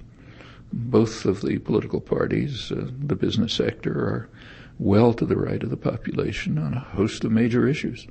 And that's a significant fissure. I mean, you see it everywhere. It's, take the major domestic problem, healthcare. For most people, that's the major problem. For a long time, including the 60s, there was very strong support for a national healthcare system. And something did come of it, Medicare and Medicaid, in a limited way that did develop. But by now, there's a lot of political agitation about reforming health care, but nothing is being proposed that reflects the overwhelming majority of public opinion. Well, that's certainly a fissure that can be pressed. And by now you even find in the mainstream calls for a national health care program of the kind that the population overwhelmingly supports and has in the past, but never approached being a discussable issue until now. On international affairs, it's similar. I mean, let's take the threat, at least, of a war with Iran. Can't judge how seriously they intend it, but there's certainly an attempt to build up threats against Iran, to create provocations and so on. Well, it happens that the public is overwhelmingly against it. Last polls, about 75% of the public want to improve relations with Iran rather than engage in threats. Now, that's important, so important that I don't think it even gets reported. But if you're looking for a fissure, here you've got 75% of the public already convinced that we shouldn't go ahead with threats against Iran if organizers are incapable of moving that forward to an actual policy option. Well, it's the fault of the organizers. and you can go on. I mean, wherever you look, there's fissures to find. You're of that generation that remembers when there was a lively union movement in this country, and the percentage of workers in the private sector today organized is at a record low. It's slightly better in the public sector. What's the possibility of reviving the union movement, and what needs to be done to make that happen? That's what you say is quite true. Actually, public sector unionization has stayed pretty steady, which illustrates the fact, which we know from other sources as well, that workers would join unions if they could. In the public sector, there are civil service restrictions and others that make it difficult to employ illegal measures to block unionization. In the private sector, since Reagan, it's been explicit. The government has made it explicit that employers can use illegal measures to undermine union organizing, and it's done constantly. And there have been other changes in the international economy that affect unionization. But can this be reversed? Well, certainly can, but not when there's it's going to mean overcoming a lot of pressures. Let's just take jobs. I mean, during the Bush years, the only detectable job growth has been in the health-related areas. Some of it, but it's mostly public sector. Well, if there's no job growth, if workers are under pressure just to maintain jobs, that's a barrier against unionization. It can be overcome, but hard. There's not going to be any new secrets about this. The methods of organizing are known. They just have to be pursued. And that means it's not just something that can be done by working people. It means changes in the cultural background, the social pressures, other kinds of organization and support and solidarity, and so on. Well, the U.S. economy, I think it's fair to say, is in a fairly stagnant, even deleterious state. The manufacturing base is eroding. You only have to look at what's happening in the auto industry. What do you see as the future of the economy, also laden with deficits and debt? I don't think anybody really knows. It's a kind of economy that hasn't existed. The economy is, first of all, to say that, I want to say the auto industry. If you mean by the United States, the territorial United States, then the manufacturing base is declining. If you mean by the United States, the people who own the United States, it's not declining. They just happen to be producing abroad or assembling abroad and so on. Is it fair to call them the ruling class? Yeah. I just call them the owners of the society, who pretty much run the government too. They're doing fine, and they're haven't seen the latest statistics, but over a long period, their share of global manufacturing has remained quite high. If you're manufacturing in China, that's still, in fact, there have been some calculations of the trade deficit, which I think McKinsey did a study of it a couple of years ago and found that if you take imports to the United States that are coming from affiliates or subsidiaries of U.S. corporations abroad, if you call them domestic production, turns out the trade deficit almost very sharply declines, and it would make sense to do so. They're imports only in the sense in which some movement within a command economy across borders is trade.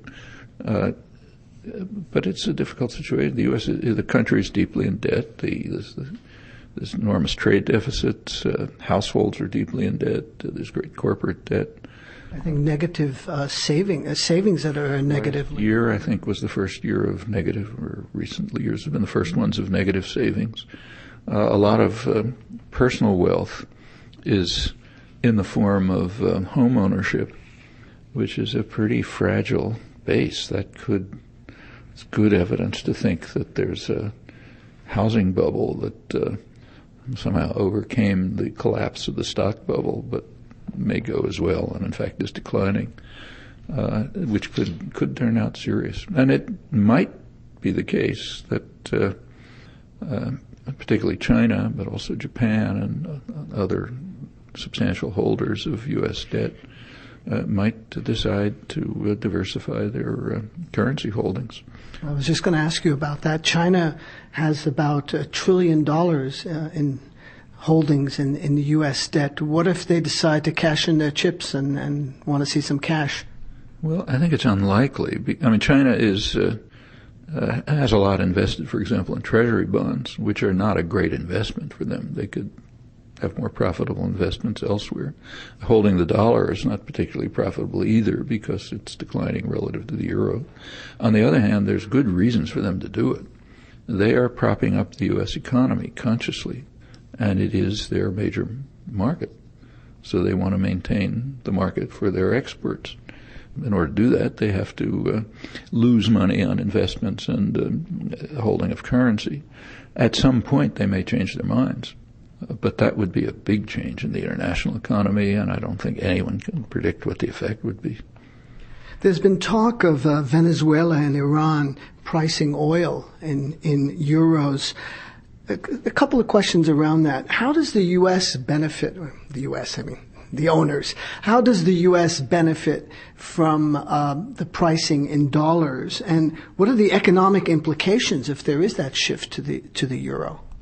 Well, when your own currency is effectively the international currency, you have a lot of advantages. You don't have to buy the international currency, for example. You've got it. And you can add the adjustments that you make in say if the Treasury Department wants to adjust the level of the dollar relative to other currencies, it can do it on the basis of profitability for dollar holders, meaning ourselves. Others have to compensate. It may not be in their interest. So there's a lot of advantages to having your own currency serve as the international currency in effect. I think it's unclear from what I read of the international economics literature, I don't think it's at all clear how much of an effect there would be if there were diversification into euros or yen, maybe a broader basket of currencies. And I think, as far as I can see, it's just quite hard to predict what the effect would be. Very likely there would be some kind of harmful effect for the U.S. economy, but what the scale would be is hard to judge. Remember, the U.S. is a very powerful society. I mean, it's still by far the richest country in the world. It's got enormous advantages. As if you compare it to, say, the entire European Union, more or less on a par economically. But this is a single country. It's internally much more integrated than the European Union is. There's been, of course, an upsurge in bellicose language toward Iran. And under the UN Charter, not just the use of force, but the threat of force is a breach of the Charter. Isn't that right? That's certainly correct. Article 2 outlaws the threat or use of force in international affairs. But the U.S. is an outlaw state. And it's accepted by the U.S. Intellectual class that the U.S. should be an outlaw state. So it is not subject to international law and norms. So there's no criticism of this. The only criticism is maybe it'll get us into trouble, but not you're committing a crime. I mean, we can say the same about the invasion of Iraq. I mean, there's a huge debate about the invasion of Iraq, but no question about whether we have a justification to do it. Of course we have a justification automatically. It's us. We have justification to do anything. In fact, if you look at the so-called debate about Iraq, it's approximately the level of a high school newspaper commenting on the local sports team. I mean, you don't ask whether the team has a right to win. You just ask how to win. Do we need a new coach? Do we have too many injuries? Should we have some new tactics or something? But not, do we have a right to win? It's not thinkable. Similarly, the question whether the United States has a right to win in Iraq is unthinkable. Of course it does. Everyone's in favor of victory. The only question is whether this strategy or the other strategy will give it. Some of the discussion that's going on is almost surreal. Like, for example, a couple of days ago it was announced that Iran is opening a bank in Iraq. There's huge furor about this. This proves Iranian interference in Iraq. How can we tolerate that? You don't know whether to laugh or cry. I mean, suppose Russia in the 1980s had protested because the U.S. was opening a bank in Afghanistan. Interference in Afghanistan, interfering with our liberation of Afghanistan. People would have collapsed in hysterical laughter. When we do it, it's correct. We have, in fact, they've come close to threatening that if there's Iranian interference in Iraq, we might have a right to attack Iran. It's kind of like, in fact, the comparison isn't fair to Russia, but it's as if the Russians had claimed the right to bomb the United States in the 1980s because we were interfering in Afghanistan, and we certainly were. We were supporting major terrorist forces in Afghanistan. I'm often asked in talks about, well, what will the U.S. People are incredulous. They don't think that the U.S. will attack Iran for other reasons. The military is overextended. There's no popular support for, etc. But I just remind people, just look what Nixon did. He inherited the Vietnam War, and instead of ending it, he expanded it into Cambodia and Laos. I mean, are people expecting rational behavior from irrational actors? Well, first of all, extending the war to Cambodia and Laos was horrible enough, but it was basically costless to the United States. I mean, you're attacking countries that are totally defenseless. The only effect would be domestic opposition and international protest. You attack Iran, you can blow up the whole region. It's a serious war. So I don't think the comparison to Nixon is fair to Nixon. He was, and many comparisons to Nixon are unfair. Even domestically, he was more or less the last liberal president. But it was horrible, but it was costless. And therefore, there was very little protest over it. In fact, there's very little today. So if we've talked about this, stop me. But there was a lot of protest around the Cambodian invasion. There was protest about the U.S. When the U.S. invaded Cambodia in 1970, then there was protest because people didn't want another invasion, didn't want an expansion of the war. But it was domestic. When the bombing came along, there was some protest. In fact, enough so that finally the Congress barred the official U.S. bombing. The actual bombing continued. But there was very little reporting of it. It was not a mainstream issue. In fact, when the issue of possible impeachment of Nixon came up, although the Cambodia bombing, illegal in violation of congressional legislation, although it was raised, it was taken off the bill of indictment. It wasn't that important. But that goes right to the present. I mean, just a couple of years ago, the Clinton administration released documents on the bombing of Cambodia. And it turns out it was, I think, 5 times as high, much higher, maybe 5 times as high as the very high level that had already been known at the time. There's almost no doubt that it played, it had been speculated that it must have played a role in the formation of the Khmer Rouge. By now, it's almost obvious from the latest documentation that's been released. This meant that Cambodia was the most heavily bombed country in history. Well, it's public. In fact, there was even an article about it by one of the leading specialists, Ben Kiernan, and a colleague. Ben Kiernan is a leading Cambodia specialist. He's the head of the Yale University Genocide Project, which is mostly focused on Pol Pot's genocide, but extends beyond. He had an article about it. It appeared in a small Canadian journal. It was published at least once in the United States, namely on ZNet. As far as I'm aware, that's the first publication in the United States. This is major news. Here it turns out that the bombing of Cambodia was vastly beyond what we thought. Most heavily bombed country in history, enormous effect. It's surely played. I think don't want to use numbers from memory, but I think the Khmer Rouge went from maybe 10,000 to a couple 100,000 during the period of the bombing, and we're doubtlessly using that in growth, and we're surely using it as a mobilizing technique. It was driving peasants berserk, Then comes the Khmer Rouge years, which we're allowed to talk about.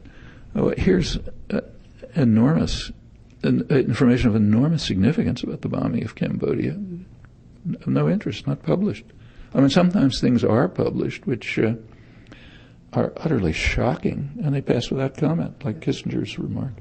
Anything that flies against anything that moves.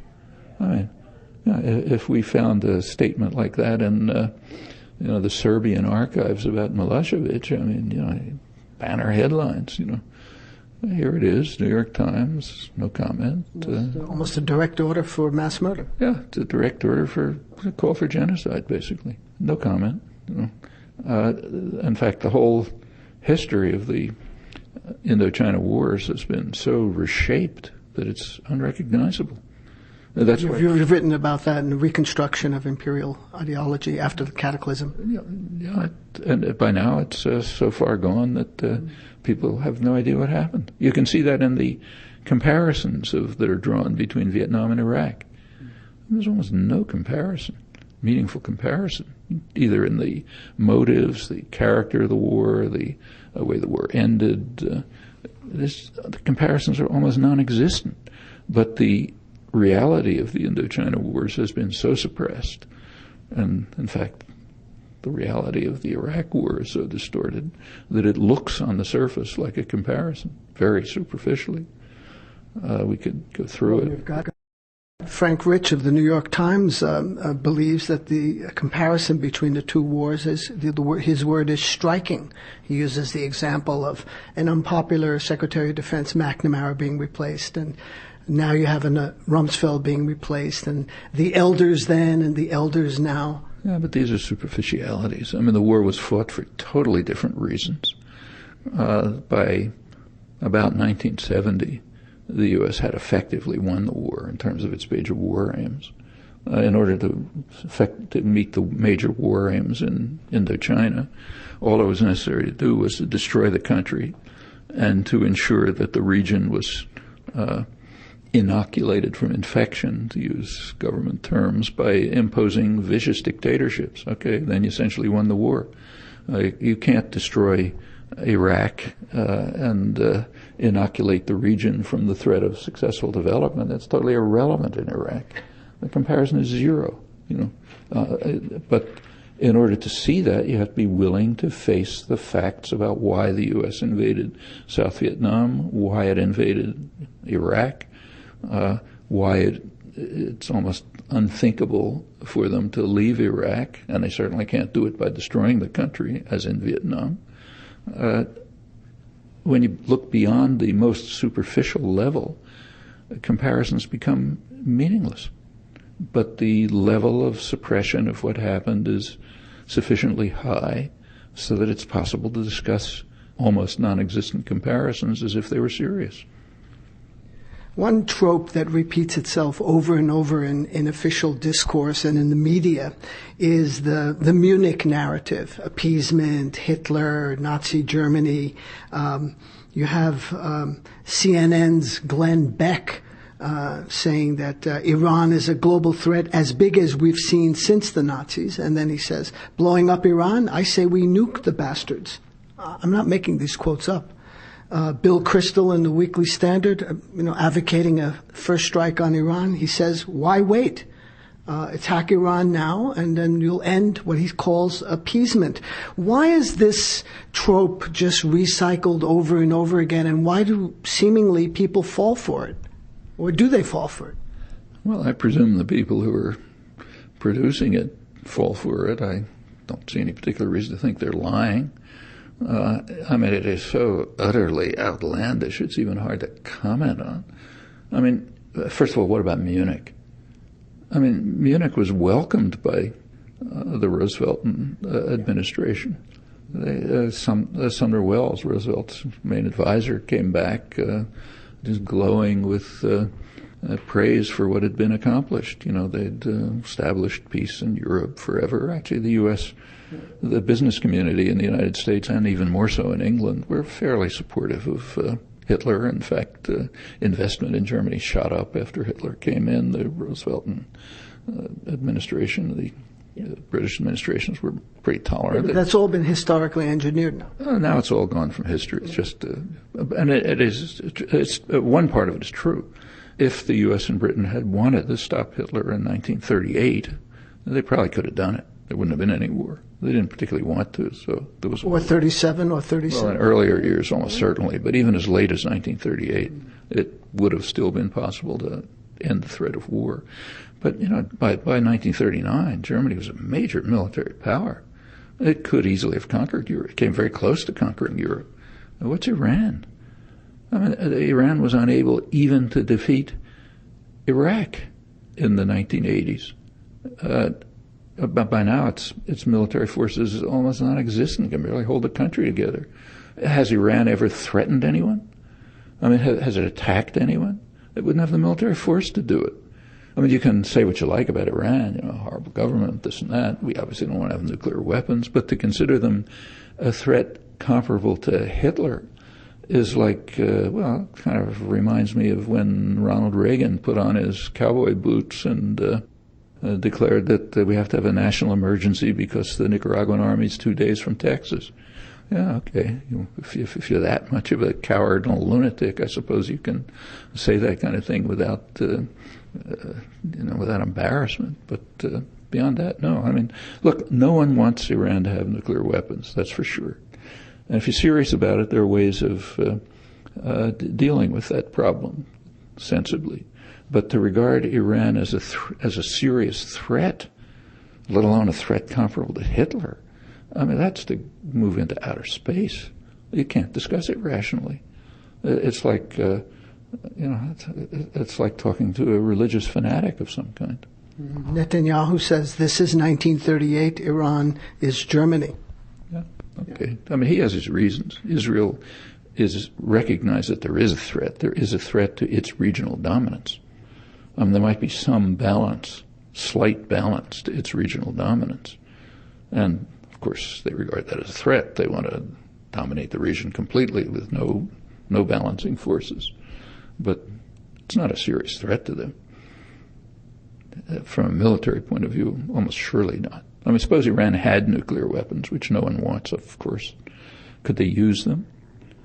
I mean, if there was even the slightest indication that Iran is planning to arm a missile, the country would be vaporized. The only thing they can use nuclear weapons for is as a deterrent. They can't attack anyone with nuclear weapons, or the countries, unless they decide on mass suicide, in which case they might as well bomb themselves. You could argue maybe they'll leak weapons to terrorists. Well, that's conceivable. But then there's a much more serious threat of that right in front of us, Pakistan, which in fact has leaked nuclear weapons. You want to worry about that? Fine, let's bomb Pakistan. But to repeat, we do not want Iran or anyone else to have nuclear weapons. And there are ways to deal with that problem. But that's not saying that they're having nuclear weapons, if the worst case happens and they develop them, would be a significant threat to Israel or anyone else. It would be a deterrent. It would be a deterrent to attack. Let me just clarify something. A little earlier you said that if the U.S. were to attack Iran, it could lead to a serious conflagration in the Middle East. But then you said that Iran was very weak, in comparison to Nazi Germany in 1939. Well, you don't have to be very strong to stir up Shiite forces in Iraq to turn the place into a bloodbath and to bring in Saudi Arabian intervention in support of the Sunnis and on and on. Yeah, you could do that. That doesn't take military power. Mohammad al-Baradei, the Nobel Peace Prize winner and head of the International Atomic Energy Commission, he says he's worried about the further UN sanctions were, quote, against Iran were, quote, only going to lead to escalation. And then he dismissed as, I'm quoting, absolutely bonkers suggestions Israel or the U.S. might launch military attacks on Iranian nuclear sites. This might destroy the buildings, he said, but it would not deprive Iran of its expertise and would strengthen the hand of Tehran's hardliners. It would, almost certainly, unless, in fact, remember what happened at Osirak. when Israel bombed the Iraqi nuclear facilities in 1981. It didn't terminate nuclear weapons development. It didn't even accelerate it. It initiated it.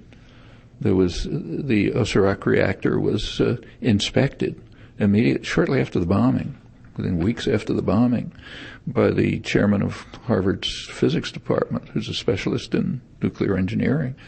And he wrote an article in the world's leading scientific journal, Nature, in which he said this reactor was not capable of weapons production.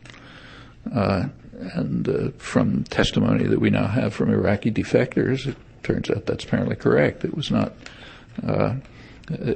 intended for weapons production. But of course, as soon as it was bombed, Saddam Hussein immediately undertook a clandestine nuclear weapons development program. So it appears from what we know that the Israeli bombing initiated the nuclear weapons development program.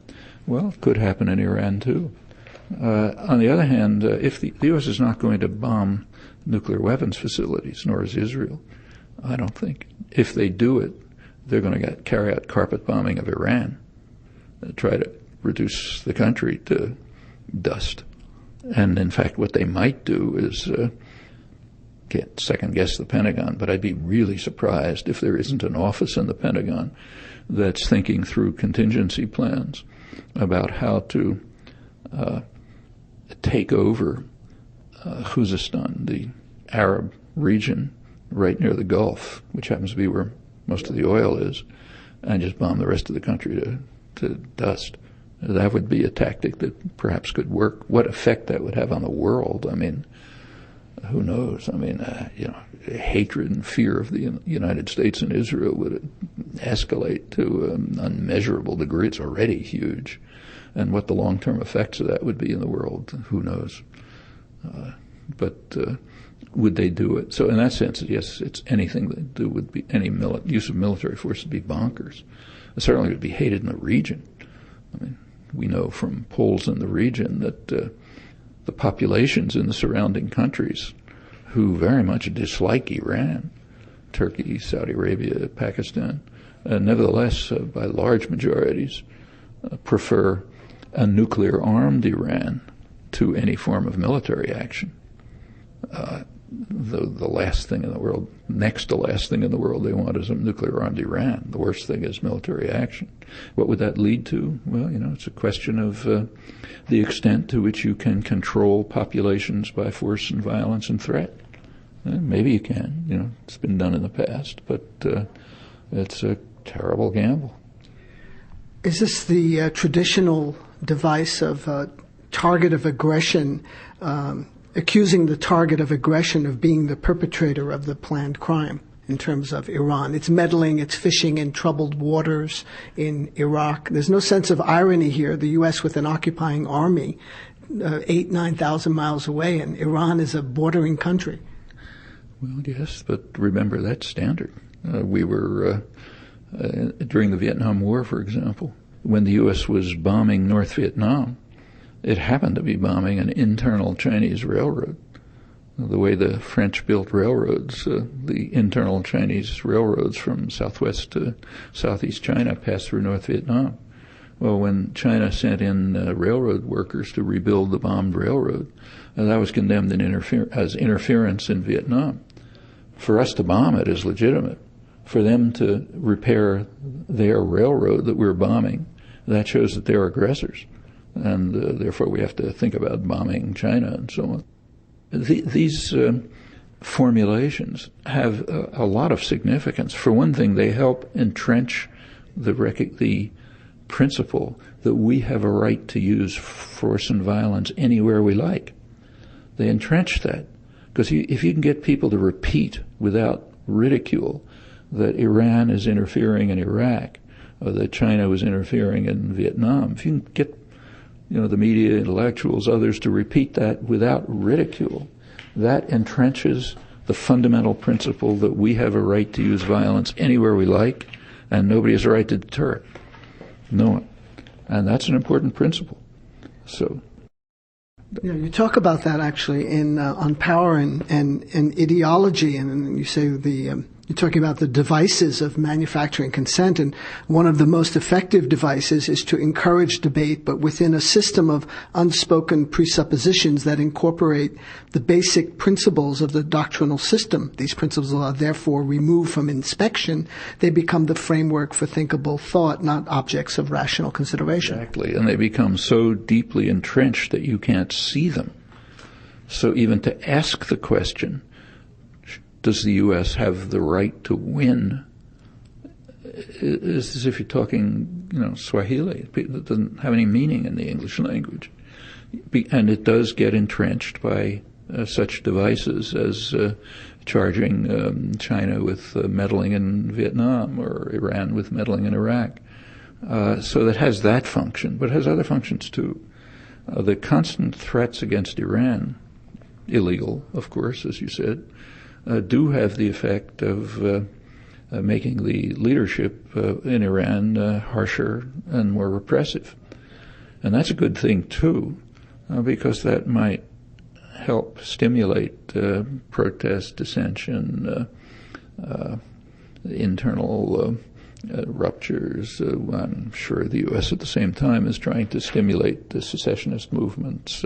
It's a complicated country. I mean, so a lot of it's non-Persian. Multi-ethnic, it's multilingual, multi-ethnic. There's an Azeri, big Azeri population which is repressed and can be, probably is being stimulated to rebellion, as I mentioned. They're probably doing the same in Khuzestan and elsewhere. And imposing, if the regime becomes harsher and more repressive, it's possible that may well stimulate other forms of disruption and resistance, which will help erode the country from within. And that's surely a goal of the United States and Israel. They do not want an independent, stable, powerful Iran or anyone else that's out of control. But that's quite different from saying the country's a threat. Iran is the enemy du jour, even trumping Iraq and the insurgency there today. But you can see it in the language of the media, the adjectives that are used in describing Iran. Iran rejects, Iran refuses, Iran denies, Iran adopts a tough tone. There's a hardline regime in Tehran. Obviously, we have a soft regime in Washington. And that creates, again, that framework. And true for the rest of the region, too. You can't mention Hezbollah without saying Iranian-backed Hezbollah. You don't talk about U.S.-backed forces. The U.S.-backed forces are just the moderates, so you don't have to say U.S.-backed. Of course, we support the moderates. Iranian-backed Hamas, all of this is a form of constructing, of demonization constructed to give a justification for the use of violence and terror. And like all propaganda, I mean, even the craziest propaganda, there is an element of truth to it. I mean, you can't pull propaganda out of the air. It has to have at least some element of credibility. And then if anyone questions the propaganda, they can be bitterly accused of denying what's true. So if you question the propaganda, the use of these methods of demonization of Iran, immediate reaction from the intellectual class, you're supporting Ahmadinejad, you're a Holocaust denier. So that's a useful technique too. It protects lies. It's extremely important to protect the right to lie. For intellectuals particularly, that's a very high value. You must protect the right to lie in support of power. And one of the ways of doing it is by participating in the demonization of an enemy with massive lies. And then if somebody points out the lie, say, you're supporting what the horrors they really carry out. Well, that's absolutely standard. At 5:45 a.m. this morning, Polish troops launched an attack on German forces who are defending themselves now. Yeah, the wild men in Poland, which had some truth to it. Otherwise. Well, there were Polish troops in Poland. And they're probably wild men and, probably terrorists on horses who wanted to kill German soldiers, who knows. Yeah, sure, there's always an element of truth, and but this technique of massive lying and then barring refutation of the lies by the device of attributing to the person who refutes them support for what really is ugly and evil. That's just so normal in intellectual life. It's kind of like a reflex. I don't think people even think about it. So, for example, let's take, say, Kosovo. When you point out the truth, with very well-established truth, that the bombing of Serbia was undertaken with the expectation that it would lead to large-scale atrocities, which in fact happened, and that it's the bombing that caused the atrocities as anticipated.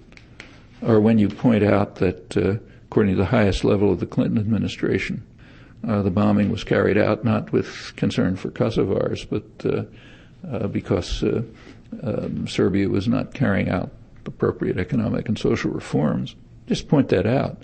Then you become a supporter of Milosevic's atrocities. The truth doesn't matter. What matters is support for power. And any amount of deceit is permissible and indeed laudable if it contributes to support for power. And that bars any critical analysis of propaganda fabrications, demonization, and so on. It leaves the intellectual class free to participate in the programs of state violence, protected from any fear of refutation or criticism by this very useful device. So take Iran. If you dismantle any of the fabrications of Iran, instant reaction, you're supporting Holocaust denial, because look what Ahmadinejad did. It doesn't have to be rational. It doesn't have to have evidence. All you have to do is be able to shriek loudly enough and make sure you'll get away with it. Well, we talked initially about how the country has changed from the 60s and 70s in terms of resistance and awareness, but how much have really establishment media changed? I have just one example I want to give you here about how jaundiced the media have become. On January 7th, the United States bombed a country, Somalia. It was on page 3 the next day, below the fold, in the New York Times. NPR said, we learned from NPR the next day, that the gunships came from a U.S. base in Djibouti. Really? The U.S. has a base in Djibouti? There was no discussion about that. Somehow it just happened. And, of course, is there no mention of international law? But that's an improvement over 30 or 40 years ago. Go back and check the press when Kennedy started bombing South Vietnam, or when he started the use of chemical warfare, which has probably left millions of victims in Vietnam. Look at the coverage of that. I forget what page it was on. It was there, You could read in the back page of the New York Times that a third of the bombing raids are being carried out by a U.S.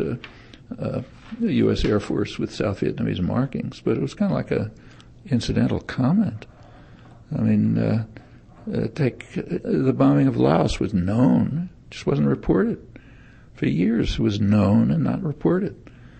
In 1969, Prince Sihanouk, who was supposedly our ally, Cambodian leader, his government produced a white paper, official white paper, recording case after case, or hundreds of cases, of U.S. attacks on Khmer civilians, Cambodian civilians, with pictures and details and so on.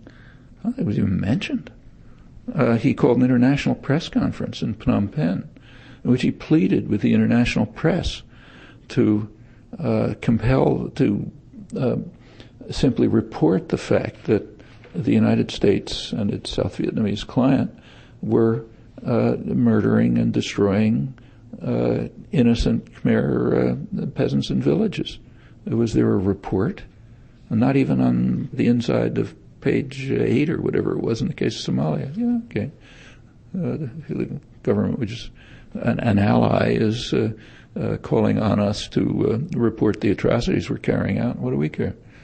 In many ways it's improved. At least it made it to page 3. It was on page 6 in my hometown paper, the Daily Camera. The New York Times was page 3.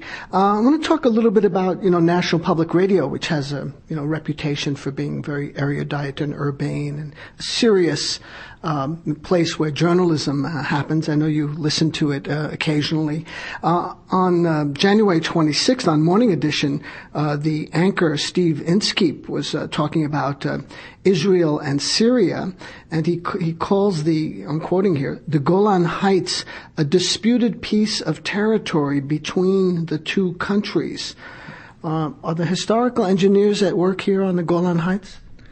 Well, that shows how far it's gone. The Israeli mounted annexation of the Golan Heights was bitterly condemned at the time. In fact, I think a unanimous Security Council resolution condemned it, but now it's become disputed. That's the steady, slow erosion that takes place when you keep repeating lies and fabrications, doing your duty of service to power. The U.S. basically supports it, so therefore it's legitimate. The same with the occupied territories, the Israeli occupied territories. They're now disputed. Well, what makes them disputed? It's pure illegal occupation in violation of, and everything that's happening there is in violation of international law, but it's disputed. The wall through the occupied territories is now regularly described as a security barrier. It's not a security barrier. It's a security barrier for the settlers. If they wanted a security barrier for Israel, they built it right inside Israeli territory. And then you can be as secure as you like. You can make it a mile high and, have it patrolled on both sides with tanks. Nobody can get through. This is an annexation wall. By now it's almost openly an annexation wall, but it was never a security barrier except for the settlers who were there illegally. And furthermore, there is unanimity on that in the judicial world, at least. The World Court decision, advisory opinion on the wall, condemned it as illegal, and that included the U.S. Justice. The U.S. Justice who issued a separate opinion, Justice Bergenthal, if you read his separate opinion, he disagreed with the majority on some technical grounds, but he agreed with them that the Geneva Conventions apply to the occupied territories, which means any transfer of population there is in violation of international law. And he said that any part of the wall that is protecting settlers is going through the West Bank, any such part of the war is ipso facto in violation of international humanitarian law. That's the U.S. Justice. It's about 85% of the wall. What makes it a security barrier? By now it is openly an annexation wall. But step by step, you accept more and more state propaganda, you internalize it, becomes the basis for the next discussion. If anybody points out the truth, they want to destroy Israel, they're Holocaust deniers, whatever you want. That's the way you establish, you get to the point where you can talk about the Golan Heights as disputed territory. The Israeli narrative completely overwhelms the Palestinian narrative in U.S. discourse. I see you're kind of shaking your head. I don't like the word narrative. Okay. Why not just talk about the historical truth? But whatever you want. Yes, okay. There's no... the point of view of the Palestinians cannot be represented here, or any other people where the U.S. is supporting their repression, occupation, and destruction. It's always puzzled me that even on the left, people, yourself, have not used the term colonies and colonization and colonists to describe what's happening in the West Bank. It might give, some clarification. Settlers sounds almost innocuous, like the Americans, settled the West. Well, I don't use the word colonization because it understates the case. It's annexation, which is much more, it's like the U.S., we don't talk about the U.S. colonizing the Southwest. It annexed it. It fought a war, took over half of Mexico, Then it annexed it. And it uses its resources, and a lot of the wealth of the Southwest come from the Mexicans and so on. That's not colonization; it's conquest. And the occupied territories, it's a matter of slow conquest, takeover, annexation. So I don't think colonization is the right term for it. Renee Montaigne, who's another Morning Edition anchor, had a tribute to Teddy Kollek, the longtime Israeli mayor of Jerusalem, who died in early January, and she said in her tribute that, I'm quoting, "He presided over the reunification of the city, tearing down the stone wall that cut across it. He will be remembered as that rare leader who was also a great unifier." He will be remembered by Palestinians as the great leader who was very clear and explicit that he would do nothing for the Palestinians at all, unless it was for the benefit of the Jews. He was criticized for having carried out vaccination programs among Palestinians and taken over in Jerusalem. He justified it on the grounds, well, if they have serious infections, it might spread to the Jewish areas. But he made it very clear he was going to do nothing for the Palestinians who were illegally taken over in a city that was illegally expanded and illegally annexed. In fact, as far back as 1968, the Security Council was condemning Israel for taking any steps at all that changed the status of Jerusalem. Step by step, they have not only changed its status, but they've, under Kollek in particular, reduced the options of existence for the Palestinian population to a minimum, and have they don't have building permits. Their lands are being taken. They're driven into smaller and smaller areas. The economic viability is being destroyed. The connections to their hinterland, the surrounding areas, are being cut off. Kollek was very proudly carrying out these policies. A great unifier.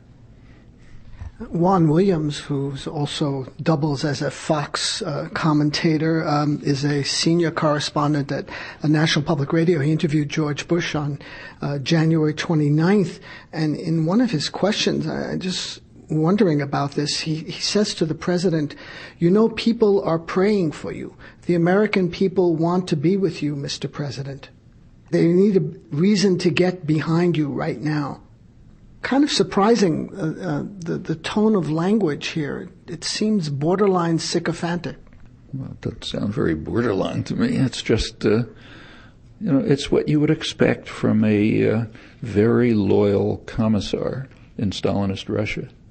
We want to get behind you, genius Stalin. We want to support you. Please make it easier for us to support you. I don't want to draw the comparison too closely because it's unfair to the Stalinist commissars. They could at least plead fear in extenuation. When it's done in a free country, you can't plead fear, just cowardice and subordination to power. Why do we want to get behind the president if he's carrying out murderous, violent, criminal acts?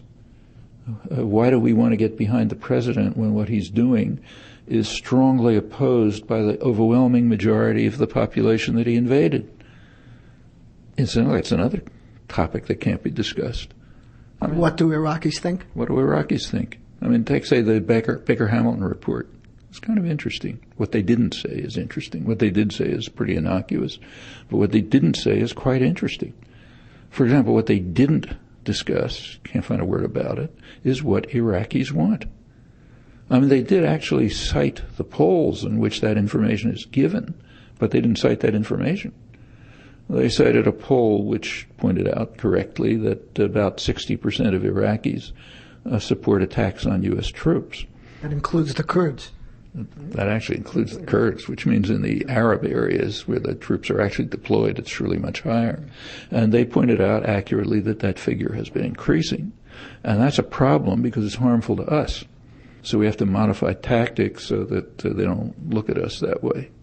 So we'll withdraw as combat troops and so on. What they didn't point out is that those very same polls say that an overwhelming majority of Iraqis it's about 70%, including Kurds, which means a much higher percent of Arab Iraqis, want a firm timetable for withdrawal, for most of them within a year or more, or 6 months or less. They didn't point out that according to the State Department polls, about 2/3 of Baghdadis want immediate withdrawal. We're sending in more troops for their benefit, but 2/3 of them want all of us out. None of that's mentioned. And that continues. Shortly after the Baker-Hamilton report, a poll was taken by an Iraqi-based, Baghdad-based polling agency, which is considered pretty reliable, which found that over 90% of the population says they were better off under Saddam Hussein. What does that tell us? I mean, does it matter? What's significant is it doesn't matter. We don't care what the people think. Just as they don't, Iraqis shouldn't feel bad about this. They also don't care what Americans think. That's not discussed either, just as it isn't in the case of Iran. But that's taken for granted. And that's, again, a matter of sort of instilling presuppositions. Whenever you refer to the Baker-Hamilton report as a critical report, you're helping instill the presupposition that the U.S. has the right to use violence freely as long as it can succeed. You're not stating that. You're just presupposing it. And therefore, it doesn't matter if you don't mention Iraq, the opinion of the victims of your attack. You're instilling it. That's good propaganda. I don't mean it's purposeful propaganda. It's just kind of reflexive. We reflexively agree that the U.S. has a right to use violence as it pleases. And this reveals it. And it's revealed in case after case in the Baker-Hamilton report. So, for example, there's a line in the Baker-Hamilton report saying that the president should inform Iraqis that we don't intend to build permanent military bases. Is there a line in the report saying we should stop building permanent military bases? No. Just we should inform them we're not going to do it, but meanwhile keep doing it. They mention in the report that the U.S. is building an enormous embassy in Baghdad. Yeah, it is. It's building a city inside Baghdad, which is self-contained, with its own energy and water and everything else. A huge area inside Baghdad. Biggest embassy. Well, yeah, it's the biggest, but that's misleading because it's kind of qualitatively different than any embassy in the world. Did they say you should stop building it? Did they say that building that city inside Baghdad and apparently permanent military bases indicate something about intentions to withdraw? No. I mean, that's not discussed. Did they discuss the reasons why the U.S., including the opposition, is unwilling actually to withdraw? No. These things you can't discuss. It's a little bit like discussing the fact that the U.S. basically won the war in Vietnam by destroying the country. You just can't. These are not sentences of English. You can't consider them. In a really well-indoctrinated society, you cannot even consider unthinkable thoughts. They're not formulable. However, let me throw back at you one of your comments that you say it would be a great error to conclude that the prospects are uniformly bleak. How are you maintaining that perspective given what you just said? Because there's a lot of improvement over the last 40 years. So, look, just a couple of days ago, there were big demonstrations against the war. Did the Boston Globe or the Los Angeles Times, the New York Times, did they condemn the demonstrators and praise the counter-demonstrators who broke up the demonstrations? No. Well, they did that in 1965. Okay, that's an improvement, a big improvement. In fact, the level of protest against the Iraq War is way beyond what it was at any comparable stage of the Vietnam War. And it's not condemned. They may make nasty comments about them or something or other, but it's not condemned. In fact, it's kind of supportive. Totally different from 40 years ago. And it's the same in many other respects. Don't have to go through them, but a lot of what we just take for granted now was undiscussable 30 or 40 years ago. So, yeah, it's pretty bleak, but there's progress. Finally, Danton, the French revolutionary leader, said, "The great only appear great as long as the rest of us are on our knees." That's quite true. if you don't have sycophantic attitudes towards the president and we're praying for you and we want to support you, they don't look great. And in fact, I didn't hear that one piece on NPR, but if you look at the whole press, it's not sycophantic with regard to Bush. In fact, it's pretty bitter to an extent that's very unusual with regard to a president. I mean, in part, the reason for, and that's been true, incidentally, right through the Bush years, he has been under unprecedented attack from right in the midst of the establishment. And that's because the positions of the Bush administration are so far to the extreme of the very narrow spectrum that they are considered harmful to mainstream interests. So, say foreign affairs. You can't become more establishment than that. But I have to interject here. I think they went sour when Iraq went sour. No, it's before. So, for example, before the invasion of Iraq, when Bush announced his national security strategy in September 2002, which was in effect an announcement of the potential invasion of Iraq, there was a very strong establishment opposition to it. Foreign Affairs within the main establishment journal within a couple of weeks had a major article by a mainstream historian, John Eikenberry, condemning what he called the new imperial grand strategy that the Bush administration is announcing and saying it's going to be harmful to the United States. Foreign Policy, the other major foreign affairs journal, also had articles criticizing it. Yeah, but most of the media were echo chambers for the war on Iraq. That's true for the war in Iraq, but the point is that there was unprecedented establishment critique. You didn't find that in the past. Those are changes. I don't think say it's wonderful. Yeah, when they had to go along, they went along. So you watched BBC or CNN when the war started, it was like cheerleading and continued that way. Sure, but not like it was in the past. So there's change comes slowly, but it's there. I want to ask you something about what I'm calling tinkers versus overhaulers. The cosmetic improvements and adjustments to the system, the reforms versus substantive structural change. There's certainly a difference, but I don't exactly know what the issue is. We should be in favor of both. I mean, sometimes tinkering with the system can be of great help to people. So, for example, improving, there are some obvious, you could call them tinkering improvements that can be made with the healthcare system that would be of enormous benefit to people. How about media, what's called media reform? That's the same with media reform. I mean, if you can induce the media to give a somewhat fairer treatment of significant issues by pressure, or by the competition from alternatives and so on, sure, that's all to the good.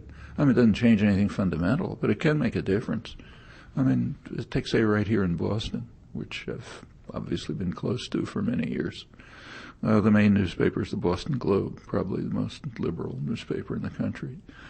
In the mid-1960s, it was a pretty hawkish mainline newspaper. It changed thanks to the influence of the chief editor, Tom Winship, who I knew pretty well, incidentally, by the late 60s, and part I think through the influence of his son, who was a resistor. That's how I got to know him. The newspaper changed under his influence. It was the first newspaper in the country to call for withdrawal of U.S. troops from Vietnam. Without going through the details, on through the 1980s, it was one of the few newspapers that had some serious coverage of events in Central America, not propaganda, but actually describing what was happening. As he retired, his influence waned by the last editor who was within the Winship system was Kirk Scharfenberg, who died, I think, in 1990 or so, and since then the journal has returned pretty much to what it was in the 1960s. They still have some very good correspondence, and You find things in there that are of interest, but the general tone of it has changed quite a lot.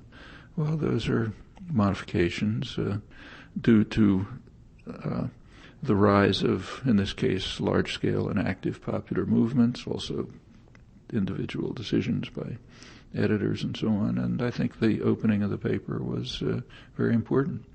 And that's tinkering, if you like. It didn't change the corporate structure of the media. But it should be done. And tinkering, to borrow your word, is a preliminary to large-scale change. There can't be large-scale structural change unless a very substantial part of the population is deeply committed to it. Otherwise, it's just, say, imposition of some authoritarian regime, like a coup. But if it's going to be serious, it's going to have to come from the organized efforts of a dedicated population. And that won't happen unless, and shouldn't happen, unless people perceive that the reform efforts, the tinkering, is running into barriers which can't be overcome without institutional change. Then you get pressure for institutional change. But short of that realization, there's no reason why people should take the risks or make the efforts or face the uncertainty and the punishment and so on that's involved in serious change. That's why every serious revolutionary is a reformist. You must, if you're serious revolutionary, you don't want a coup. You want changes to come from below, from the organized population. But why should people be willing to undertake what's involved in serious institutional change unless they think that the institutions don't permit them to achieve just and proper goals? And what about the issue of aggressive U.S. Foreign policy? In the New York Times, you have David Brooks almost declaring a permanence of, he didn't use the word imperialism, he used the word hegemon, the U.S. as a hegemon. And, Walter Lippmann wrote, all the world thinks of the United States today as an empire, except the people of the United States. We shrink from the word empire and insist that it should not be used to describe the dominion we exercise from Alaska to the Philippines, from Cuba to Panama and beyond. We feel there ought to be some other name for the civilizing work which we do so reluctantly in these backward countries. That's 1927. Well, first of all, his comment was a bit too narrow. The conquest of the national territory was also effectively imperialism. If you look at serious histories of imperialism, like historians of imperialism, Bernard Porter, for example, points out that we should not succumb to what he calls, I think, the salt water fallacy, that imperial conquest means crossing salt water. It can also mean territorial expansion. And as he discusses, and I think is plausible, the territorial expansion of the colonies to what is regarded as the national territory is settler colonialism. It's the form of imperialism in which you actually get rid of the indigenous population and take it over. So an extreme form. The era of what Lippmann is talking about is the period that began in 1898, when the U.S. moved towards saltwater imperialism. But one can ask how significant a change that was. Certainly it's significant, but how significant? From the point of view of the indigenous population of the United States, original one, it didn't matter much if it crossed salt water or not. Same for the Mexicans when we took half of Mexico in a war of conquest 150 years ago. But yes, there's a difference when you cross the salt water. Exactly what name you want to use for it, I don't think matters very much. Empire is a very ambiguous term, like most terms of political discourse. But it's conquest and domination and hegemony. The second comment about Lippmann, which a qualification that should be added, is that what he's describing, namely our he's just describing it kind of ironically, our liberation and spreading of civilized values and so on. That's what's usually called American exceptionalism in the scholarly literature, in the popular literature. The only problem with that is it's not exceptional. It's close to universal. I can't think of a dominant conquering power that didn't describe itself in those terms. So the French were carrying out a civilizing mission when the French Minister of War announced that every single Algerian has to be exterminated. John Stuart Mill was praising France for its civilizing mission right at that time and saying that Britain was carrying out a civilizing mission, he used the word, in India by conquering more of India to help the barbarians who couldn't take care of themselves, and incidentally to gain close to a monopoly on the opium production so they could force their way into China by gunboats and forcing addiction, but which he knew perfectly well but didn't say. Aside from atrocities and so on, the Japanese fascists were overflowing with noble rhetoric about how they were bringing an earthly paradise to the backward people of China and were defending them from the Chinese terrorists who were attacking the legitimate government of Manchukuo and trying to undermine Japan's civilizing mission. I mean, it's true. The Nazis, when Hitler took over much of Czechoslovakia, it was again for the most noble purposes. He was going to resolve ethnic conflict, these groups that were barbarously attacking one another, bring peace and development, and in fact this was kind of accepted in the West when the Roosevelt administration sort of patted them on the head for it.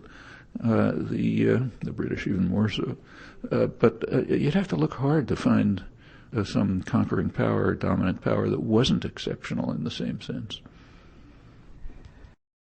Hobson, writing in his book Imperialism in 1902, said it's idle to attack imperialism unless the axe is laid at the economic root of the tree.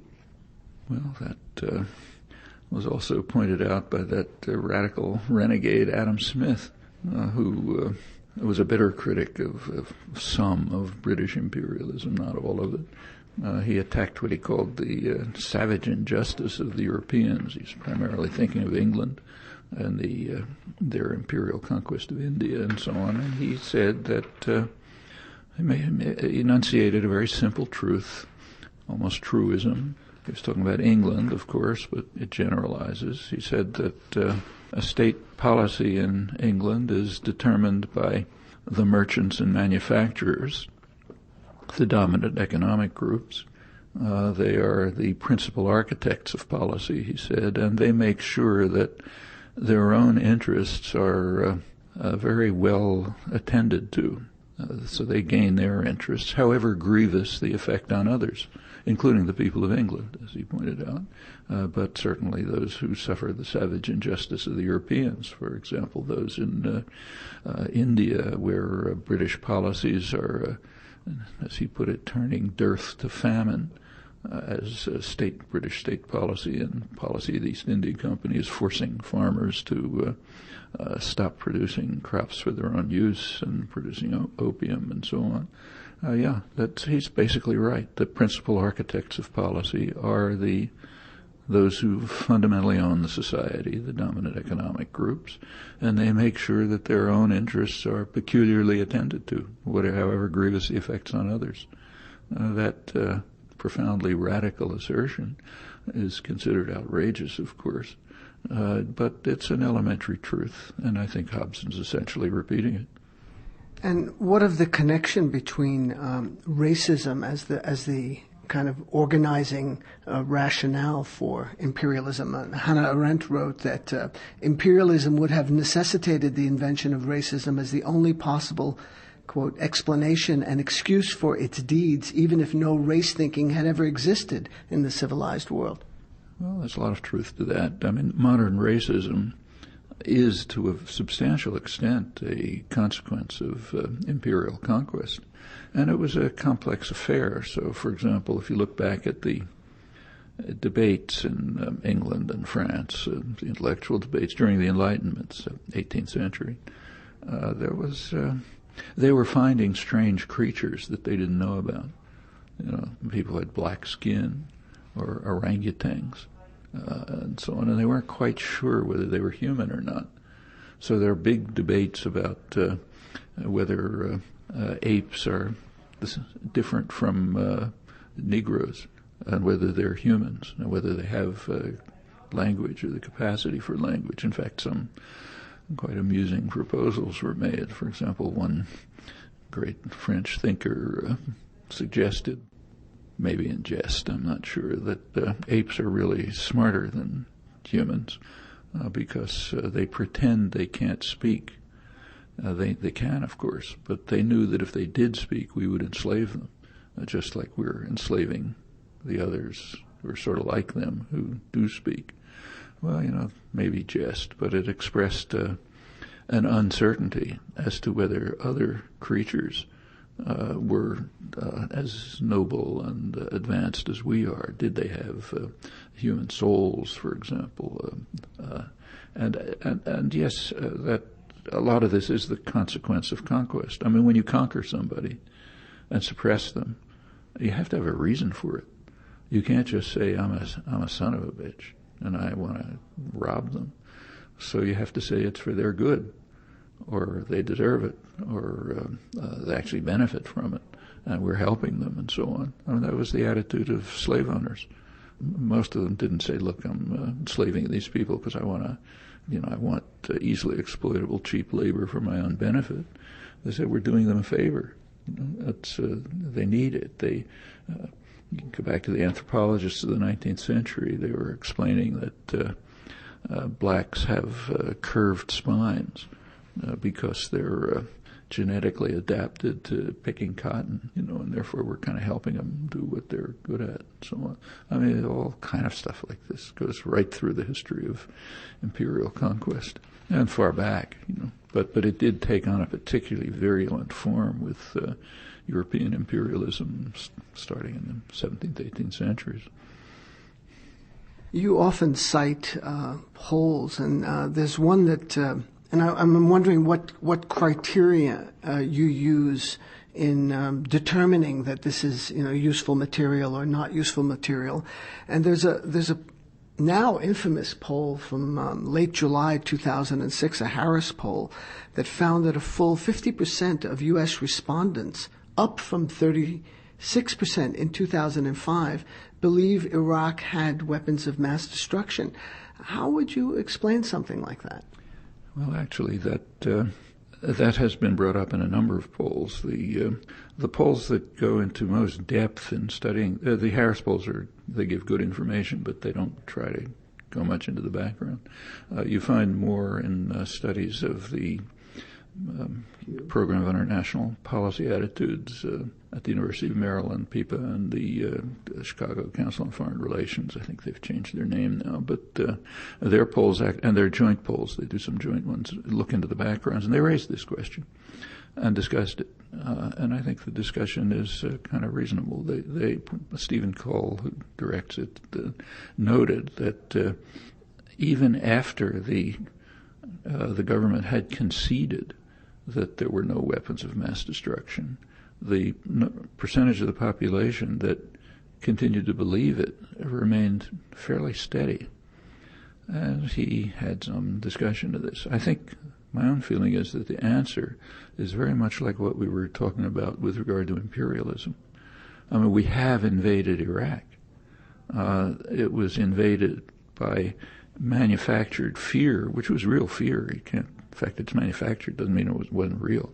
Real fear that Iraq was about to destroy us, and had taken part in 9/11 and was planning another one, and that, as Condoleezza Rice said, next time we hear it, there'll be a mushroom cloud, and so on. Right, that's scary. It's a frightened country, always has been for a long time, centuries in fact, and it's easy to drive it into panic.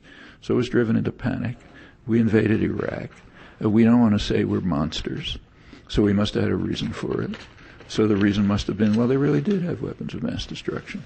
And, okay, so somebody in the government made some comment, but I'd rather believe Dick Cheney, who continued to say there are. Once you do something rotten and brutal, it's almost a necessity to construct, a psychological necessity to construct some kind of justification for it. So you feel, well, I'm really good. I know I'm not a bad person, so my government can't be bad people. So they must have really had a reason, and this must have been the reason. I suspect that the psychology of it is pretty much like that, and it's something we're all familiar with. It's familiar even in personal life.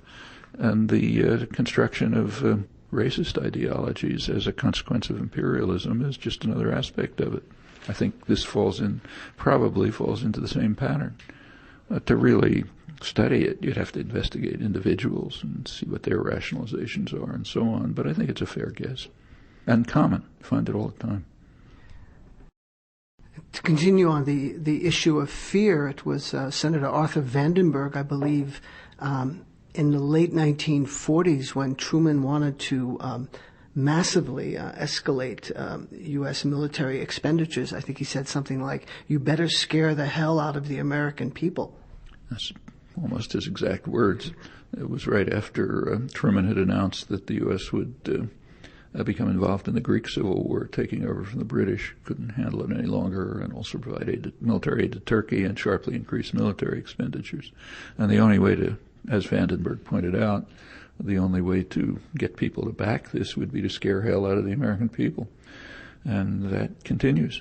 There's actually quite an interesting book that came out recently about it by James Peck called Washington's China, in which he discusses the internal discussions. This is not invented propaganda. The people who are producing the propaganda, Dean Acheson and so on, they believe it. And the evidence that they believe it comes from their internal discussions. So he's the first person to have gone carefully through the, I think what he calls the national security culture. They release documents of the National Security Council, which are the highest level planning documents.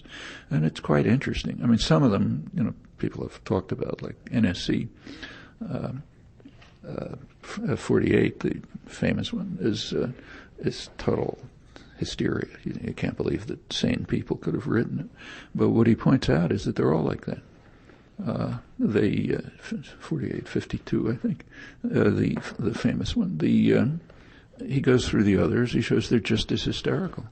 And in the case of China, they sought desperately to construct some image of China which would justify the paranoia that they were whipping up in the United States about the Chinese. And it shifted from one image to another.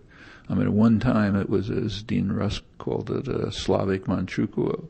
It was run by the Russians. It was just a Russian client, part of the Russian effort to conquer the world.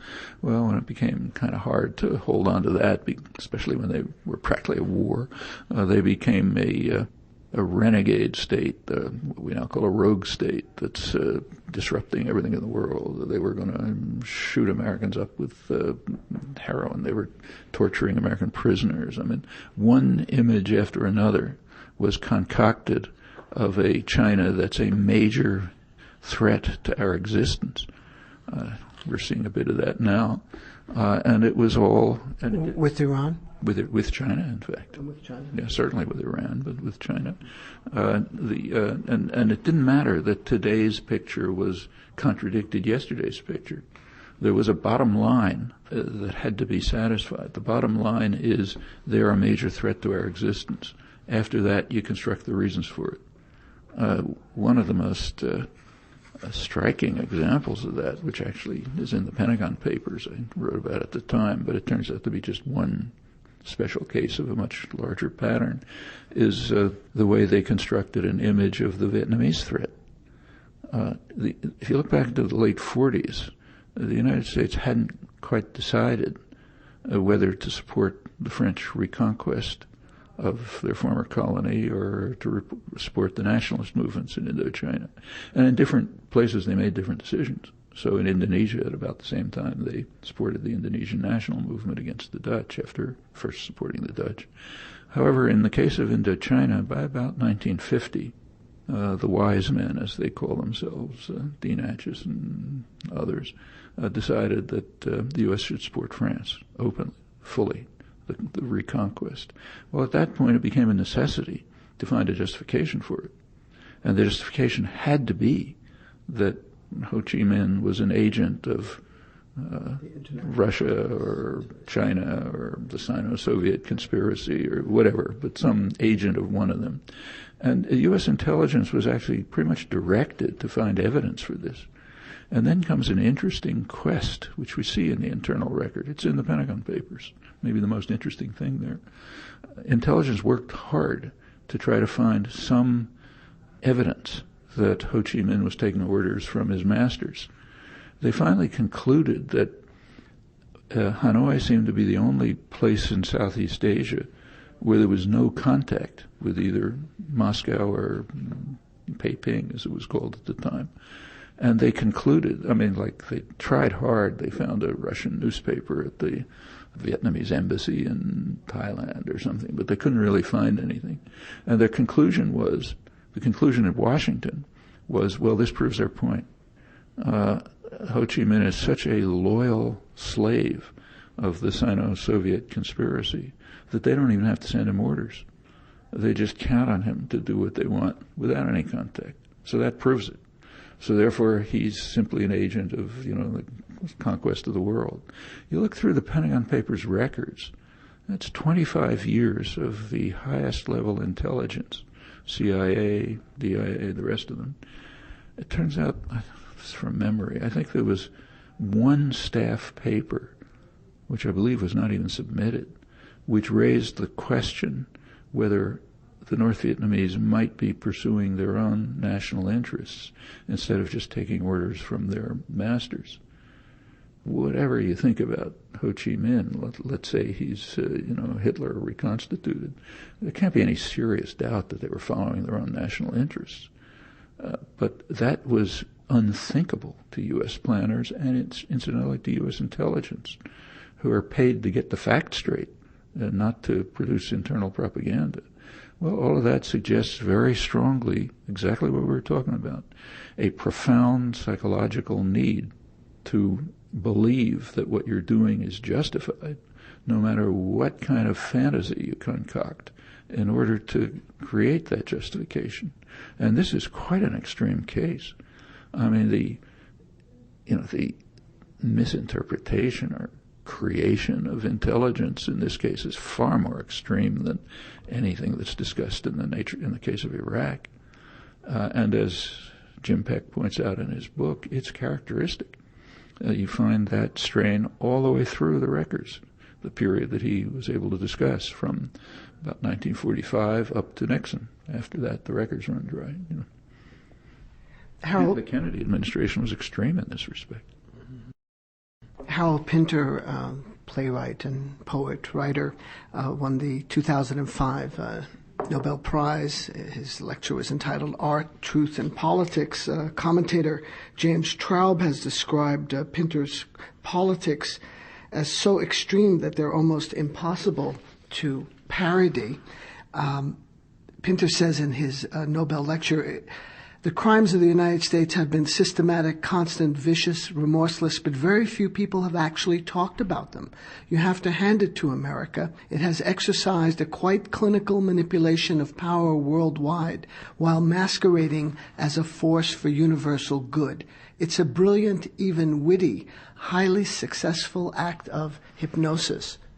On the side, I should say that I have to present a small accolade to the New York Times. They actually published a letter of mine responding to Traub's quite ridiculous criticism of Pinter, but put that aside.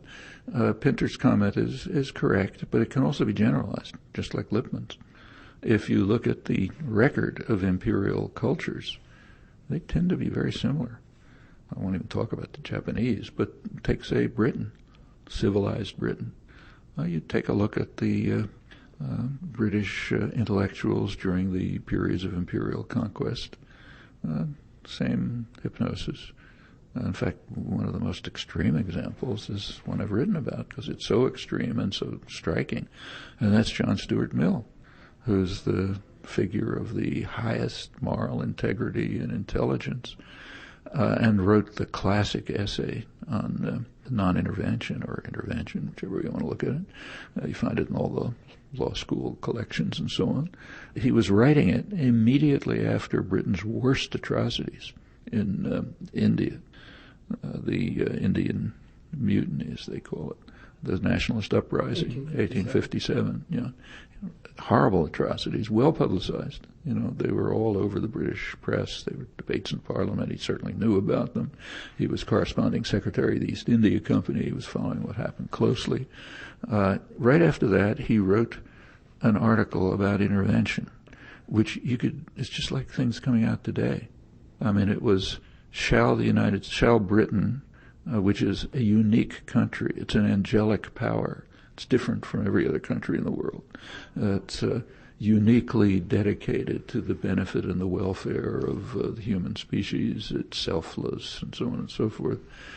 Should we, this angelic power, intervene in the affairs of others to try to bring them peace and to benefit them and so on, or should we just keep to our own affairs?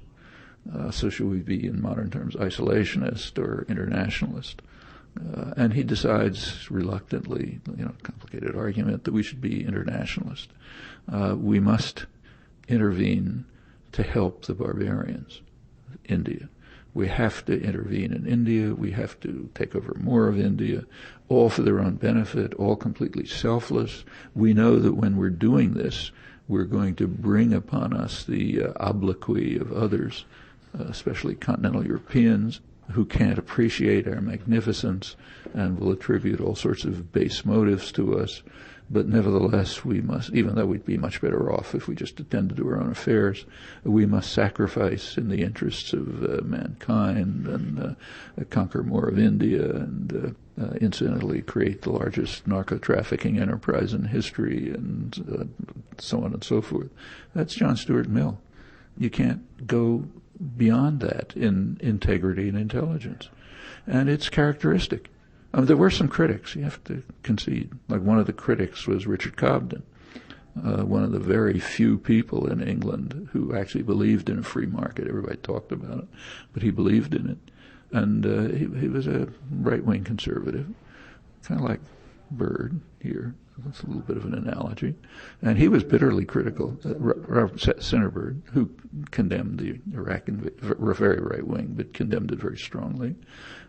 Cobden, who was a free market liberal, one of the rare serious ones, condemned the British atrocities in India honestly and forthrightly, but that was rare.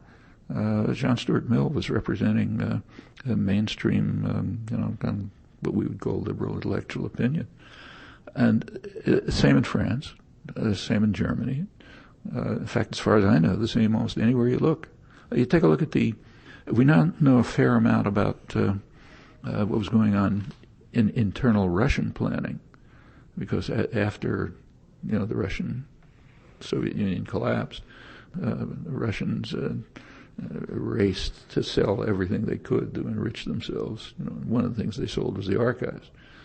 So a lot of archival material reached the West, and by now there's a huge scholarly industry working through the Russian archives, and most of it seeking to find something to justify U.S. actions, and there's a lot of books about this and so on. But there are some interesting things there. Among them are discussions in the late 40s among the most malevolent thugs high up in the Russian hierarchy, who are discussing with one another, not for the outside, and very seriously, what we must do to save democracy in Eastern Europe from the fascist hordes organized by the United States who are trying to undermine it.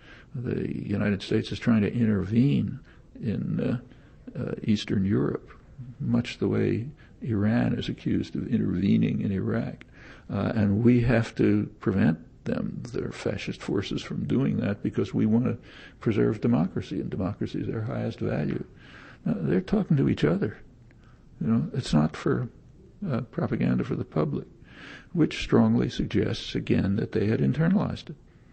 No matter how outlandish it may be, the best and the brightest can internalize it. In fact, that's what a good education is about. It gives you the capacity and the intellectual tools to internalize the most absurd doctrines as long as they are supportive of power interests. Point that Orwell made, incidentally.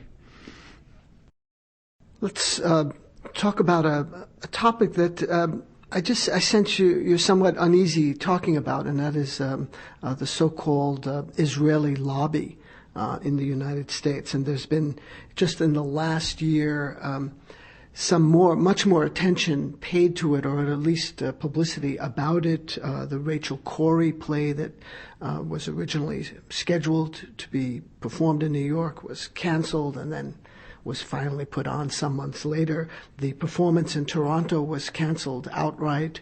There's the Mearsheimer-Walt report, and now there's the Jimmy Carter book, Palestine, Peace, Not Apartheid. I mean, for a long time, you've said it's a factor in influencing or informing U.S. foreign policy, but in no way decisive. Do you still feel that way? Well, part of the reason why I'm reluctant to talk about all this is that it all vastly underestimates the scale and influence of the Israeli lobby. It's sharply cutting it down. So take, say, the Rachel Corrie play. That wasn't AIPAC intervention. I mean, that's the U.S. intellectual cultural community. In New York. New York and much of the country. I mean, New York happens to be a center. Los Angeles is another. But it's fundamentally the intellectual culture. It's not AIPAC. It's not the ADL. Maybe they tried too, but they weren't the ones who succeeded in doing it. If you take the Mearsheimer-Walt paper, they define the lobby as those sectors that are seeking to control opinion and attitudes so that they support Israeli policies, including aggression and atrocities and so on. Okay, let's take that definition of the lobby. The main component of it is the U.S. intellectual community and the media. I mean, AIPAC doesn't write the New York Times editorials. This is the intellectual climate in the United States. And you can date it pretty well. Since 1967. It was not true pre-67. In fact, pre-1967, the intellectual community was skeptical about Israel or uninterested in it. It's often pointed to Eisenhower's decision in 1956 to reverse the British-French-Israeli invasion of Egypt. Well, that's one example, but I was told, I suppose it's correct, that if you look at Norman Podhoritz's book, Making It, kind of self-advertisement that came out, I think, in 1966 or so, there's barely a mention of Israel. Commentary, now a rabid, ultra-extremist Israeli propaganda journal in the mid-1950s was considered so critical of Israel that the American Jewish Committee, that is, was considered so critical of Israel that the Zionist organization created an independent journal. It's called Midstream, to present the Israeli point of view. Take a look at Dissent. I mean, again, they don't like the description, but it's kind of an extremist Zionist journal. So its current issue talks about Israel's misadventure in Lebanon, and that's called criticism. But if you look back pre-67, there's almost nothing. They regarded Zionism as uninteresting or maybe a nationalist diversion and so on. So it's your view that with the 67 conquest, U.S. elites saw Israel as a military power that it could use in the Middle East? Well, the 67, from the point of view of the government, U.S. government, the 1967 war and Israel's huge military success essentially confirmed the earlier thoughts which you see in the intelligence record and the National Security Council and so on, that something like this, a logical corollary of opposition to radical Arab nationalism, meaning independent Arab nationalism. A logical corollary would be support for Israel as the only reliable base for U.S. power in the region. That was 1958, when Israel was the only country to have participated in the British-American interventions in the region. in Lebanon, Jordan, and so on, to try to prevent the spread of the threat of Iraqi nationalism at the time, after the overthrow of the British-backed government. 58, and Israel was the only country that helped out. They allowed overflights and so on, and it led to such proposals, which had been there before. I mean, back in 1948, the Joint Chiefs of Staff had indicated that Israel was potentially the most powerful military force in the region after Turkey, and could be, we might think of it as a base for U.S. power. In 1958, incidentally, the Turkish-Israeli alliance was formed secretly, but it was formed, and it's, for Israel, the second most important alliance after the United States. This is all part of the framework for controlling the region. 67 nailed it down. I mean, the main importance was that Nasser was destroyed. Nasser was the symbol of and the center of secular Arab nationalism, and they were afraid of it. For one thing, he was fighting a proxy war with Saudi Arabia. Remember, throughout the history, the U.S. has tended to support the most extreme fundamentalist Islamic groups and to oppose secular nationalism. That's pretty steady. And it was very clear then. It was they were fighting a proxy war in the Yemen, and it was a threat to the Saudi monarchy, the oldest and most valued U.S. ally in the region, because that's where the oil is. Well, Israel smashed Nasser. It got rid of the threat of secular nationalism. With its there was a lingering concern that they might want to use the wealth of the region for the benefit of its own population, not for Western wealth and power, with a little bit raked off for the gangsters who run the countries. That's a major threat. Israel finished that, and that firmed up the U.S.-Israeli alliance. And it led to a very quick change. You can see it dramatically in the attitude of... the aid skyrocketed then. The aid skyrocketed, but also the attitudes of educated elites towards Israel changed radically. And it continued. Like in 1970, Israel intervened to prevent a potential Syrian move to protect Palestinians who were being massacred by the Jordanian army, Black September, and U.S. aid to Israel again skyrocketed. But talking about the intellectual world, the attitudes changed sharply. I mean, that's when you start getting, concerned about the Holocaust. Before that, when people could have actually done something for Holocaust victims, say in the late 40s, they didn't have anything. But after 67, it skyrocketed. Holocaust museums all over the country, biggest issue, you have to study it everywhere, mourn it, and so on, not when you could do something about it. A lot of that, I think, had to do with domestic U.S. issues, not with Israel. For example? Well, you have to remember what was going on in 1967. First of all, the U.S. was fighting a war in Vietnam. It had not been able to crush Vietnamese resistance. Now, later, intellectual elites will tell you that they were always against the war. You look back at the time, and it's not true. In fact, I went through a lot of this literature, the Kennedy memoirists and others, and they just changed their stories. And so Arthur Schlesinger, for example, who wrote a almost hour-by-hour account of the Kennedy administration at 63 or 4, whenever it was, it says almost nothing about Vietnam, they barely discussed. In his later version, when he reconstructed it, it was a major issue, and Kennedy was trying to get out, and they were, discussing it. There's not a phrase about it in the earlier one. And the same throughout. The attitudes changed. Everyone suddenly became a long-time opponent of the war. Well, they weren't. It's very much like Iraq today. The so-called opponents of the war, overwhelmingly, are opponents of U.S. failure, not opponents of the war. So if, as Schlesinger put it at the time, he was criticizing Joseph Alsop, the right-wing supporter of the war. He said, if we all pray that Joseph Alsop will be correct and that the United States will win in Vietnam, and if it does, we'll all be praising the wisdom and statesmanship of the American government. But he's not correct, so therefore we have to oppose the war. That's the kind of opposition there was. Later, changed when the war became unpopular and so on and so forth. But here we're at a time, 1967, when the intellectual world was pretty much the way Schlesinger described, hoping for victory, deeply concerned that we weren't succeeding in beating up those little yellow bastards. And here Israel came along and showed how to treat third world people properly. You kick them in the face. If you go back to that period, you may people were making jokes about why don't we get Moshe Dayan and send him over to Vietnam and we can do it right. Well, they won a lot of points for that. Furthermore, there were things happening inside the United States.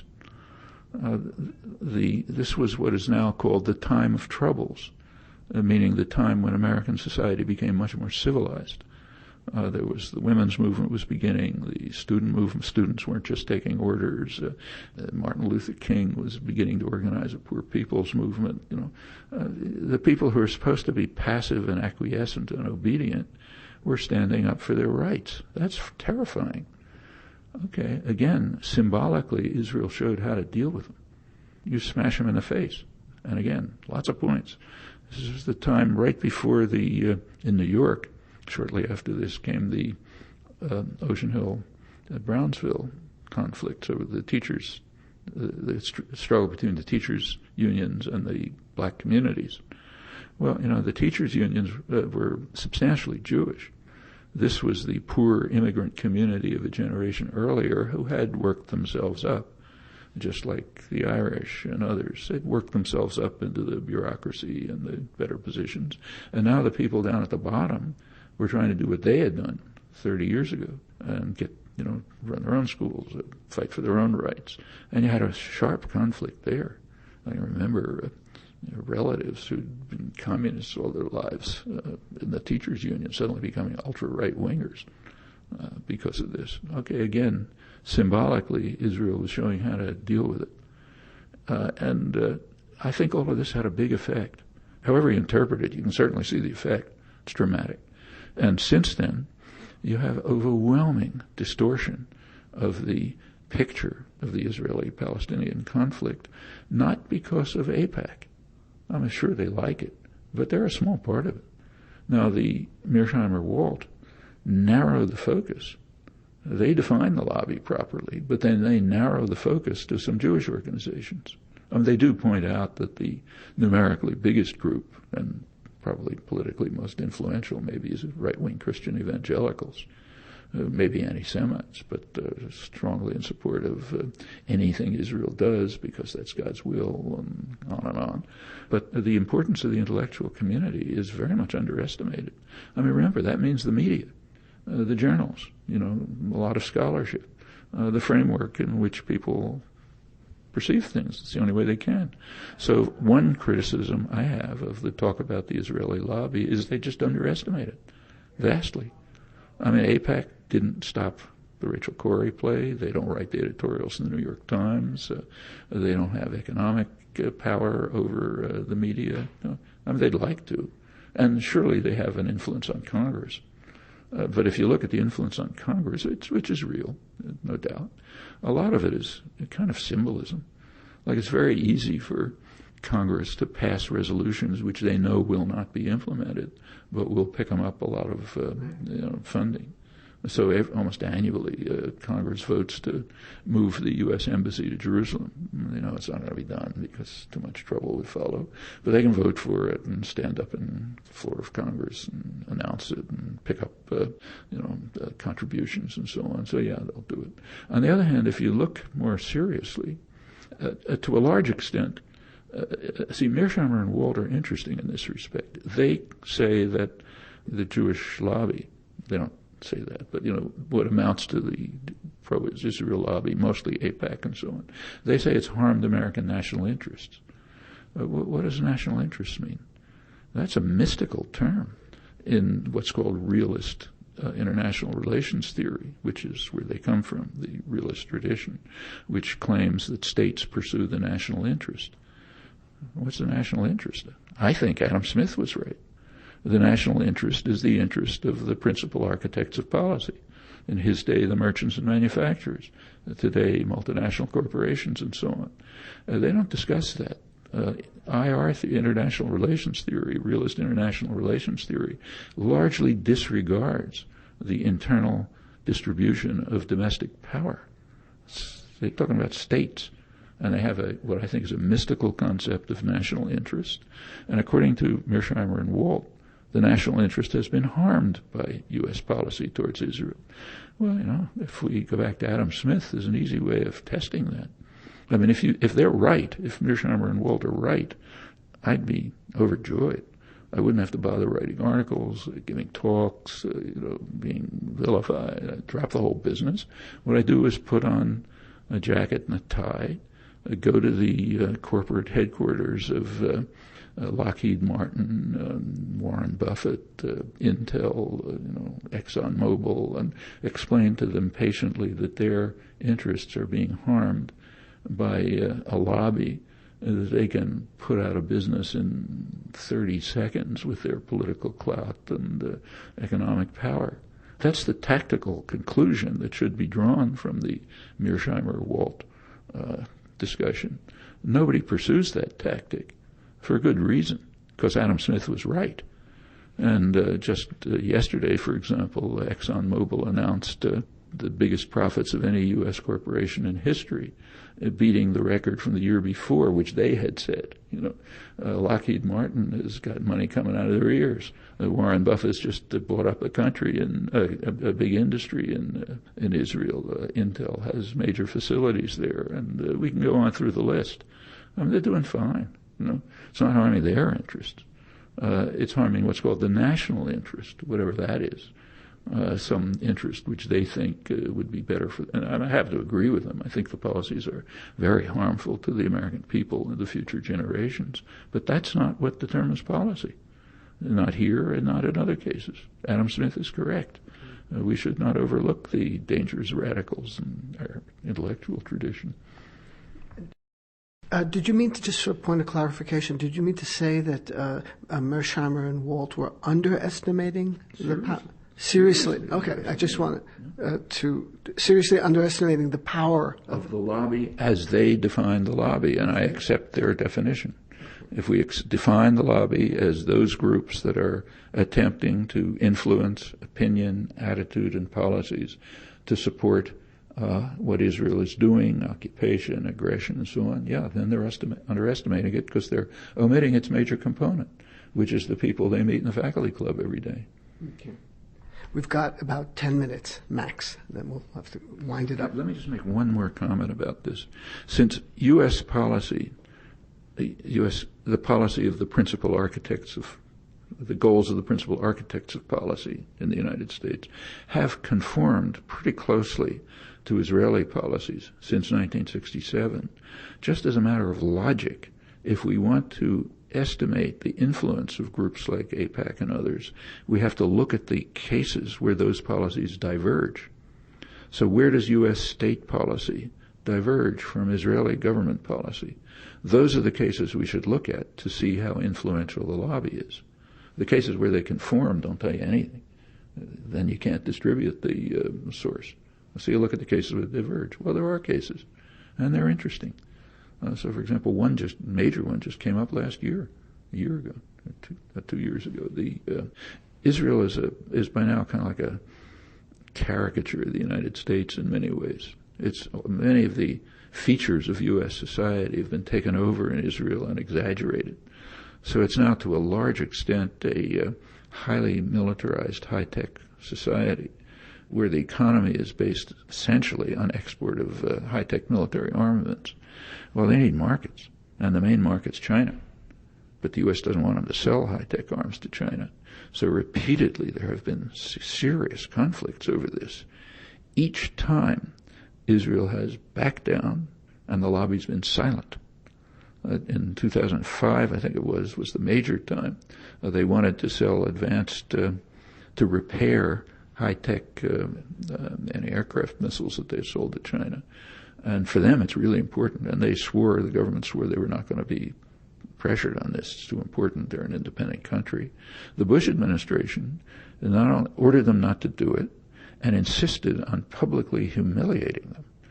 It refused to allow high-level Israeli military officials to visit the United States. Their counterparts here wouldn't talk to them.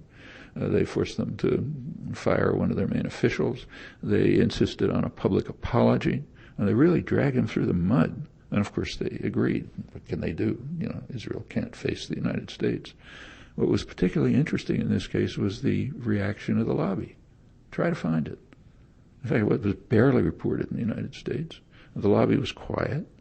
The Mearsheimer-Walt lobby, or the intellectuals, they were all quiet because they know better than to confront power. I mean, if you can go along with power, that's fine. Then you can be strident and outspoken and so on. But when you confront real power, they back off. And this is not the first time this has happened. It happened with Clinton. It's happened repeatedly in the past. So when you really run into conflicts, it's pretty clear who wins, and not surprising. Just to wind up, let's talk about the Carter book in a review in The Nation by Henry Siegman. He says, not the least of the ironies of the controversy generated by Carter's book, or by its title, is that on any day of the week there appear in virtually all major Israeli newspapers and in its other media far more extreme criticisms of the policies of various Israeli governments than one finds anywhere in the United States. Most of Israel's adversarial editorializing would not be accepted in the op-ed pages of America's leading newspapers. Is Siegman on target with that? I think he's purposely exaggerating, but it's not every day and so on and so forth. But the basic point is correct.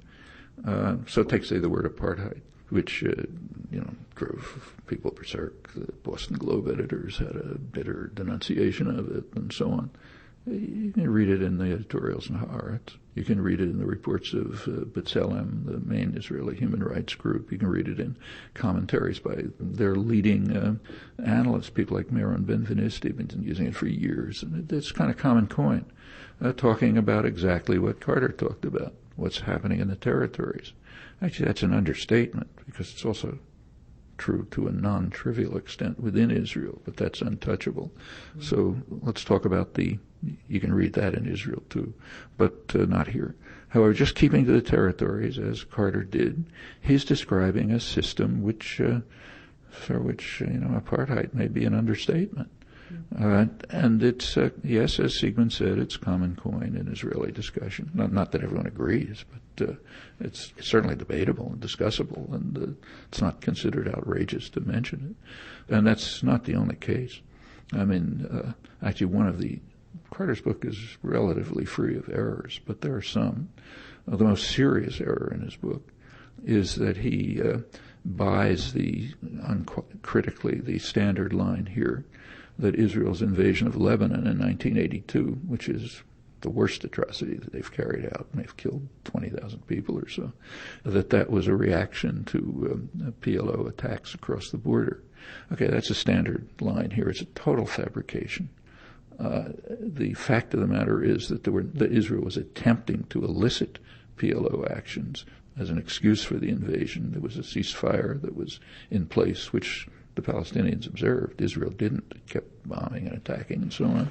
When it couldn't elicit a pretext, it just bombed anyway, inventing a pretext.